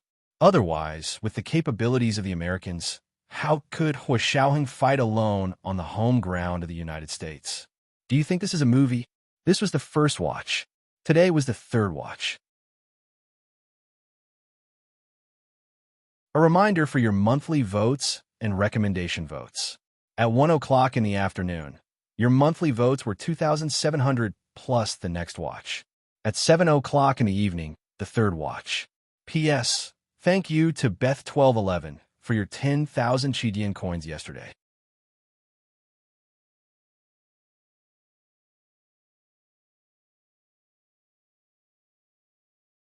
Chapter 1042. General G was fuming at Speaker Long's words. Make a movie. Let me tell you, those soldiers in the movies are not as good as us real soldiers. Our Xiaoheng is able to fight against the entire United States of America with his own strength. Hang me if you don't agree. What's wrong with you? So what if they are Americans? Are our soldiers better than them? How weak are your knees? You can't even stand up with Dongfeng Express. General G was so indignant that he almost pointed at Speaker Long's nose and called him a coward. Speaker Long had never been criticized like this before, and his face immediately darkened. Old G, that's too much. That's too much. I, Old Long, have served my country for decades. I can touch my conscience and say this. If I betray my country, let me die a horrible death. My whole family will die a horrible death. General G was so angry just now that he yelled at Speaker Long, seeing that Speaker Long was angry. He quickly raised his hand and nodded. Okay, I apologize. I was too impulsive just now. But where did Hong Kong Quan get the materials from? Did the Americans give it to him, or did he make it himself? That's the first thing I asked. Speaker Long's expression softened slightly. He understood General G's feelings, so he didn't continue talking about Hua Xiaoying. Hong Kong Quan said that it was information obtained by the Secret Service's field personnel in the United States. General G shook his head. I still don't believe what he said. Old Dragon, think carefully. What was the situation at that time? Using the power of an entire nation to deal with one person? Could the Americans find a needle in a haystack? Or could they check all 200 million people in the country? It was because our Xiaoheng was alone at the time that he was able to deal with the Americans. Not only did he successfully save Prime Minister Tan's daughter, but he was also able to escape unscathed. Speaker Long frowned, but he was indeed in danger at the time. He was ambushed. Although the video from the American television station had not been broadcasted within the Huaxia Empire, the senior officials of the country had all seen it. General G slapped his thigh. That's right. Xiaoheng was framed by someone. Think about it. We all saw that we were ambushed. Why would we be ambushed? Wasn't he betrayed? Otherwise, how did the Americans get the news? And who was the one who tried so hard to get Xiaoheng to go to the United States to save her? If you think about it this way, don't all the clues connect? Speaker Long looked at General G suspiciously. Are you saying that all of this is a conspiracy? Correct. General G quickly gave Speaker Long a thumbs up. Old Long, I don't want to criticize you, but you know nothing about our power or our central control room. If there's really something wrong with Xiaoheng, let me tell you, he doesn't need to use such a stupid method like cyber warfare to send messages.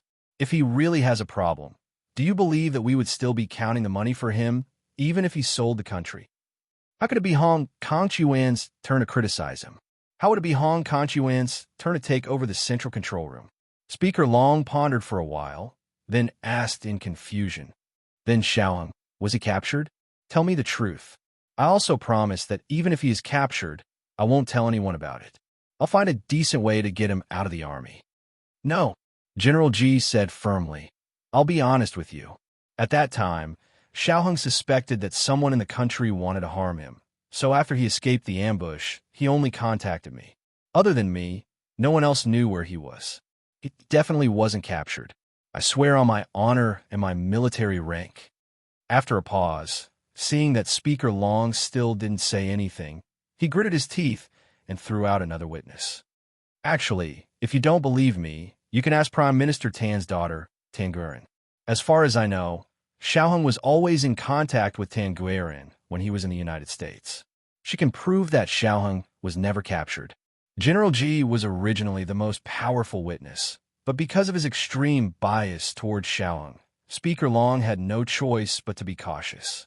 He was worried that General G would be swayed by emotions and be blinded by his past. Speaker Long breathed a sigh of relief and closed his eyes. I'll naturally ask Tan Guiran, but today, I'll believe half of you for now. Only half. General G wanted to grab Speaker Long's collar and shake him so hard that all the water in his brain would come out. What more do you want to believe me? Let me tell you, whether you believe me or not, The central control room cannot be taken over by Hong Kong Quan. Speaker Long was also uncertain. If Hong Kong Quan couldn't be trusted, then who would take over the central control room? I suggest that Zhou Qiyuan, the leader of the disciplinary team of the Special Operations Forces, lead the military police to take over the central control room. What do you think? Let's each take a step back. General G saw that he couldn't completely convince Speaker Long, so he settled for the next best thing. This way, Hong Kong Quan wouldn't be able to take over the central control room, and Hua Xiaoheng would be excluded as well. Speaker Long looked thoughtful.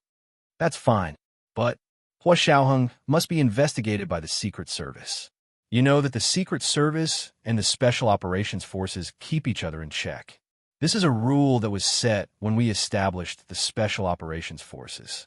General G sneered and objected. Of course not. Xiaoheng is still investigating Hong Kong Quan. You want to hand him over to Hong Kong Quan for investigation. Do you think he's not dying fast enough? Or do you want to verify that the hero who single-handedly fought against the entire United States fell at the hands of his own people to prove that we are stronger than the Americans, especially when it comes to persecuting our own people? Speaker Long felt extremely awkward. Old G, that's not what I meant. You have to know that Hong Kong Quan is in charge of the Secret Service, and he would never betray our country's interests. Just like what you just said about Hua Xiaoheng, it's the same logic. If Hong Kong Quan wanted to betray us, he would have sold out our country's secrets a long time ago when Bai Yuxing defected. But look, did he do it? If he did, why would he be asking me for authorization to take over the central control room now? He's been the head of the Secret Service for so many years, and he's always been excellent in his assessments. There really isn't anything out of line. Other than Hua Xiaoheng's accusations against him, Speaker Long had no reason to suspect Hong Kong Quan.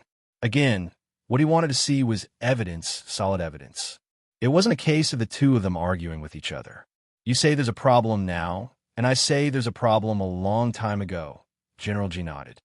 I understand what you mean, but even if we want to investigate Xiaoheng, we don't necessarily need the Secret Service to step in.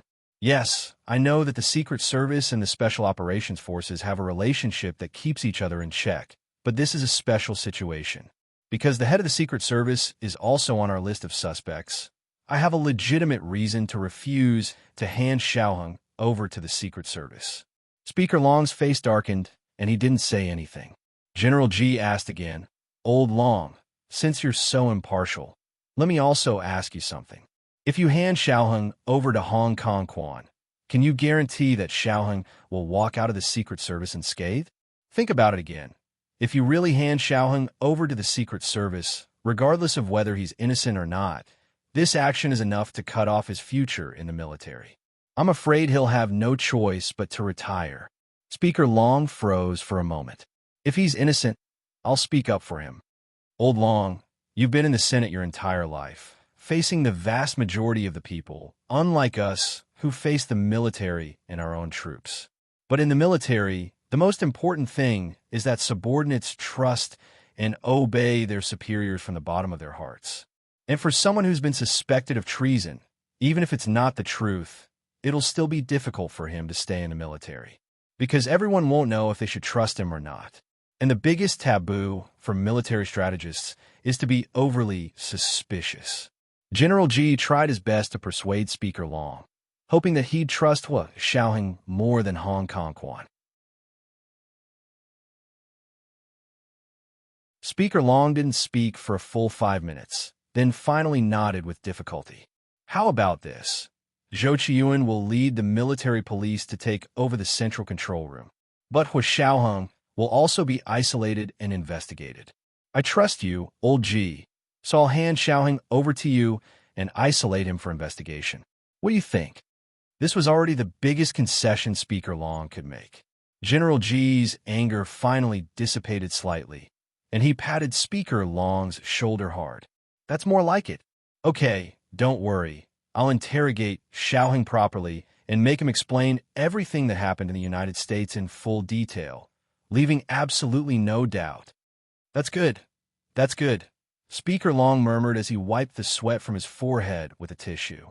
His heart was very heavy. He didn't know if his decision was right or wrong.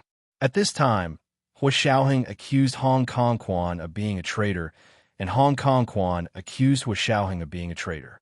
The two were almost evenly matched, and no matter which one of them had a problem, it would be a huge loss to the country.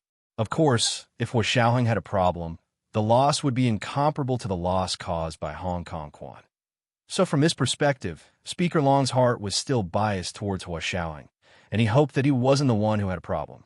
This was the second night watch, and the monthly votes for 2,700 plus the second night watch had arrived.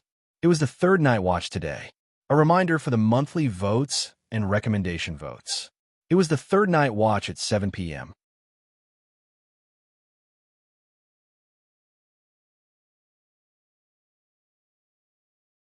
Chapter 1043. Speaker Long was now inclined to believe that there was no problem with Hua Xiaoheng. Naturally, the problem was the director of the Secret Service, Hong Kong Quan, who was being monitored and investigated by Hua Xiaoheng. However, they couldn't arrest people at the ministerial level unless they had concrete evidence or witnesses. General Ji couldn't wait any longer. He ignored Speaker Long's complicated feelings and picked up the phone with a smile. "Old Long, quickly call Hong Kong Quan and ask him to leave the Special Operations Forces as soon as possible. I'll also call Xiaoheng and ask him to hand over the Central Control Room to Zhou Qiyuan and report to me for isolation and interrogation. How does that sound?" Speaker Long nodded and said in a low voice, "Continue monitoring Hong Kong-Yuan's side." General Ji grinned from ear to ear and wished he could give Speaker Long a V sign. He dialed Hua Xiaoheng's number in high spirits. "Xiaoheng, I have reached an agreement with Speaker Long regarding today's matter. Hand over the authority of the Central Control Room to Zhou Qiyuan and come to me. I need to isolate and interrogate you." General Ji's eyes were smiling when he said this. Speaker Long glared at him. He was speechless and annoyed. He turned around and called Hong Kong Quan. He tried to speak in a gentle tone. "Director Hong, the security clearance required for the Central Control Room is too high. I don't think it's appropriate for you to take over. Our authorization letter has exceeded the scope of what we can authorize, so it is illegal and is now officially invalid. Please leave the Central Control Room of the Special Operations Forces immediately. You're not allowed to step into the Central Control Room until you have obtained security clearance." Hong Kong-Yuan's expression suddenly became very ugly. He didn't expect that the evidence he had carefully prepared would not be able to convince Speaker Long to do anything to Hua Xiaoheng. Hua Xiaoheng put down the phone and saw that Hong Kong-Yuan's face was ashen. He curled his lips and raised his chin slightly. He said to Zhou Qiyuan, "I will hand over the Central Control Room to you. Everyone here is at your disposal. Anyone who doesn't meet the requirements will be killed on the spot if they approach this door. Don't make the mistake of being soft-hearted like I did." His words were directed at Zhou Qiyuan, but his sharp eyes swept over the faces of the Secret Service members one by one. He firmly remembered their faces. Zhou Qiyuan immediately saluted. "Please rest assured, Chief. If anyone who doesn't meet the requirements wants to enter the Central Control Room, they'll have to step over my dead body." This was like a military pledge, expressing his determination to defend the Central Control Room to the death. Hong Kong Quan put down his phone and looked at the Special Operations Forces military police around him, who were eyeing him covetously. He then looked at the small pistols in his own hands and finally stomped his feet. "Let's go." He led the Secret Service out of the Special Operations Forces headquarters like a gust of wind, just as they had arrived. Hua Xiaoheng nodded at Zhou Qiyuan, then turned to the 27 staff members in the Central Control Room and said, "I have something to attend to at General Ji's place for a few days. I'll leave this place to Colonel Zhou Qiyuan. You have to obey his orders." "Roger, Chief." The 27 personnel in the room saluted in unison and watched Hua Xiaoheng leave. Zhou Qiyuan waved to the gendarmerie he brought with him. "Go check if the people from the Secret Service have taken anything. I will go to the Central Control Room to complete the handover." In Xixiang only found out about what happened that night the next morning. His heart was burning with anxiety, but he couldn't leave his post to investigate Hua Xiaoheng's troubles.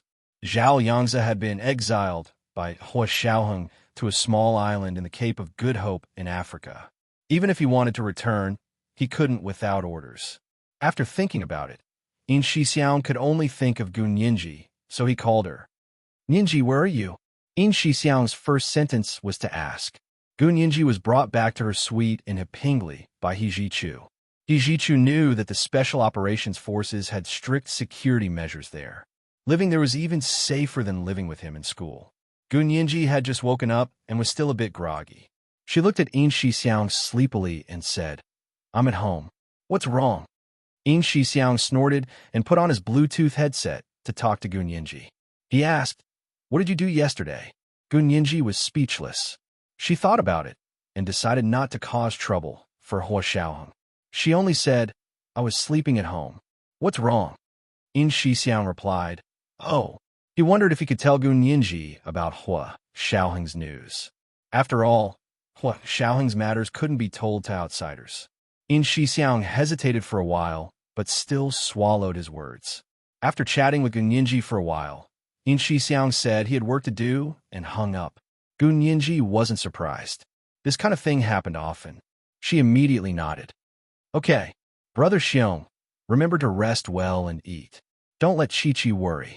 In Shixiang saw that Gun Yinji could still think of Ma Chi-Chi at a time like this. His heart was filled with love and concern for her. His voice softened. "I know. You too." In Shixiang's call had actually woken Gun Yinji up. She couldn't sleep anymore, so she picked up her phone from the bedside table and started scrolling through it. Hong Kong Quan returned to the Secret Service and locked himself in his office. He began smoking in a depressed mood. The staff of the Secret Service all knew that the director was feeling uncomfortable, so they were very careful not to disturb him. Hong Kong Quan smoked 3 cigarettes in one go before exhaling a mouthful of turbid air. He picked up his phone and wanted to call the invalid number, but found that it was the same as before. It wouldn't go through. Hong Kong Quan pondered as he played with his phone. The person probably meant that he shouldn't take the initiative to contact him. Instead, the other party should contact Hong Kong Quan. This was good. Hong Kong Quan looked at the document on his desk and slammed his fist on the desk. He refused to believe that he still couldn't bring down Hua Xiaoheng after all this. However, this document had already been reviewed by Senior Speaker Long. Senior Speaker Long was the most impartial person, so he definitely wouldn't treat Hua Xiaoheng differently like General Ji. Hong Kong Quan laughed coldly and locked the document in the file cabinet. Hua Xiaoheng arrived at General Ji's office and stood very straight. Hua Xiaoheng, Chief of the Special Operations Forces, reporting for duty. General Ji looked up at him. "Come in and close the door." Hua Xiaoheng closed the door to General Ji's office and walked to General Ji's desk. He continued to stand in military posture. General Ji waved at him. "Sit. Don't be nervous." Hua Xiaoheng was speechless. He wouldn't tell General Ji that he wasn't nervous at all. Sitting in the chair in front of General Ji's desk, General Ji took out the operation report that Hua Xiaoheng had written after returning from the United States and threw it in front of him. "Tell me, what exactly happened?" Although General Ji had vouched for Hua Xiaoheng in front of Senior Speaker Long, because of the evidence and materials that Hong Kong Quan had produced, General Ji carefully looked at the operation report that Hua Xiaoheng had written. With one look, he could also see that Hua Xiaoheng had concealed some parts of the operation report. Or rather, he had glossed over some parts that he hadn't mentioned in detail.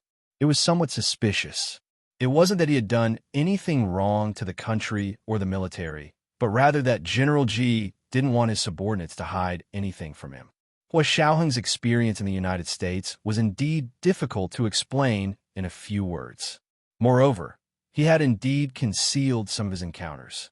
For example, he hadn't mentioned a single word about the collaboration with James, the director of the Asian Intelligence Division of the CIA.